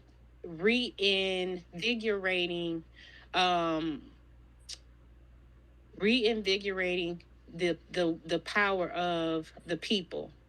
Ida B. Wells was very strategic in doing that. Every time she moves, had to migrate to a different state until she landed in Chicago, and she definitely left a history of stories behind that. And I say that to say all the candidates that stood up, that we actually got behind to support, whether you like them or not, whether they fit the mold of people who had opinions about them or not, they put their name and hat in the game. And however that looks, you still need a candidate in those cities because we need representation in the House and in the Senate. Can I just say this? Giselle started to talk about trust. Here's the thing. I say what we have to teach our people is critical thinking. So if things are as bad as as we believe they are in South Carolina, my critical thinking says that Marcel could not do any worse. Clyburn had 30 years. He did nothing. What makes me think that at 83, 86, whatever he is, he's going to do something? So it's time for a change. There was nobody else because the other guy was put up by Clyburn. So what was the trust issue? The only thing we could trust is that Clyburn and the other 54 members of the Congressional Black Caucus aren't going to do anything. We can trust that. Yeah. Can y'all hear me better now? Yeah. Hey, let me throw this in here. The Brandon Dean race, right? I had a conversation with him. So in his race, I think it was just like Marcel's race. They put up a third candidate to sort of kill his vote a little bit. However, he got 32,792 votes, almost 20% of the vote. This third person got 28,000. Had that person not been in the race, he might have got 50, 60,000 votes. Yes, in black, they put her up at the last minute against him. Because he didn't even have anybody running against him when he filed his paperwork. It was just him. It would have been a shoo-in, but the Republicans put that woman up at the last minute. And she won. How many conversations did we have about the fact that Clyburn was doing polling every day, and we didn't have a dime to do our own polling? Right, and we were talking about how he wasn't even campaigning in his state. He wasn't even campaigning in his district, let alone the state. He was campaigning outside the state. So what does that tell you? With the going to that Brandon thing, if y'all can hear me, Brandon did become the mayor for a couple of days. They moved him out of his seat because some of the ballots that he had that was mailed in, most of his stuff was mailed in ballots, it was going back to his house with the wrong address. Or however he was doing those mail-in ballots, it was coming back to his home. The one thing that Brandon did, he was good at first, and then he started talking a lot. And when you start talking a lot, you start saying everything that was real. So what came out with Brandon, he rubs arms with Cory Booker, too. He was running for office up in Pennsylvania, too, because he was looking at any seat that was open. His original agenda was not reparations. He jumped on it because it was a popular conversation. He was not those other two people. And then he said to us, when we called him out from everything we found on social media, everything, even down to the fraudulent, where he was removed from his mayor's seat, where he was like, oh, they set me up. Okay, they set you up. So can I ask you a question? Okay, so he got to reparations, right? He said he jumped out talking about he's back in reparations, right? Question. We had a guy in D.C. said that he was back in reparations, and underneath of his policy, right underneath of it, he was trying to do mass incarceration. Well, hold on. Him down at his own event. Hold on. We can't even though we got. Let me ask the question, please. See, here's my thing. If you tell me I'm 100% behind reparations, I don't care how you got here. I just care that you're here now. I don't care if you took a boat. I don't care if you took a bus. I don't care if you crawled, but you're here now. We have to stop this. Well, 3 months ago, you said, well, guess what? I got more information. The more information you get, the more informed you are. And intelligent people change their positions when they get better information. So now the other part, I don't know Brandon. I heard about him, but I don't know him, never talked to him, don't know his platform. But this mass incarceration thing, I'm like, okay, that could be very problematic. But if we can get him to reparations and he thinks he's going to get the vote, we can get that mass incarceration thing out of there too.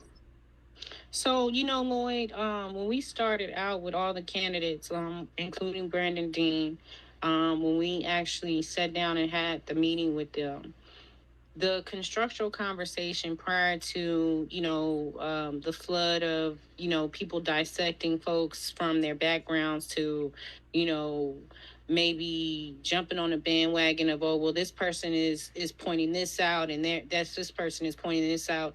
None of those candidates platform was fully gung-ho set on reparations. It wasn't until we actually started preparing and going through the strategies with the candidates and the other people on the teams.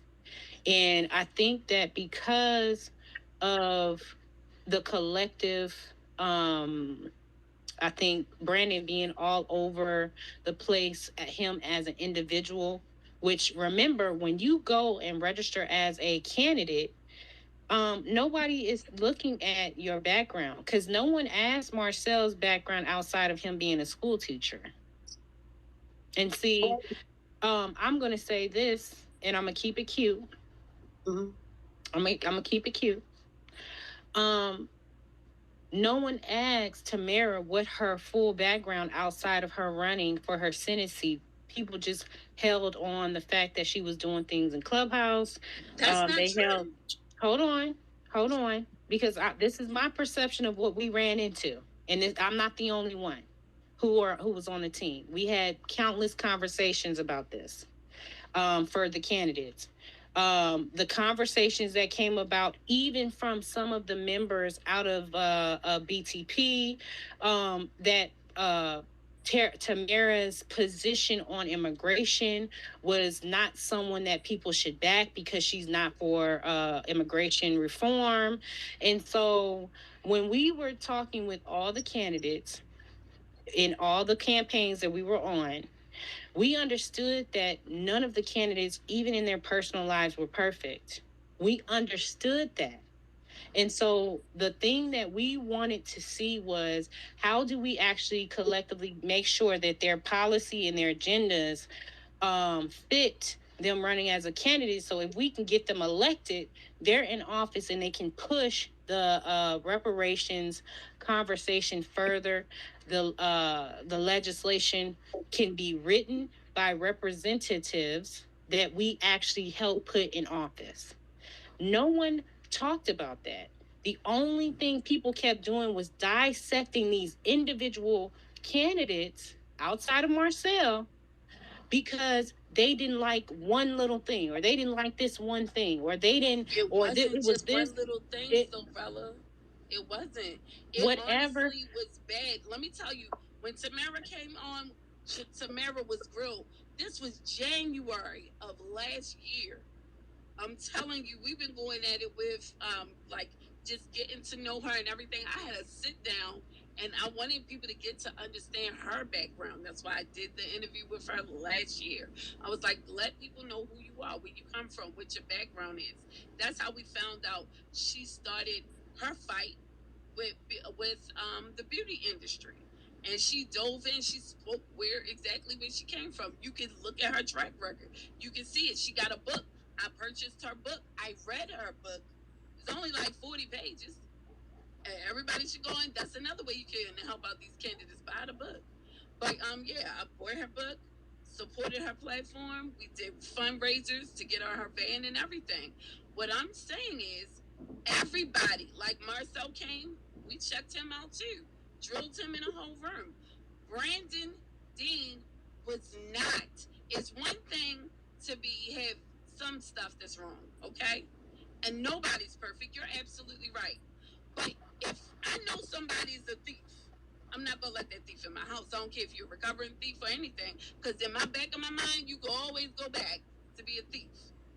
Now, when it comes to Brandon didn't just have little crooked stuff. The man changed the spelling of his name. He was doing signing up to be elected official in every state that it was a seat being given out, a seat going away for somebody retiring that nobody was filling. It wasn't about being in the Senate in Oklahoma so that he can help us with reparations. He just needed to sit. He came out and said that we had this man in a room for over 8 hours, okay? All night, because we was going off on this man. Then he said, what would Jesus do? I'm sorry. I don't trust stuff like that. We are in a position where we just can't afford to, nothing can, we know a lot about that man. Just that one specifically. It's going to be a lot of people that's going to resonate and say, oh, we're here for reparations. And that doesn't mean that's going to be the one that's going to, that need that seat. We got to be realistic with that too.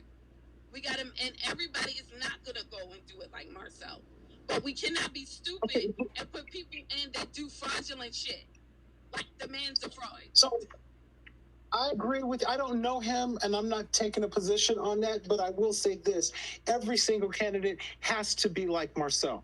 And Marcel was not born Marcel. We spent hours and hours and hours going through his platform, asking him questions. How are you going to answer this? No, don't say that. Say it this way. Or can you change this? Marcel's platform, before it was announced, it changed.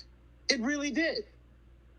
There was a lot of compromise, but he was prepared. But he was because he was good too.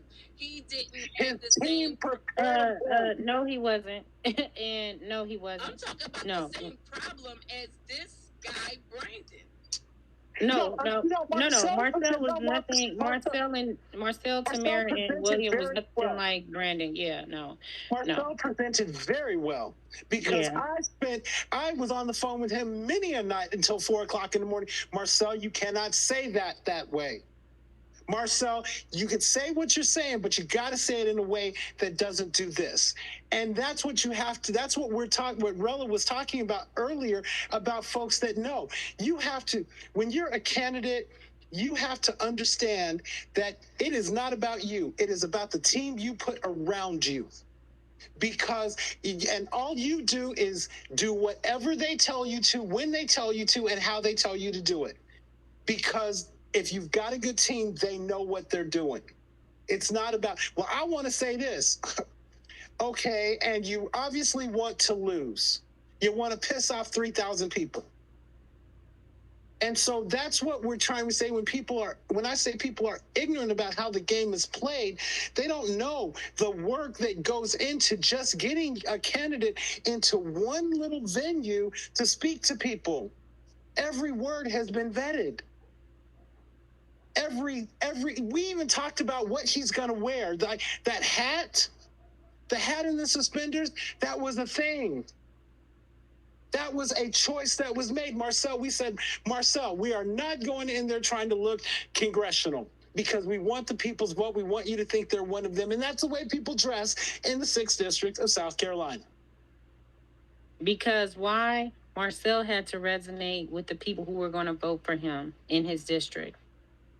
And so the messaging for what all I'm saying is, I don't disagree with what you're saying in regards to Brandon Dean, and your perspective. I'm telling you from what we saw and the reason why our team didn't continue on, it wasn't because Brandon Dean is not smart. Because if you ask me, I think that the man is intelligent. Oh, he's really intelligent. He's highly intelligent. But it's the fact that whatever is going on personally, I think for him, it's hard to land somewhere because you don't know what else there could be there that he's dealing with that has him in all these different areas. I didn't have a need to be on Spaces demanding him to give me the whole rundown because we were already doing that in the background with him and the other team and the other candidates. And so once we saw certain things, there were just things we just decided we were going to handle differently. And some things just don't got to be said because it plays out on its own. And I remember specifically him telling our team, once we made the executive decision to move on, that he said it would be the biggest mistake of our team's lives, not, support taking him on as a client. And so I say it to say this: had he won his race, that might have been true because he could have gone in there and did something. I don't know. But because of whatever it is that he has going on, I think personally, and what in dealing with, what a lot of Black Americans are dealing with homelessness and other things like that, we don't know where he's going to land. And I'm not in the business of throwing the baby out with the bathwater. I just sit back and observe. Yeah, And, I observed the baby, the bathwater, and the tub. All of it out. You just threw it all out. So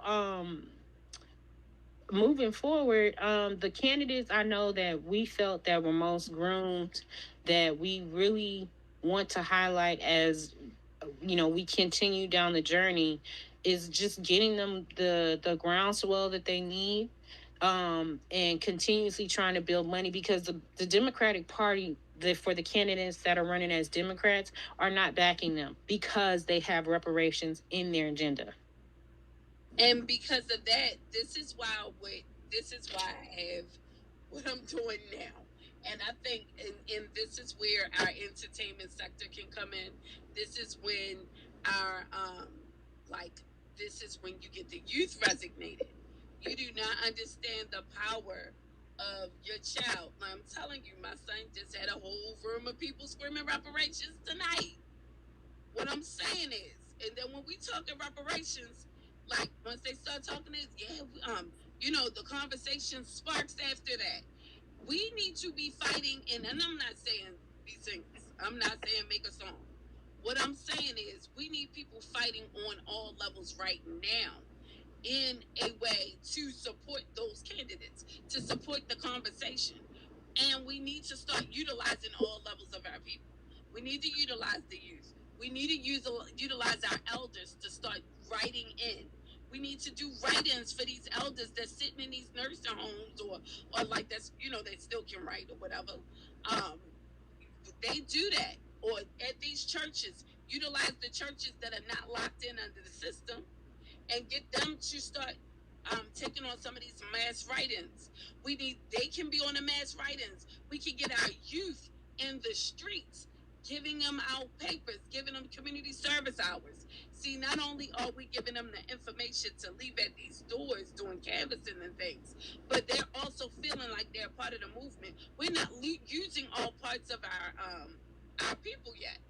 And I think that's the direction that we need to. I personally believe that's what we need to go into. We have the education spaces that's here, and more coming that I know for sure. Because U.S. Freeman on Code, we have a whole education thing that's going to be amazing, and we've been doing education for the last 2.5 years on reparation. Then we need to get people understanding what delineation means and reinserting that confidence into our people. And then we get them all activated. I think the biggest part is education. The reason why people didn't run up Marcel, they went with what's familiar because they're dealing with the daily bullshit anyway. They like nothing's going to change. They're used to nothing changing. But now when we getting this education and information out to them, now we got things that's happening over in Cali. That's stuff that we can say, look at Cali, because that's what I use when I'm canvassing here in Baltimore, because I do that with my kids, going to different people, going door to door, when we're doing the community walks, even when we're doing, when we're talking about the safety in our community, the first thing we need to be talking about is reparations, because that would change our lives overnight. That's what we got to figure out, where those talking points are. And all of this will start helping to support like what you guys are doing with the candidates. I don't knock anything you guys do. I think it's amazing. But I think we just got to use all parts to our people to make it effective. But I agree with you. Definitely, we have to definitely link up to get active, and Black definitely with the majority state movement, along with getting all that planned out. And I agree with what Marcel said. We have to get to the point where we put someone up, they can get elected in 2 days.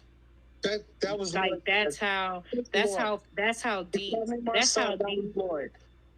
Lloyd, I'm sorry, Lloyd. I meant Lloyd. I'm sorry. That's how deep. That is how strong the collective has to get. Like, there's no if, ands, or but. And I'm sorry, Keith. Productions. I know you've been waiting, so I do apologize. Go ahead, brother. Yeah, that's DJ Sedge 1. Hey, I want to salute y'all for the hat and suspenders. As soon as I saw that, I said, that's got to be intentional, man. And I really, really, really love that. Go ahead. Well, I'm big on history and facts, and so is Marcel, being a school teacher. And when we were down in South Carolina, it just honestly, him as who he is, it just fits him being Gullah Geechee, and be having huge ties. Like, people don't even know, like, his grandmother having a huge tie in the community and the work that she did. It was very, very ground. Like, you talk about grounding, when you walk outside, grounding, that was that moment, understanding and really seeing that up close and knowing that it was really invoking the ancestors and a culture that a lot of people have fallen away from to relate to. And he does it well. I don't know anyone that can wear suspenders and hat in the way he does. And I mean, I know some people that can flex some hats now. That's not what I'm saying. But in the way he does, in the spirit of South Carolina and the Gullah Geechee, he represents them well.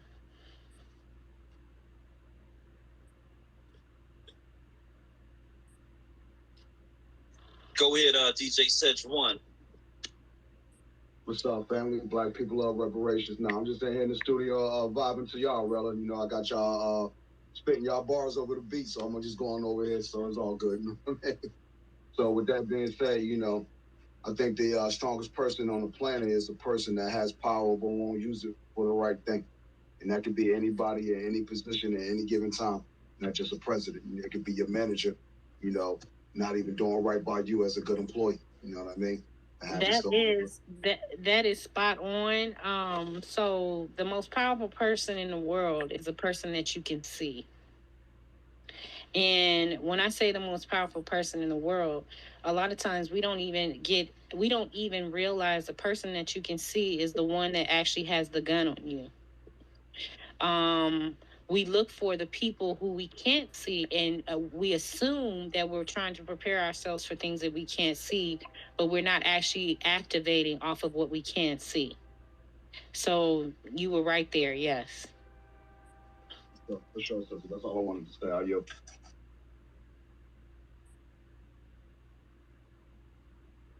Miss G. Watts.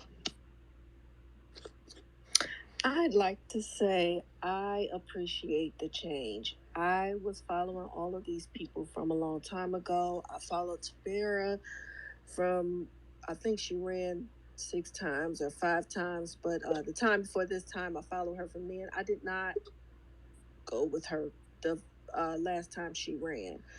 But this time, it was a change within me that I said, okay, we either got to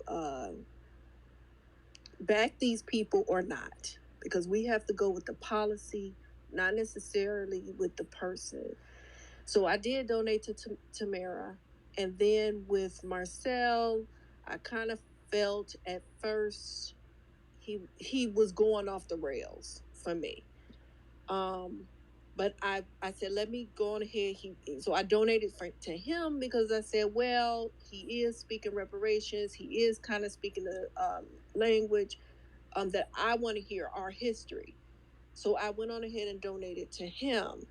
but I did see the change, and I appreciated the change because I felt for a minute there, I'm just wasting my money, but I wanted to make a statement, and I wanted to put my, I want to back reparations. So I do appreciate the change that I saw where he became more, in my opinion, ready for that position and to answer everybody. I was very impressed when he was in that room and they started talking about the economy because, you know, he's basically talking about reparations in our history. But when that guy, it was a white guy, started talking about the economy and Marcel went toe to toe with him and that white guy started backing up, I said, oh, I did not waste my money. And I believe that's when more people started coming his way. Now, that guy in California, he was a little shady to me. Reverend William Somerville. Yes, and I'm gonna tell you why. I'm gonna tell you why. It's because he spoke like a politician to me, and for me, I felt like he was kind of slick. Like he said what people wanted to hear, but it wasn't coming from. He wasn't himself to me. He just said what people wanted to hear. I listened to language very closely, and he would kind of say, yeah, and he would let people speak, but he would not necessarily say the words from his mouth. And I understand that I do understand that politicians have to politician. I do understand that part of it, but I just kind of felt like he was more slick. And I really listened to people very closely. I listened to how people answer questions. Um, I listen to what they say versus what they don't say, because I've been in politics for a long time. So I'm it's something about him that was more politician than more I don't know. He's a little too slick for me. So Reverend William Somerville was, out of all the candidates, was more polished than any other candidate because he's been in politics for a long time. He actually has historical ties even in Arkansas, and out of all the candidates, Reverend William Somerville, he is the same person you hear on social media as he is in person. I think that it's good to hear you even, I think, say what your perception is, because a lot of times we don't get to talk about how people perceive candidates because we have to somehow get past the conversation of what you feel. Not that your feelings are wrong, because I can't tell you your feelings are wrong, but I'd have to be able to reinforce to you that the actions that Reverend William Somerville was taking in his city in the state of California, in Orange County, he did, and he was true to his commitment to reparations for the community of Black Americans that he was supporting. There are countless and numbers of people on his campaign, like myself, who can testify to that. The other thing, sure, go ahead. What folks have to understand, and we don't. Reverend Somerville, Marcel, and Tamara, and I'm generalizing here, stepping out, wouldn't be representing anybody that's on this space right now, unless you're in California, Georgia, or South Carolina. And we have to become educated to understand how a person has to campaign. I can't address your issues in New York if I'm asking people in California to vote for me, because they have separate issues. But what I can do is give you in New York an overall idea of who I am and what I stand for, so that you can help me raise the money that I need to win that race for those people in California. And when we start talking in a way that they're representing us all, they're not. When they get to Congress, they'll make laws that that affect us all, but they don't represent us all. So if I've got a district that is 55% black and 45% white, I have to be very careful in my messaging. Doesn't mean I'm not 100% down with the cause, but it means I have to get elected to do anything. And we have to start giving candidates a break to say, okay, well, you sound a little too polished. Okay, well, if 45% of my district is upper middle class white people, they're not going to let me come in a hat with some suspenders. That's not going to fly. So that's what that's what Rel and I were talking about earlier. There's so much that goes into this, and the education that we have to give our people is what goes into it and what to actually look for. So if I say I'm for reparations, great. Are you backing Marcel Dixon campaign's reparation plan? Because Marcel didn't just talk about reparations, he actually put out a plan. We did a whole convention thing around it. 1,500 people came through. And Reverend William Somerville and Tamara were actually guest speakers at the National Reparations Day convention that we hosted on Twitter, where we recognize elders. And the one that we will do next, we will be actually pairing elders and the people of today's time. We'll be recognizing them. So I think, again, this just goes back to putting all the information together in one piece so that people can put a full picture together as you start to have your individual spaces, conversations. You now have new deposit seeds that you can go and water. Again, candidates that will come up. I still plan on putting together the Purple Book, much like the Green Book, that I have been putting like in the background. I have not, gotten to do any more work with it, where it will highlight kind of like the newsletter that you would get, who is the topic of, of this state, who is the running of this state for reparations. I know what organizations like More Mayors, I think .com has candidates who are running on reparations platforms as well, and they're not on Twitter or in Twitter Spaces to be. I think what people were doing were what was it, vetting or something like that. So there is a there is a culture for people who are involved, who get physically involved with the people on Spaces to collect donations and get involved to get to know the people on Twitter and social media. But then you have the people who are literally on the ground and in their cities.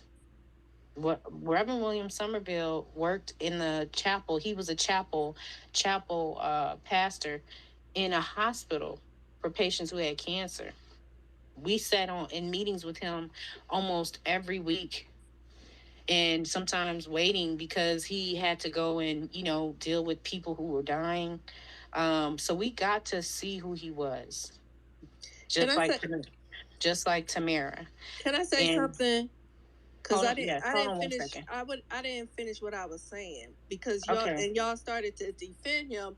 But what I was gonna say is, of course we're going to defend him. I was on his campaign. I'm going to defend him. Can I finish though? Because you didn't even let me finish. What I was gonna finish saying is, it was the Democrats' response to him that made me think, oh, wait a minute. He may be on, maybe somebody looking for it. It was because I think they did something like ask him to step down or something like that. Yes, they threatened his life. That was the point that I said, oh, he must be real. So it's not just that he was. I didn't think he was too slick, but it was the Democrats' response to him that made me feel like he was a real actual. You know what I'm saying? Somebody that's for the people. So that's all I wanted to say. Gotcha. Yeah, so what I'm hearing, and I actually agree to an extent. I think that Marcel was so raw and so authentic that Black American voters, supporters, etc., were gravitated towards his energy because of how authentic it was, and that because the other candidates didn't come off as authentic. And that may not be, that's not a slight against them at all in any way, shape, or form. But I think people kind of understand that in order to fight for reparations, it requires a certain type of energy. It's uncompromising energy. And when a person doesn't express that constantly, consistently, I think that's where people were sort of, falling off. I never heard that story about the Reverend Somerville. I wish he would have said it, talked about his personal life. He seemed to be very, like you said, well packaged, but there didn't seem to be anything about his personal experience that came through. Much of those spaces that I probably was on like a dozen or so spaces with him whenever he would show up. And so I think that just that authentic, part of who a person is, needs to come through. I'm gonna mention a name, Nas. I think everybody here knows Nas, right? So he's somebody who I think if he ran anywhere in the country, the people online would support him because he has that authenticity. And it's not like Marcel, it's a different energy, but people are gravitated towards it. So what I would say, I mean, you got to respect the opinions that people are giving you. It actually is very helpful to hear that, get that feedback, and try to relate that to the next candidates and see if they're able to pull that part of themselves out, be vulnerable, let people know who they really, really, truly are, to get that real deep connection, but also look for those type of people to run, because I think that's what Black America really wants. They don't want the polished politician. They want someone who is uncompromising, who's frustrated, who's not going to assimilate into the system. And I think people get nervous when they start seeing signs of that. So and we had those discussions, and Reverend William Somerville understood that. But the one thing that, just like Marcel, he was not going to change who he was, to fit into, I think, to fit the lens at the time that he was running. And I think because of the fact that his demographic, again, was not the demographic on Twitter Spaces, his demographic is who he spoke to. And that's who he had to, go out and speak to in the community. And most of the time, that's what he was at. He was at community events, scheduled community events, which is why we could never barely get him on, spaces when we did certain things once he actually got off the ground. And so, but I think what I'm hearing, and I will definitely take this back to him and let him know that the Southern him, the roots that he comes from, is maybe something that he can actually start to use in his strategy to start to open up so people can get to know him in that way. And I think that would be beneficial for him. Not necessarily that he has to come off like Marcel, because I doubt that will happen. But it will give people a different insight of who Reverend William Somerville is as he's taking on the mantle of rerunning his campaign. When you have a Democratic candidate or a candidate in his stature where the Democratic Party actually was threatening his life. He too was making a mark. Tamir was making her own mark. Marcel making his own mark. And I'm proud of all of them. I think all of us who ran with their campaigns and sat on the executive committees, we are proud of them in all aspects. I mean, they're not perfect, but we need more. We need more. We need more people and all. And all. If we can get, however whatever the number is that we need to make this majority flip happen, we just need people. Period. And we can go through the grooming process like we did with them. But it starts with someone stepping up saying, hey, I want to run as a reparationist candidate and I'm trying to get myself together or what have you. This is the city I live in, the state I live in, and what do I need to do? Let me say this. There was a candidate, a black man up in Washington State, and he's a pastor, an older black gentleman. He was out putting out his campaign, signs, and he said a car pulled up. The guy rolled out the window, pulled out a gun, and shot at him. He said he heard the sound of the gun, and he felt something on his side. Luckily, it was a BB gun, right? Luckily, it was a BB gun. He survived, no problem. He's a pastor, so he's on TV talking about I want to give this guy a second chance. All of that garbage. I think DJ said one is the one who sent that to me. So I wanted to relate that story to say this. I had a post where it says, "We must not fear death or loss of income. We must be willing to sacrifice everything." So I think it's very, very, very, very important for anyone who runs for reparations, black majority statehood, whatever it is, something that's so far outside of the norm, to understand that that is what comes with it. That is a part of it.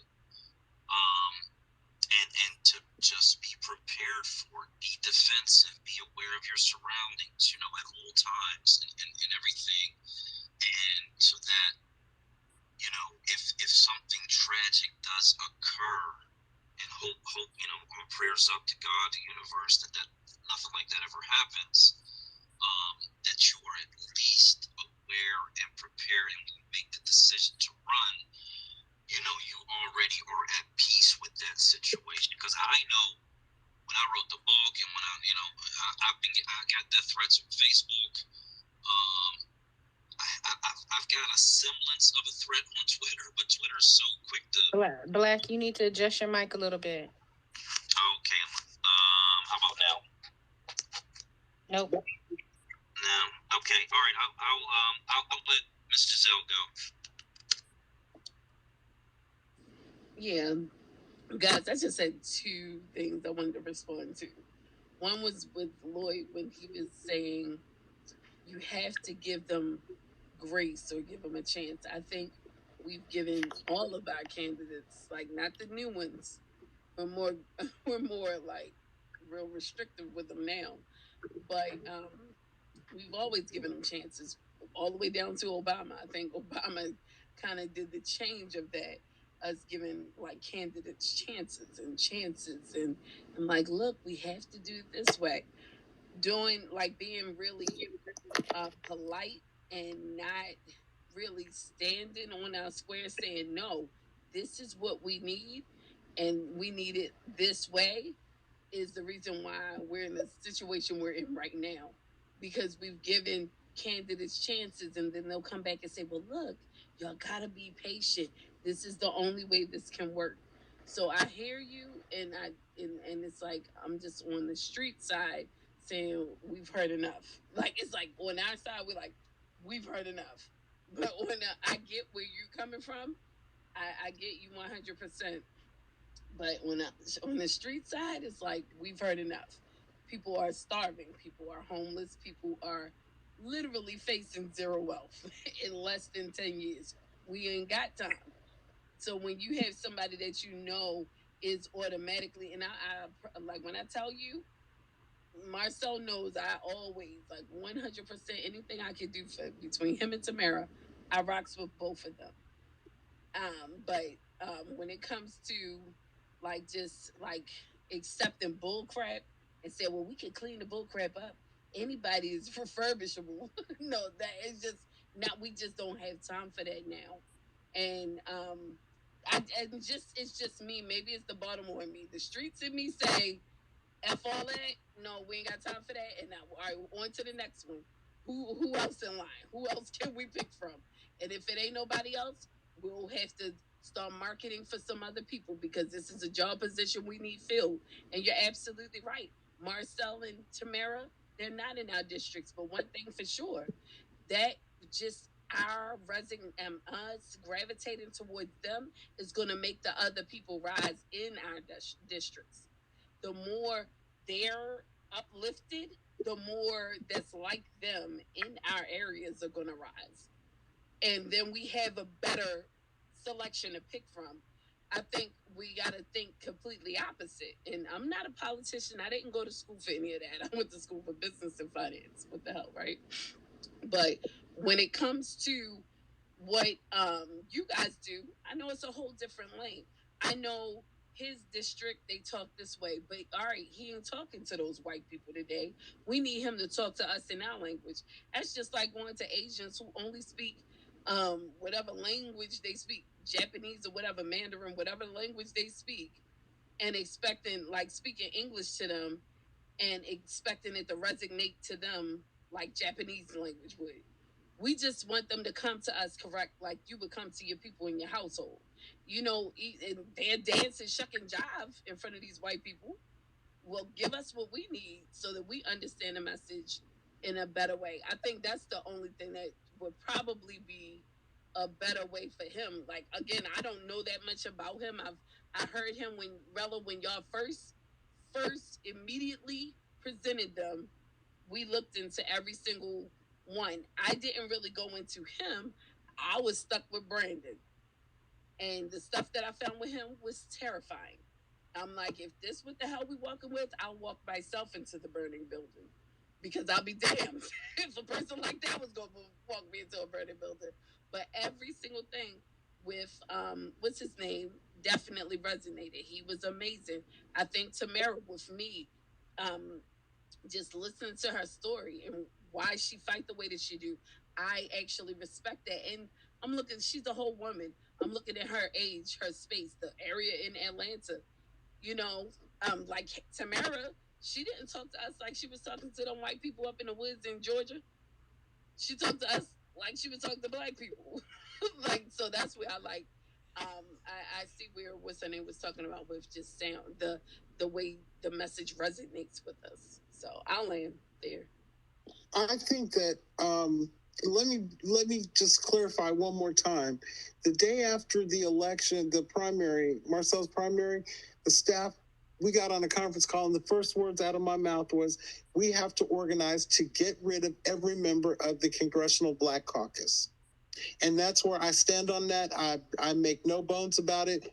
None of them are worth anything. Okay, so be clear, that's where I'm at. But I think that the way to go about that is we have to create a Black agenda. We have to create it. And so far we've got two planks. One is repatriation back to the South, and the other is reparations. I think reparations should probably be at the top, and then the repatriation. But we need to stop waiting for these people to come talking to us with the right thing. We need to be organized so that we can hand them a piece of paper. Take 10 minutes, go read this, and if you can sign that I will support every plank in this, then we can talk to you. If not, we don't have time. So that way, it doesn't matter if you're a polished politician or you're a Marcel Dixon that comes in suspenders and a hat, or you're a Tamara who is driving down the expressway trying to do a space at the same time. It won't matter because we know that you are supporting what we want, not what you think we want. where we take control of everything. Does that make sense to you?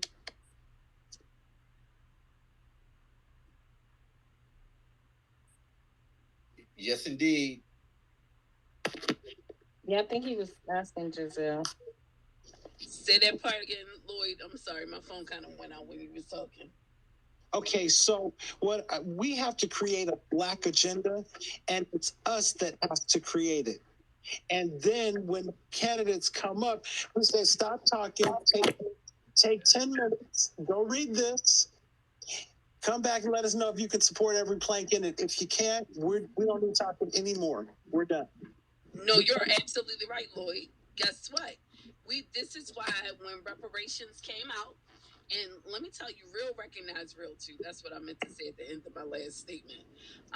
That's why, like, real just recognize real. So, but going into the making a plan, I think we are the only ones that should be able to define what a reparationist is and who can run on that platform. And when people who are not like what we would accept or elevate to that level, we have to shut them down as a collective. That shows power, and that shows that we're serious about what the hell we're pushing for. We cannot let all of these candidates just rise up talking about, oh, we're here for reparations. We're all for reparations. And cannot stop it. Yeah. It's our responsibility. We need to be the ones, and we can do that. That's a simple thing. And we shutting people down on social media. Social credit scores is coming, guys. So we all probably gonna be on the hit list. The sales campaign. Ain't nobody look. I'm gonna put this out there, and it's being recorded. Ain't nobody social crediting me because don't nobody pay my social credit bills, and ain't nobody buying my house if I repatriate and move. I'm gonna put it to you like this: you don't own, and I just said this. You don't answer to me, and you are not my handler. The problem that we're having, and the reason why we're having so many different divisions and things, is because people are getting into the lane of thinking that they are people's handlers. That is the wrong energy to try to move reparations. That is not the lane that ancestors who actually founded reparations on. And if you have not watched on C-SPAN, John Conyers, who actually was the founder, who pulled together numerous of organizations to have the conversation on Washington about reparations, that Dr. Claude Anderson actually was a part of one of the organizations with Paranomics, then you're not understanding the assignment. You're not here to credit check me because I have to do my own lineage. And if I decide to talk to you what my lineage is about, if I don't say what you like or what you hear, then you signing me off. That don't change my livelihood and me having to survive on a daily basis. You're just talking about social media. Then that takes away from the bodies that we need to go and run and go and be involved with the collective to fight for reparations, or it takes away from the collective having discussions like these because people want to credit check folks on social media. Well, no, but did you hear what I was saying, Rella? What'd you say? Yeah, what I was trying to say was, I said social credit scores is coming. I know they're going to try to get all of our asses. I heard you, which is why I heard that. That's why I said what I said. Yeah, you're not social credit checking me because I put skin in my own game. Right? No, that's not what I was talking about. Okay. Because I've been. Listen, I sit in the background. I think a lot of people sit in the background and they watch, especially people who are in organizations that are actually doing a lot of work that don't come on spaces to get into a lot of the beefs and things that are going on. Because we're sitting back and watching the bullshit because it takes away from the real discussions like these that have to happen. Right, that have to happen, and creates these pockets of of situations where people believe that they are the sole controllers in all 50 states of who can run, who can't run, and who should be elected or who should be put up and all this other book. If I decided to run for office, I'm not coming to social media unless I'm coming to talk to you about my run and what I'm doing. I'm not coming to social media to get your approval because I've already made my decision. Right. And see, what I was trying to say, Rella, before you went into that wasn't where I was going with it. Can I get a clarification here? I need a clarification. So, Rella, are you saying that... Lloyd, why you need clarification? I didn't miss words. Okay, no, hold on. I'm old. You're younger than me, so I need to know what to do with me. Okay. Last night I was told that I was an elder. Rella, how old are you? Giselle was there. I remember when you came around. I remember you came in, we was in some spaces, we was doing tech and all of that. Yeah. I remember you. I remember. So last night I felt a little like it was almost like one of them things where when you coming back into social media and in the space last night, like it really had me spiritually in a moment because I was taking in Sam and enough and them being young and hearing the pain in their voice, right? And so when Sam was like, well, ma'am, you're a little bit older than me, and he was just like, well, I'm 25. I'm like, well, I'm 38. I didn't feel like I was that old, And Rella, please don't do that because I just turned 40. He did that, huh? Wait until you are 62. I still don't feel like the elder. 60 is not old to me. I feel like you're not an well, okay, you might be. You're like you have wisdom. You know what? Okay, yes, like it has to be levels. It's got to be levels to this because trust me, I'm as young as anybody else in spirit and heart. But let me say this: I'm not above playing that age card. Well, I was just, but it made me want to prepare to get to a point where when I do get that opportunity, and knowing that there is a possibility that there are people who are watching me or listening to me, that I have a responsibility to make sure that what I say, even I am not above being corrected or re-brought into the fold to make sure, hey, maybe there's something I didn't know, or I'm never ever that person to think that, okay, I know everything.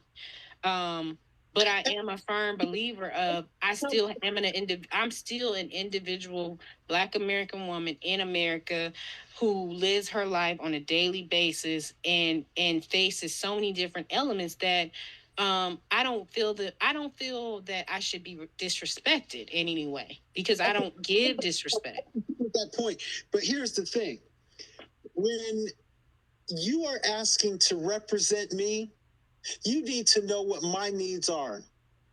And you need to accept that I'm not looking to you to solve all the problems because I'm giving you what I need and how to do it on paper. So we've got this plan. This plan for reparations? Have you read it? You haven't? Well, go read it and come back and tell us, can you support it? Because if you can't, you got to go. Because we have to. We said this earlier, hours ago. We said the power is with us. When you get elected, you will be working for us. And that part, Lloyd, is what I was trying to say before when Bella had went into what she was saying. Because of the power of social media, we can, if those candidates try to go under a reparationist platform, and we've all solidified exactly what it is. This is what we need for this particular goal, right? Reparations is the goal. We can shut them down online.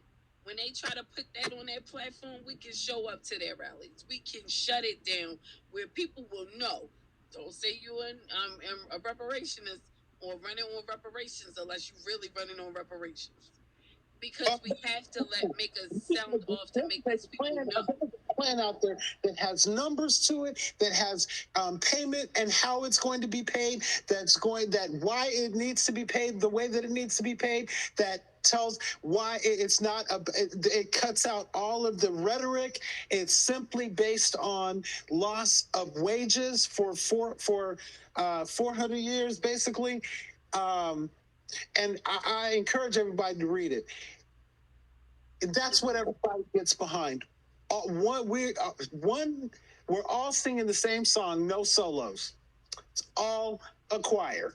Excuse me, I would like a solo every now and then.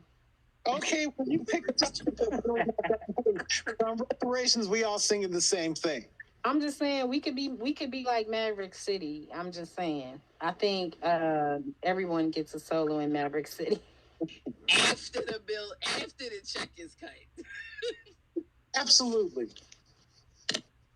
But no, I like that direction. See how we just came to an understanding? I'm all down with what you just said because we've been screaming this for a minute.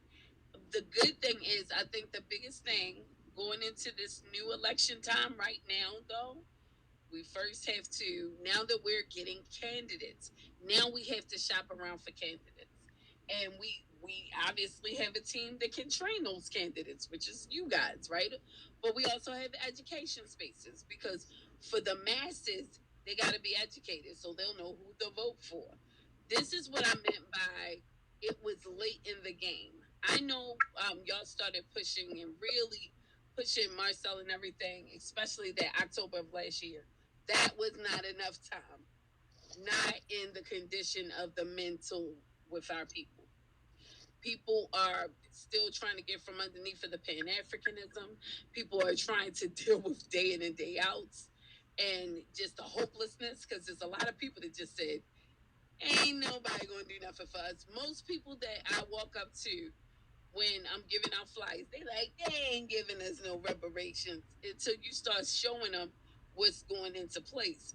So right now, we've had to break into those minds. We've broken into some. Now we have to up that.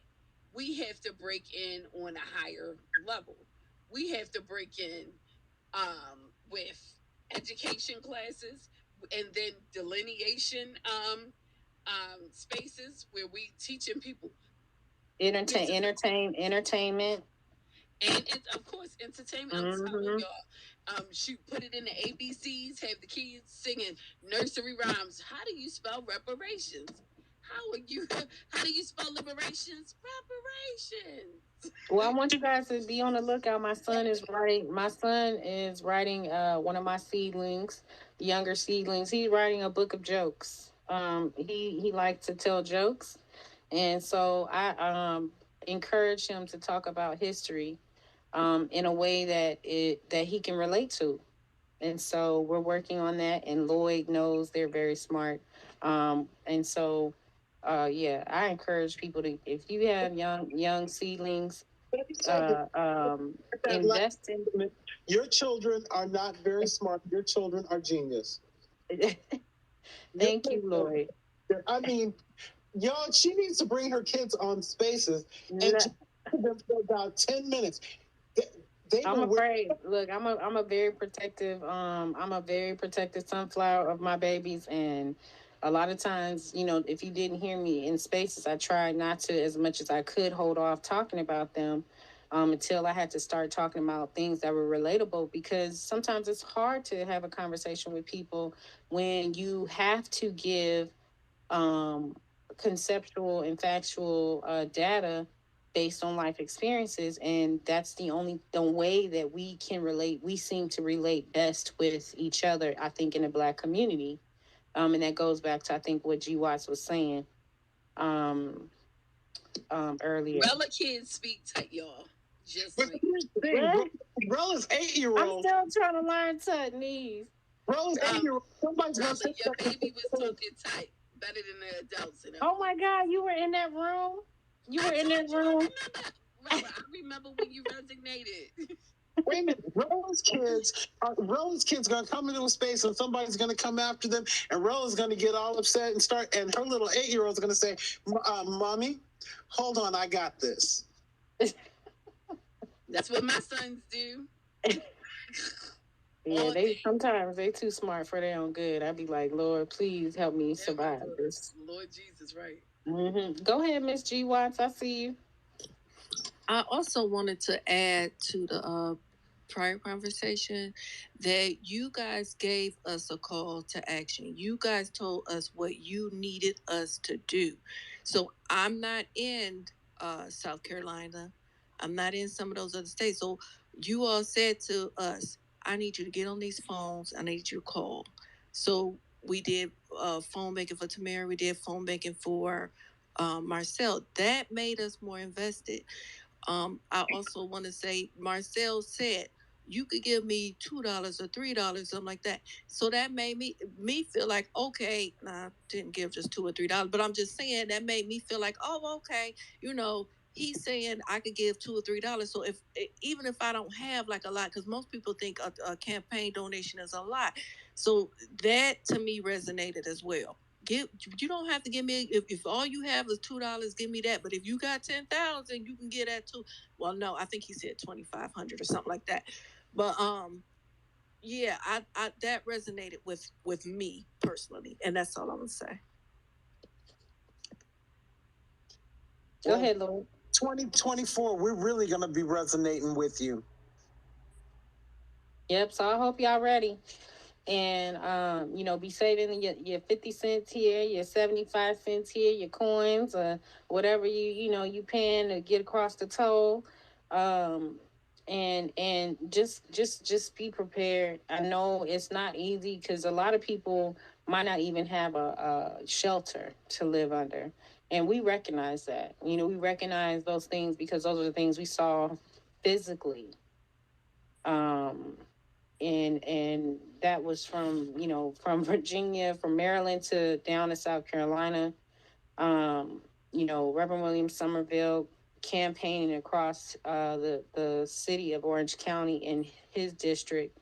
Poverty is real, and homelessness is real. The things that we saw would blow your mind, and maybe it wouldn't blow your mind, but I think in the lens of politics and understanding why it's so important not to lose faith. And that was one of the things I think the other lady that was on stage did mention, the elder that did come on and speak early on. And she talked about not losing faith and not losing her strength to keep fighting. That's important. Is somebody willing to hold a space in which we lay out the planks, or at least start talking about what a Black agenda looks like? So we've already got two pieces of it. We've got reparations, we've got repatriation, and now Rella has added homelessness because that is a big issue in this community. And so that way, once we have it on paper, then we can start sending it out. We'll begin to start pulling in the people that we need to support it and vote for it. And then, go ahead. Yeah, Lord Kelly. Yeah, I did this so many times in my tweets over the past 10 years. I've been doing it for years. Well, let's do it again. All right. I'll do it again. Right, we got to take your past 10-year tweets and we need to put it in a document now, because in the past 10 years, people weren't mentally where they are today. And people probably won't be in the same place they are tomorrow that they are today. And so I think we have to get out of the assumption that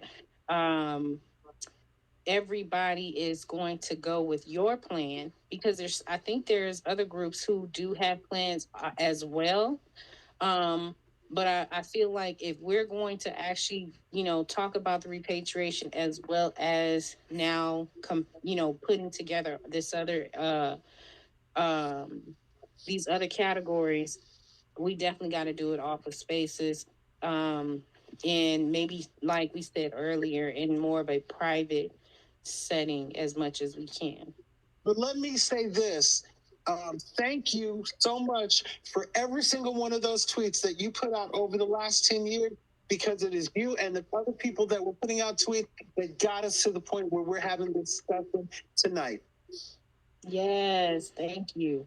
Thank you. I appreciate that. And Lord Kelly, actually, I appreciate your time in our space today. I see you have a lot of experience and a lot of things to say, and I appreciate you in our space today. And I wish you can come to more of our space. We have this for my time, every Sunday at 8:30, but it's actually every Saturday in the States. So at 8:30. Okay. Yeah. Just send me an invitation and I'll do my best to be there. No problem. Yeah, to the topic of homelessness, man, we have discussed that, and we just say that using the power of the state to gather up more people, whether the people are incarceration, whether they're homeless, whether they are foster children trapped in those systems, we definitely talk about trying to use this state authority, this state budget, this federal appropriations, and grant writing and private businesses and bringing it all together in order to help the least of us, those who are in the most dire straits. Absolutely. We've got 3 points on the agenda.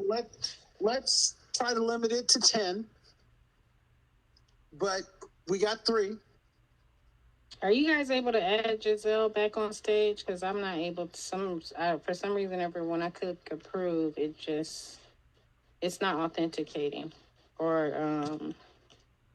the button is not working. Yeah, I'm trying to get her up. I just saw that and I did invite to speak.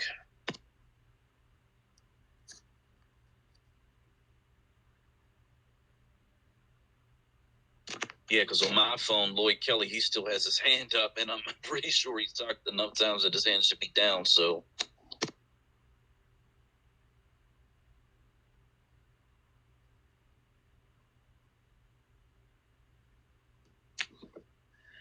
Yeah, we could be getting into that glitchy part of the space as usual. I don't know, it looked like she dropped out. She might be in the Matrix herself. Yeah, I think maybe hopefully she'll come back in. This space has been so great.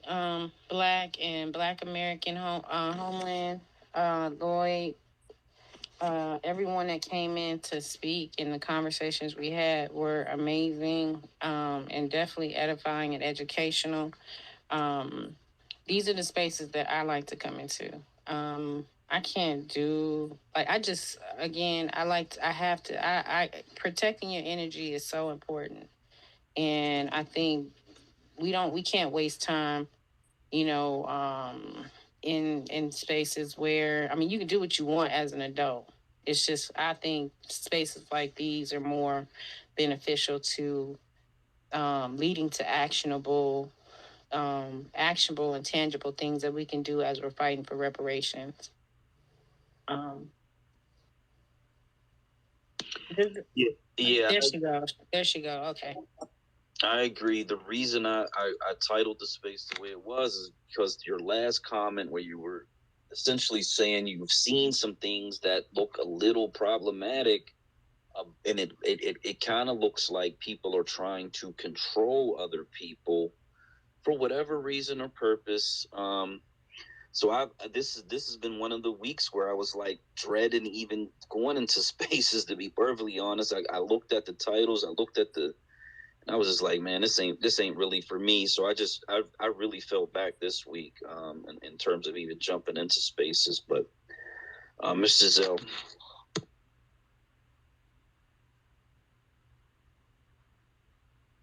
Giselle, you still have, you're on mute. Oh, I hope she's not in the Matrix. I think she might be. Giselle, can you hear us? I don't know.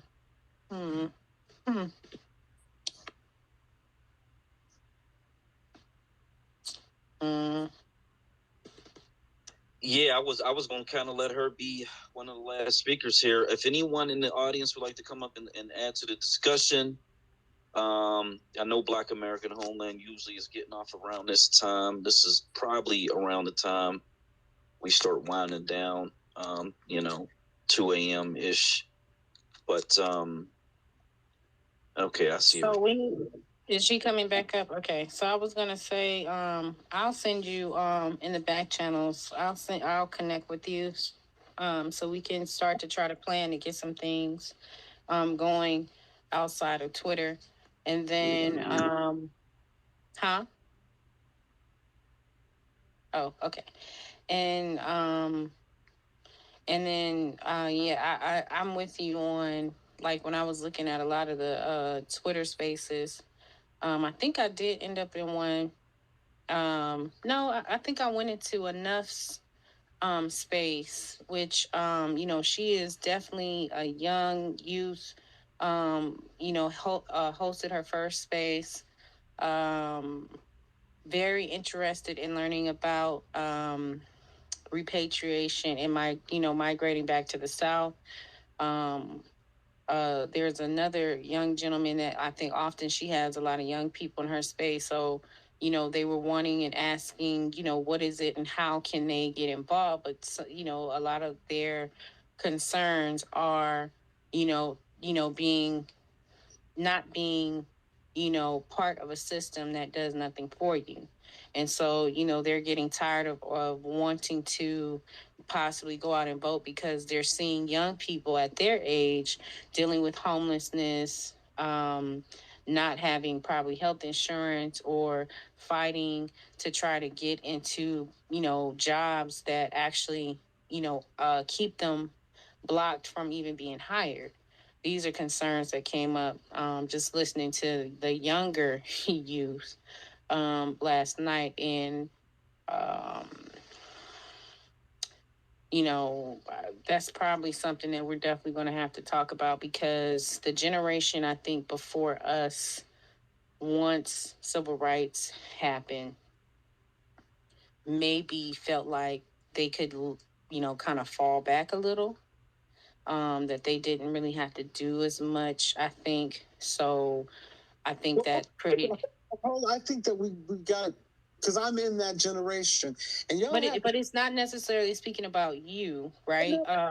No, I'm just saying I'm in that generation from the standpoint for credibility about what I'm getting ready to say. Okay, so well then let me finish my thought so you can hear the whole statement. So in what I viewed, and as I had this conversation with my my aunt who is in your generation, and I asked her from my perspective as my generation, and I told her how I felt like they kind of just left us in the wind and kind of went on to get into the workforce, and having to deal with other elements, and maybe became college educated and things like that started taking off, that they did not bridge the gap of ushering us into the knowledge that we have today.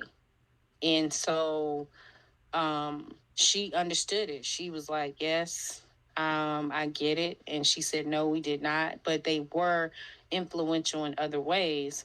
But I think they were tired. I mean, that was just my observation being given back to her. So two things that I want you to keep in mind is what my generation dealt with. At the same time, it all hit at the same time. I will never forget this. The first time I heard the words acquired immune deficiency syndrome, I was 20 years old. The next year, I hear about this thing called crack that is very addictive. And that decimated, I literally, when I worked in HIV, one day I sat down and counted before how many people I had known that died from AIDS before I was 30, and the number was 287 people that I knew. And that's what my generation was dealing with. the HIV and the crack epidemic. I mean, it just totally destroyed people. Whole gone. And so, and I'm not making excuses, but I'm saying that, you know, we survived through. Those of us that are left are here, and you know, y'all are taking the mantle now. Yeah, I was gonna say I'm born in the '70s, so for us it was crack cocaine, selling it, and then ultimately death and incarceration. I lost so many high school people that I grew up with in a neighborhood who either, they were killed, they were murdered, or they spent decades locked up. And then at that point, like, their whole career path is altered essentially forever in this country, the way that it is set up. So and I got to assume each successive generation behind me has fallen into that same pattern, especially in the inner cities, unfortunately. No, I think we've done a great job in cracking. Nothing like it was when it first came out. Nothing. I mean, I saw people that were so intelligent, so smart, so successful, just gone. You know, so yeah, so I think, and I think so. But I think we still have the opportunity to work with those young people that were in that space the other day. And here's what we say to them: there are people 21 years old that have been elected as mayors of cities. So if we're not doing it right, what you gonna do? We'll help you. If we're not doing it right, you run, you win.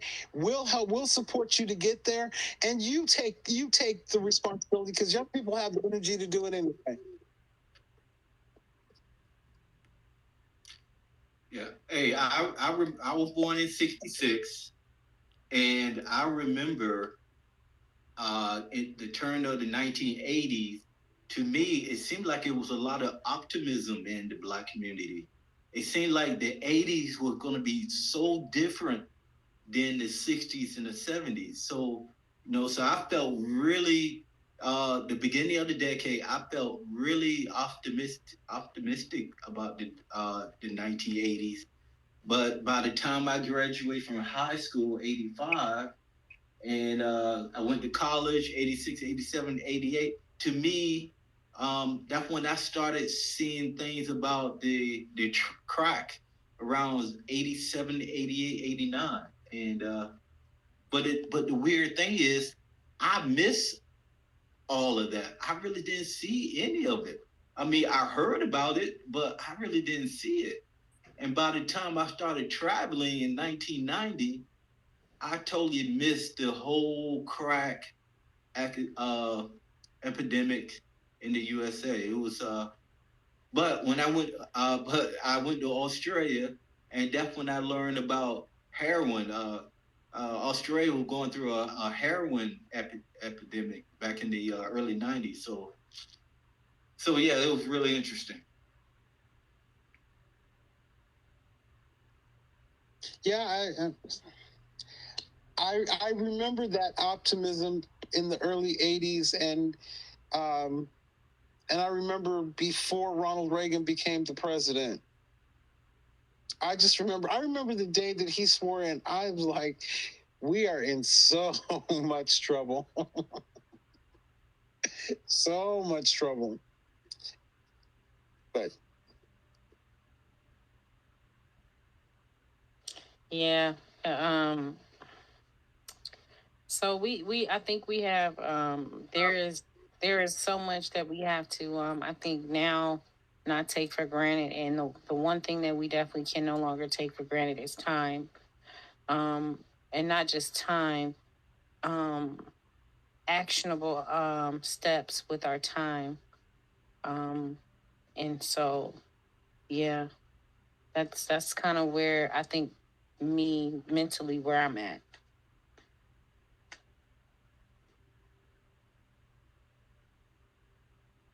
Yeah, but see, my thing is this. Whatever it was, whatever it has been from August 15th, 1960 to today, whatever it was, I have made it through and I'm still here. I mean, think about this. Like, what we have to start talking to these kids about is that, yeah, COVID is awful, but you survived it. Yeah, you had to go learn about, do things, distant learning and all that stuff. But now you know there's another way to do things. And that you can survive and thrive in any environment. I think that's a very important message that we have to incorporate into our whole strategy for the young people. Right, but we need to realize we have to pinpoint what those things are and what that looks like, because thriving, to me, and the perception of thriving of today is not what we're seeing. You know, a pandemic hits, right, that we have no control over, then you don't have any place to thrive. You then, become in an economic, living at that point, at the height of COVID, was thriving because you literally could be dead in 2 days. No, and I understand. So I understand. No, I comprehend what you're saying. What I am trying to convey to you is that for our generation, which I'm pretty sure is something you probably went through too, is that sometimes when we have these conversations, the younger generation they can't receive that because they're looking at their reality right now. And when you say just surviving and not dying during COVID is thriving, they're like, well, not really, because I still am coming out of this situation in a situation where I don't even know if I'm going to eat, have shelter, a job, and now people are opening up the world, and now we're uncovering all this historical data and information that comes at them so fast with social media and whatever is on their in their hands on their phone at the moment, on top of whatever cryptocurrency they might be in or whatever else they might be diving in that's actually pulling their brains you know into different worlds. um you don't see the strength that you guys had back then passed down to us who were born in the 80s and the kids in the 90s. The kids in the 2000s, like, they literally are the maybe the last line of strength sometimes when you hear them. The younger kids now of today are literally committing suicide like crazy. But you know what? Here's the thing, and I absolutely agree with you. Here's the thing. Number one, that defines the work that you and I and Black and Giselle and Kimberly and everybody else is on the same. That's what defines the work that we have to do. We have to show them that path. And I'll quickly say this. When Barack Obama won the election, I had a youth program. And when he won, the state representative that I worked for, she was taking some folks to Washington to the inauguration. So I had this youth program in the school, worst kids in the school. I had 30 of them. And because of Christmas break and the way things went down, these kids, she said they could go if they could raise the money. And I said, guys, you have 6 days to raise this money. These kids in 6 days, yes, we helped them and made a couple of phone calls, but in 6 days, those kids raised that money. And before the semester that we started the program at the beginning of the semester, and that was the end of the semester, at the beginning, they would have never believed that they could have raised that money and actually gone and shook Barack Obama's hand. So I'm saying we have to create the path for them and teach them how to walk down it. That's what our job is. That's our job. Is to not let them live in that. Hey, Lord, look, this Black American Homeland. Look, actually, my brother and I, we are the first in our family to go to attend integrated schools back in 1972. I'm from Chester. Were you the only two? Huh? Were you the only two? Well, the funny thing is, when my first 10 years of my life, I actually lived in an all-Black neighborhood, and the whole Black neighborhood was the only neighborhood that attended the mostly white school. So our Black neighborhood, they didn't take all the other Black neighborhoods. They only took our Black neighborhood and put it with the majority white school district or the school. So we were the first, I think, maybe not in our city, but we were one of the first to attend integrated schools in 1972. Let me ask you this question. Of those in the other neighborhoods that you knew, how many of them realized there was a whole big world out here and you did not have to live in the United States? You could work in Australia. You could work in Japan. You could do whatever you wanted to do.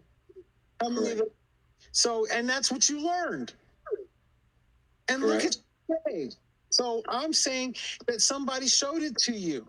And all we got to do is open that door for them. Those kids are smart, they're intelligent, they are resourceful, and they are resilient. All we do is open the door, they'll walk through it. And they're going to rearrange all the furniture. That's correct.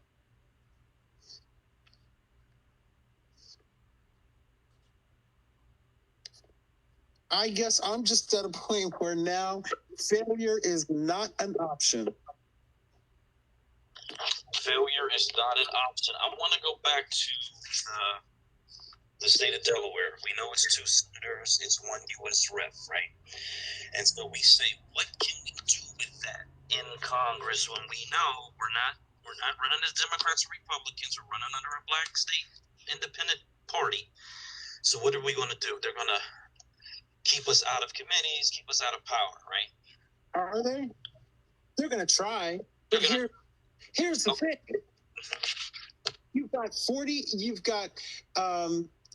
48 Republican senators. You've got 48 Democratic senators and 2 Black ones. Let me see. Y'all can't get it passed because Democrats are voting this way, Republicans are voting this way. Let me tell you what to vote this way or that way. See, we never come to this from a position of weakness. When we do this, we have the leverage we need. So no, this is not a position of weakness. That split is so rare in U.S. politics. It is a very rare occurrence. It is very likely after this election there'll be 10 seat support, or 5 seat support. So I get what you're saying, but we've been living through a very rare period in terms of the Senate. However, what I wanted to stress was, yes, we'll have those 2 seats in the Senate. Yes, we'll have the 1 U.S. rep. Our population increases, so during the next census, we may get 1 or 2 more seats, depending on how much we increase our population in the U.S. Congress, House of Representatives. However, because we have these wins, we have these political wins, and we've established this independent party, now we are the go-to political think tank political structure, whatever name you want to attach to it, for everyone else across the country. And so we could establish a national party at that point if it seemed advantageous, but we certainly can run candidates in different districts, such as District 6 in South Carolina. I think the Bobby Rush district in the Chicago area. You know, all of these seats that have been occupied. There was a woman in Texas who just retired, which is very rare. There was a seat in Florida when I was on that Mohali party wave where the guy had passed away and then he left a vacant seat. So in other words, what I'm alluding to is, regardless of what our position in the Senate may be with this small state and these small numbers, there is other avenues that open up because they are in that house and in those chambers. And that's not to even speak of what they can do inside, because there's always going to be bills that come up where they need those 2 votes. I'm very clear. I totally understand that. Appreciate that. I'm saying outside of that particular power structure, I believe our political authority projects much further than just what happens inside that little tiny state. I think that it all plays together. So keep in mind, getting Delaware is not the end, it's the beginning. And when we have 8 other states, or 7 other states, there's now 16 of us, and whatever those numbers are in terms of House of Representative seats. So I said it earlier, it took 400 years to get here. We're not going to do it all in 4. But let's see where we are in 10. If we just pull off Delaware. Because nothing works better than success. And all we need is 300,000 people and we talked about strategies. We're not talking about strategy, but we've offline talked. So my point is, whatever comes up, as long as we have the numbers and the state, we can handle it, because we'll get our money from the federal government, and because we control every single elected office in the state of Delaware, we can do whatever we want to with it.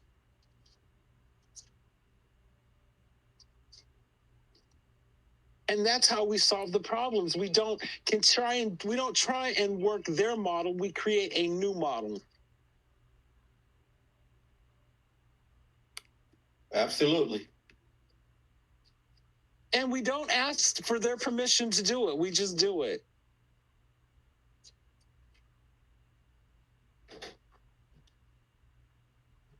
Yes, sir. Yes, sir. Now imagine how empowered and empowering that will be for this national reparations movement. This is why I titled the book Black State of America, Black Reparations, Civil Rights 2.0, because it really was, and it was all new information to me 4 years ago, for the most part. Reparations, I'm seeing it over and over again. I do a little research, I tap into it, I say, well, wow, that's an amazing thing. However, how can you super empower a movement such as that? Is what political authority. And so I've always seen those 2 things being hand in hand and really married at the hip. And so this has essentially been, the driving force behind everything that I've been doing, so it's just nice to have people like, when me and Black American first hooked up, it was like, wow, like, whoa, holy crap. Just seeing that like-minded individual literally on the other side of the planet. So it's just beautiful to get more and more minds involved in understanding. I've seen people, State Power, there's someone else I can't mention by name, but she's really, really taking this to heart. And I love what she was bringing to the table. Unfortunately, I think someone was like, hold up, wait a minute, let me get control over this person. And I'm just like, damn, bro, you gotta just do your thing. That's okay. Here's the thing. See, what's really beautiful about this is that we don't have to reinvent the wheel. We can look back to history to see how people have done it before us. So, and what I'm particularly thinking about is the bus boycott in Montgomery. They organized. They knew, they said, look, this is what we need. We need people that have cars to get people that don't have cars to work. Because if we catch you on a bus, that's it. Okay. Then they said we got to make sure people have food. We got to make sure that we have a injury station.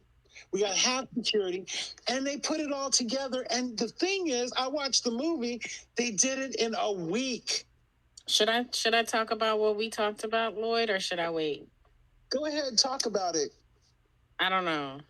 Or maybe I don't know. Huh? It's up to you. Well, okay. So I don't think I should. Okay, no, because I feel I'm getting. Yeah, I think I should wait till we get into like a more private setting. Okay, that's fine. Yeah. Yeah, definitely. Go with your gut. Go with your instinct. Always trust your gut. Hey, guys, but one thing, I tried to, secrecy, transparency. I really don't think we have. As long as we do everything under, by the law, everything, everything's good. Look, I remember in the past 10 years, I probably, went back and forth from Southeast Asia to the United States maybe 10 times. And I remember coming back to the States. I remember sometimes they'll call me, we call those guys, customs. They will call me into their office. They wanted to talk to me about something. And, they asked for my name, what kind of business I'm in and all that stuff. And after 10, 15 minutes, they just let me go. So, to me, they can't do anything as long as I'm working within the bounds of the Constitution, and so I don't fear anything. I don't I don't fear anything. So. And neither do I. But I will say this: that doesn't mean I don't understand the concept of a need-to-know basis. On a need-to-know basis, we don't have to be afraid, but we do have to be smart. I got you.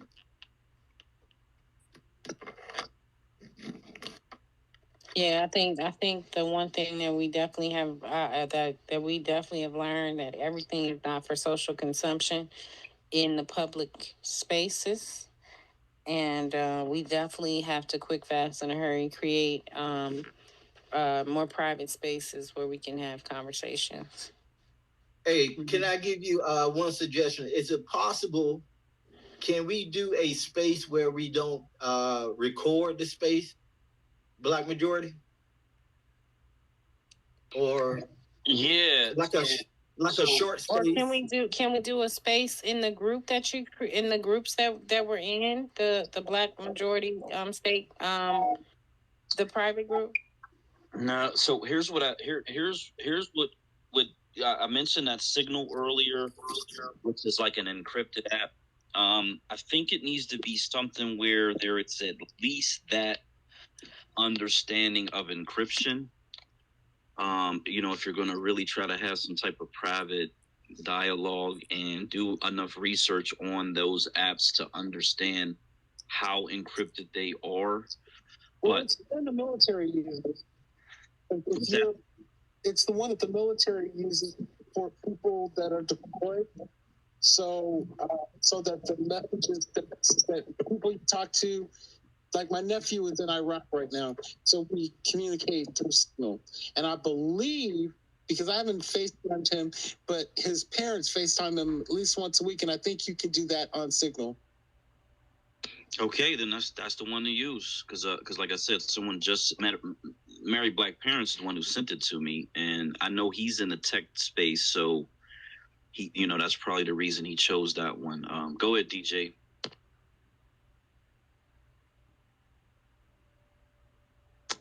DJ, you there? I'm here. My bad. Over here, just rocking the game or whatever. So basically, you guys, if you want to do private conversation, better off just having like a basic phone bank conversation where you just call each other on a three-way call. You know what I mean? Because ain't nothing really secure like that out here, in my opinion. You know what I mean? But if you got a Samsung phone, it does have the Knox technology in it, where it's already encrypted. You know what I mean? Similar to an iPhone. So think about that. You know what I mean? Just basic stuff like Google Chat is encrypted on its own, but Google, just like Twitter, could still retain a copy of whatever. So it's not like it's always going to be 100%. You know what I mean?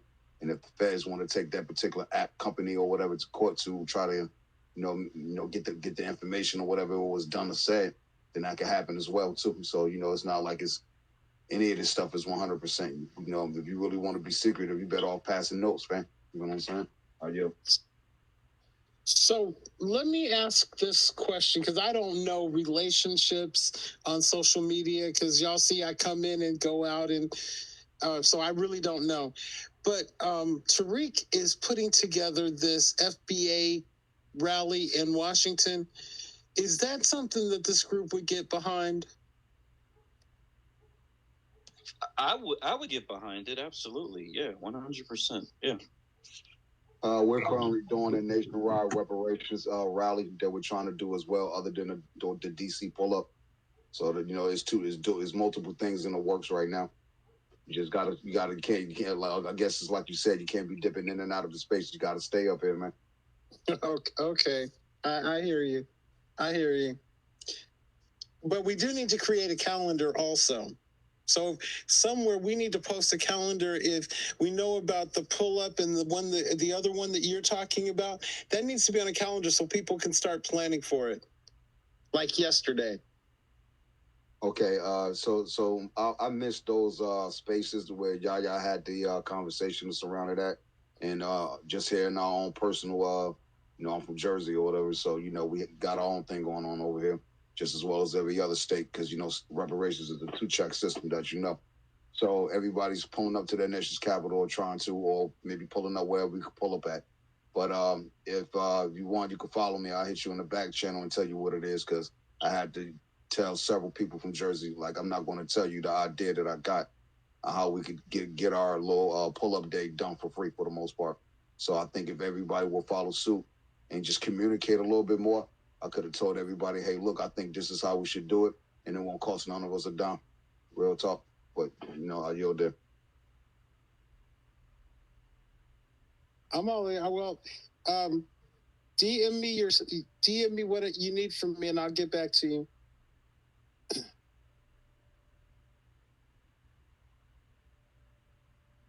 Yeah, I just followed you, brother. Thank you. Yeah, I'm looking at the Signal app, and so what this site says, trying to see what this is an Odyssey app site. That's weird, but at any rate, it says it's ubiquitous within the Department of Defense. They use it, although it's against DoD regulations, but they're saying that these Army troops are using Signal. They do not use WhatsApp, or they're saying WhatsApp and Signal is not authorized for official communications, but people are using these two. Well, I was on WhatsApp before, and that's okay. The thing I like about Signal is I was able to use. So I have a Text Now phone number, which is just like Text Now. There's a bunch of these where you can get a separate phone number that's on an app, and I use that a lot. And then I was able to use that Text Now number for this Signal apps. A lot of those apps, for whatever reason, they won't let you use the Text Now phone number because it's not technically a real number. I guess they do there's some way that they can check to make sure it's a real number or not. I don't know what it is, but that Signal did allow me to set that up with that. So you can actually have, that's like a second layer where you have this app running a phone number, and then you have that connected to the Signal, which is supposedly encrypted, end-to-end, free, open source.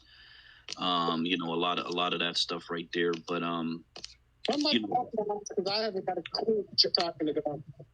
oh yeah, I can send you the Text Now app. I can send you the Signal app, and then you know all you would have to do is create a number on Text Now. And like I said, that's just an app phone number. I think they call them VOD or whatever they call it, but it's some technology that allows you to have a phone number on this app that you can use to make calls and text. And then if you connect it to Signal, that's encrypted. Again, we're not going to be talking about anything crazy or whatever. It's just you want to have a conversation that is a private conversation, you know, but it's nothing crazy.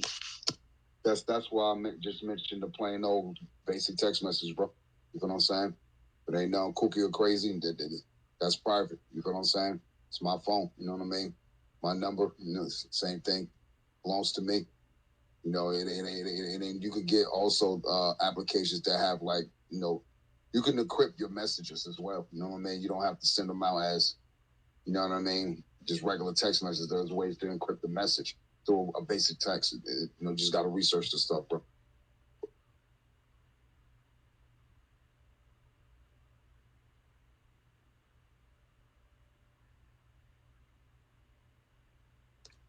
Definitely. So,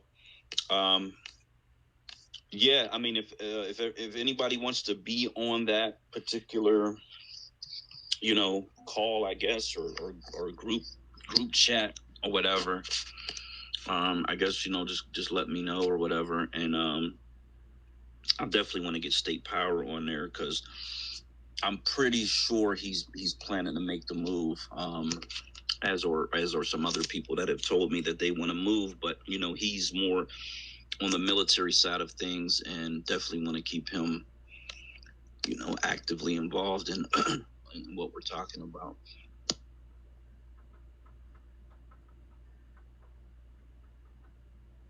Yeah. So, oh no, go ahead, Mr. Ward. Oh no, I'm done. I was just saying I'm in. I'm on board. Whatever we need to do. Right, for sure. So, Greg, you notice I haven't hit that our group chat in a while for our reparations thing, yeah, because it's just for that. You know, 9 times out of 10, we're up here bugging out with each other anyway. So it ain't really no need to keep a crazy group or be all secretive about it, because when the message goes through, you know it's damn well serious. You know what I'm saying? So that's all it really is. But I'll say this, just for, you know, just from a survival perspective, you know what I mean? Everybody should have walkie-talkies, yo. Straight up. You know what I mean? Get walkie-talkies. You know, get your family together. You know, do your research on some walkie-talkies and find out what's the best or what you can afford for a group. You know what I mean? Or we come together here as a group and, you know, we think about our family. So, you know, it's probably 10, 20, 30 people per person here up here of folks that we thinking of that we will want them to have a walkie-talkie. And remember, a lot of these walkie-talkies, they can get up to 50 to 100 miles range, some of them. Other thing is, too, you can have a CB radio in your house. It's classic old school technology. It works. You can definitely get hundreds of miles. You know, you know, I'm in Jersey. You can holler at a trucker in California. CB radio. You know what I'm saying? It's like that deep. You know what I'm saying? And then, you know, you got things like satellite type radio, but, you know, that's probably out of our range or whatever, you know, because that's not encrypted, obviously. You know what I mean?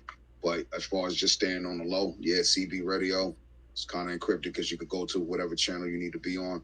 And obviously walkie-talkies, the same thing, whatever the frequency band or whatever, you know. Hey, we got people that's smart enough to, you know, shit, maybe we could create our own fucking walkie-talkies with our own frequency band, you know, similar, you know, to that call when we need niggas to pop up. Woo woo.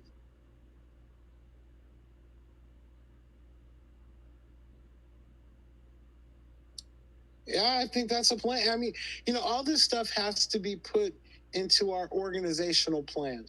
All of this stuff, so that everybody knows how to participate.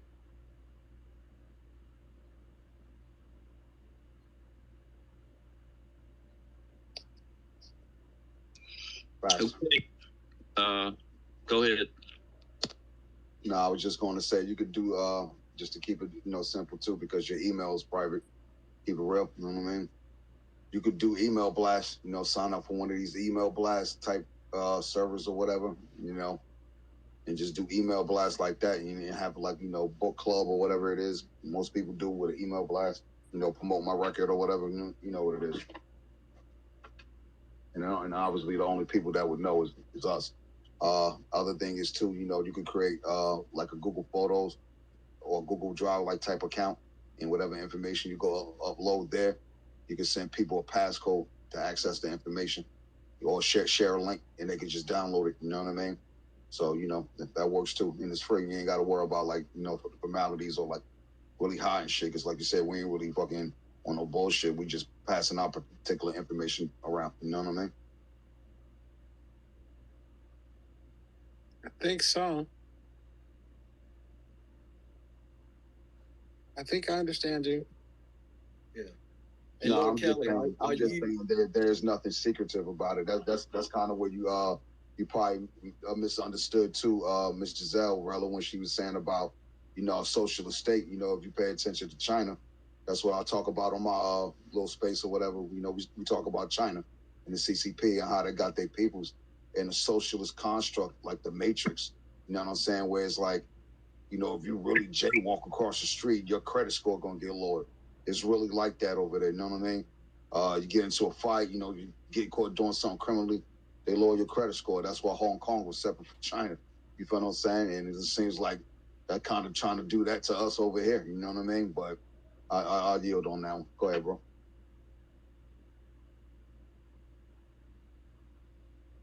Yeah. Yeah, Kelly, I was just wondering, do you know Alexis? Quite well, yes. Okay, yeah. Yeah, Alexis, she many times she's in our space, and we like her, and that she seems like someone that we can work with. So yeah. What? The girl's got skills that, I mean, she has got skills. Yes. And she is somebody, I mean, whatever we got to do to get her, I mean, she organized some stuff on Marcel's campaign. I was like, wow, I am impressed.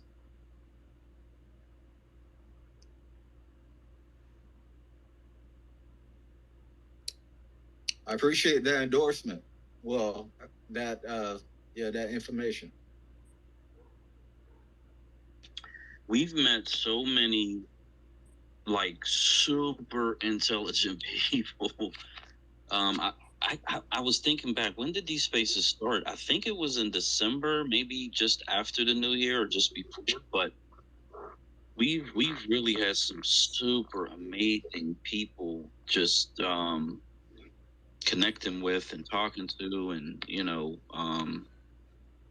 and yeah, absolutely, man. So it would be nice to get all of those people in a room one time, and you know, just to be able to chop it up a little bit, for sure. Well, if that ever happens, I'm going on mute, and I don't know what it takes me, but I'm not going to say a word. I'm going to just listen.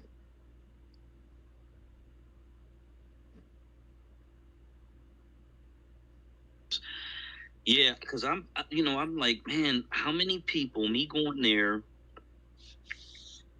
how many people do I need? How many people? I think that's a question that we could talk about. How many people do we need in order to be on the ground and get this thing kicked off? The smallest amount of people. So I think we start with the folks that we're talking to today. And then we let it kind of go where it needs to go.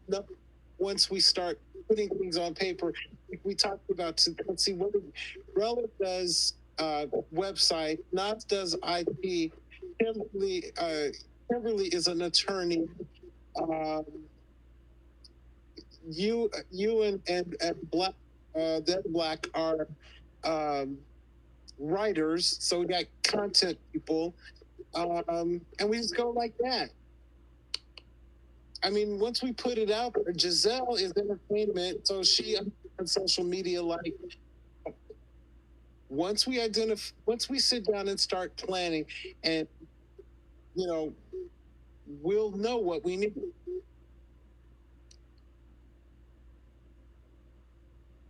You know, we don't have to go in. You know, sometimes I think you said it earlier. You know, sometimes in the discussion you find the answers. That's why we have them. That is why we have them, and even when someone's disruptive, we have. It seems like every space we get one, but we had the one semi-disruptive guy earlier, and he's a cool guy. You know, I give him grace and all of that, but even in those interactions, there's something to be learned and something to be, to gain from those interactions. So I love being challenged with questions and opposition, because, if all you hear is agreement and you're never challenged, I believe you don't. First of all, I don't believe you're able to grow, but then you never get the opportunity to go deeper into the research. And oftentimes these questions are the reason why I'm able to go just deep down these rabbit holes and try to get all the information I can possibly get. Oh, I agree. You know, when I was 55 years old. No, 53. I was 53 when I graduated from college. And, you know, I had a whole different perspective on school than the other students. So I was pretty much a straight A student and always got 100 on my exams. And when it got to a point when I missed a question, I was so excited because that told me what I did not know. And I love when people challenge me, or I love but not just for the sake of challenging me, but really make me think about things. You know, like, or gives me a piece of information that changes my whole perspective on a subject. That's amazing to me. Yes, sir. Yes, sir. So on that note, I guess we could wind it down, and I'll just say our last goodbyes or everything for tonight. Of course, we'll be back every Saturday, 8:30. Next Saturday, I'm going to try to run the YouTube live. I did a practice session. The video's a little grainy, but I'll turn on some more lights to see if I can get it to be a little clearer. However, it'll be an opportunity to have some video go along with the audio for the YouTube channel. And like, my goal in creating a YouTube channel is to disseminate the information, but it also is that once I make that trip and once I make that move, to have a vlog and document the process, as much as possible, as often as possible, so that people all over the country, all over the world, if they're tapped in, tuned in, they can actually see it unfold. They can watch the process. And so that's kind of why, even starting the beginning of this year, was just thinking this is the year of just advocating as much as we can. And then once we get on the ground to, try to crank it up a little bit in terms of the video documentation of it, so people can follow along, watch as things progress, and hopefully, town meetings and meeting with churches and different grassroots organizations, or whatever the case may be, to try to I just have a record of this process inside of this state. And of course, you're going to need people to give their time, their money, their prayers, and their support. So that's a part of it as well. Well, hey, what you going through? StreamYard for that? Did you say StreamYard or what is it called? StreamYard? Yeah. With the little duck. No, see, yeah, I know, because we talked about it. I know you mentioned that. So I use Twitter on my phone, and then I have the laptop for the YouTube live. So I'm kind of doing it basically two different devices, old school. Not really trying to run it through an app like that. Maybe in the future if I get a little more skilled with it. But the first thing I probably do is upgrade this camera, because like I said, it's decent. It's not horrible, but if you blow the image up, it starts to pixelate a little bit. And I only have one light on, so I think I'm gonna do it with much more light on. That might help a little bit, because I know the light affects the quality of the picture. But For sure. yeah, I'm gonna just try to do it because typically I'm on the phone and I'm walking around and I'm doing different things. But I got the laptop set up in front of my little chair set up in the Black State of America flag. So I'll probably just do it like that for a little bit. Right. For sure on that one, man. Yeah, I don't know if anybody, probably this older generation, but it's like this new technology. Sometimes, man, it's just like, damn, I got to learn a whole nother thing.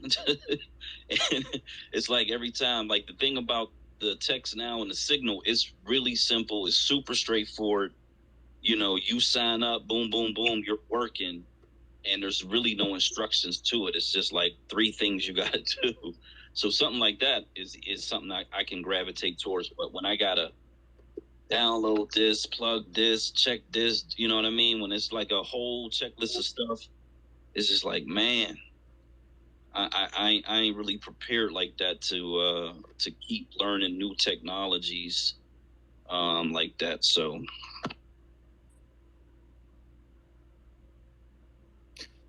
Right. That's why we need a digital hub where you could just come in, just to speak your talking points. You ain't got to worry about the technicalities of it. We're working on it though, bro. But looking into the StreamYard or whatever, I think it'll be no different from you using Twitter or Facebook or whatever. You know what I mean? Because the user interface is not like it's this crazy thing. Then obviously there's YouTube, the new school, so you can learn everything you need to learn within the snap of a finger for the most part, just to get it up and running at least, you know what I mean? Then as, time go along, you get more practice and you'll be a master at it in no time.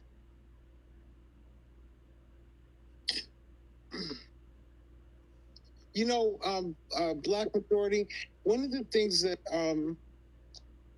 I would encourage you to start thinking about is that as we begin identifying candidates, stuff like that, to begin being one of the first folks in Black media to have them on your shows, so that we can use your show to groom them and get them comfortable and all that kind of stuff. Did he say Black Authority? No, I said Black Majority. Oh, Black Majority. Okay. Yeah, could you say the first part again? I missed the first part of that. I was saying that that as we begin to identify these candidates, that we could use your show to bring them on, to use that to begin grooming them for media stuff.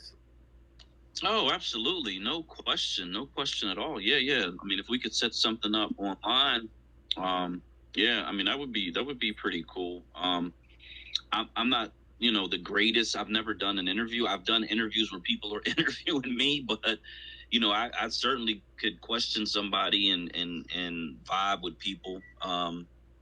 So that's cool. I'm all for that. Absolutely. Yeah, I think that would be. See, I can't wait till we can get off of here and actually get to where we can talk about organizing.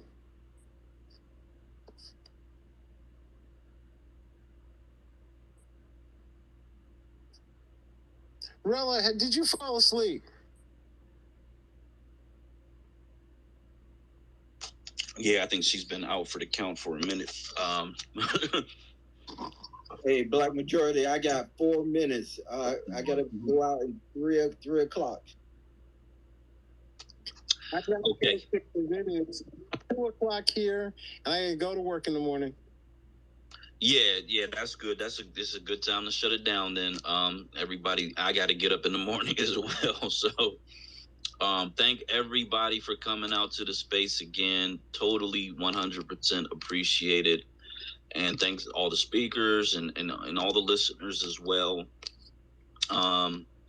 You know, I love Lloyd's inspiration because he's like really challenging me to think of how can I make this thing happen quicker. My timeline is for next spring, only because I'm a truck driver again, and I don't want to drive in the winter in a new area, new terrain. So, but you know, obviously, if the situation was to change and it could be accelerated, and there was funding, that at the end of the day, the funding is really important. What's more important is having the votes, having the voters. So, well, let me say, okay, now that you open that can of worms, so if we need to start educating the people that we need to support us to do the things that we need them to do. If you're going to lead this thing, then you have to be on the ground in Delaware. And if we need to support, make that happen as a collective. I mean, it's just that simple. So we need to come up with what that looks like, but we need to start working on that like yesterday. Yeah, I agree, but you know, we need a team. We need a team for sure. You have a team. Everybody keeps saying to you, let's get organized. We talked about Signal and all these different things that we can use to talk through, but that's your team. They're telling you, we're here, we're ready, let's go.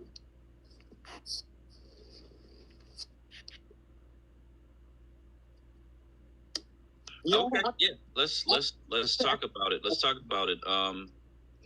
And you know, not tonight, obviously, but yeah, let's spend time over the next few days talking about that.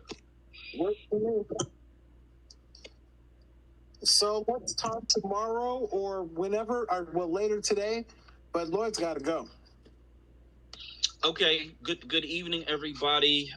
Thank you again for coming, and you know, just follow everybody, interact with our posts, and you know, if you got a space that's happening, please send out invitations. We do like to vibe in the spaces and just sit back and listen, and gain knowledge and information as well. So, on that note, I'll say God bless everybody and good night. Good night, thanks. Good night, guys. One love, reparations, y'all.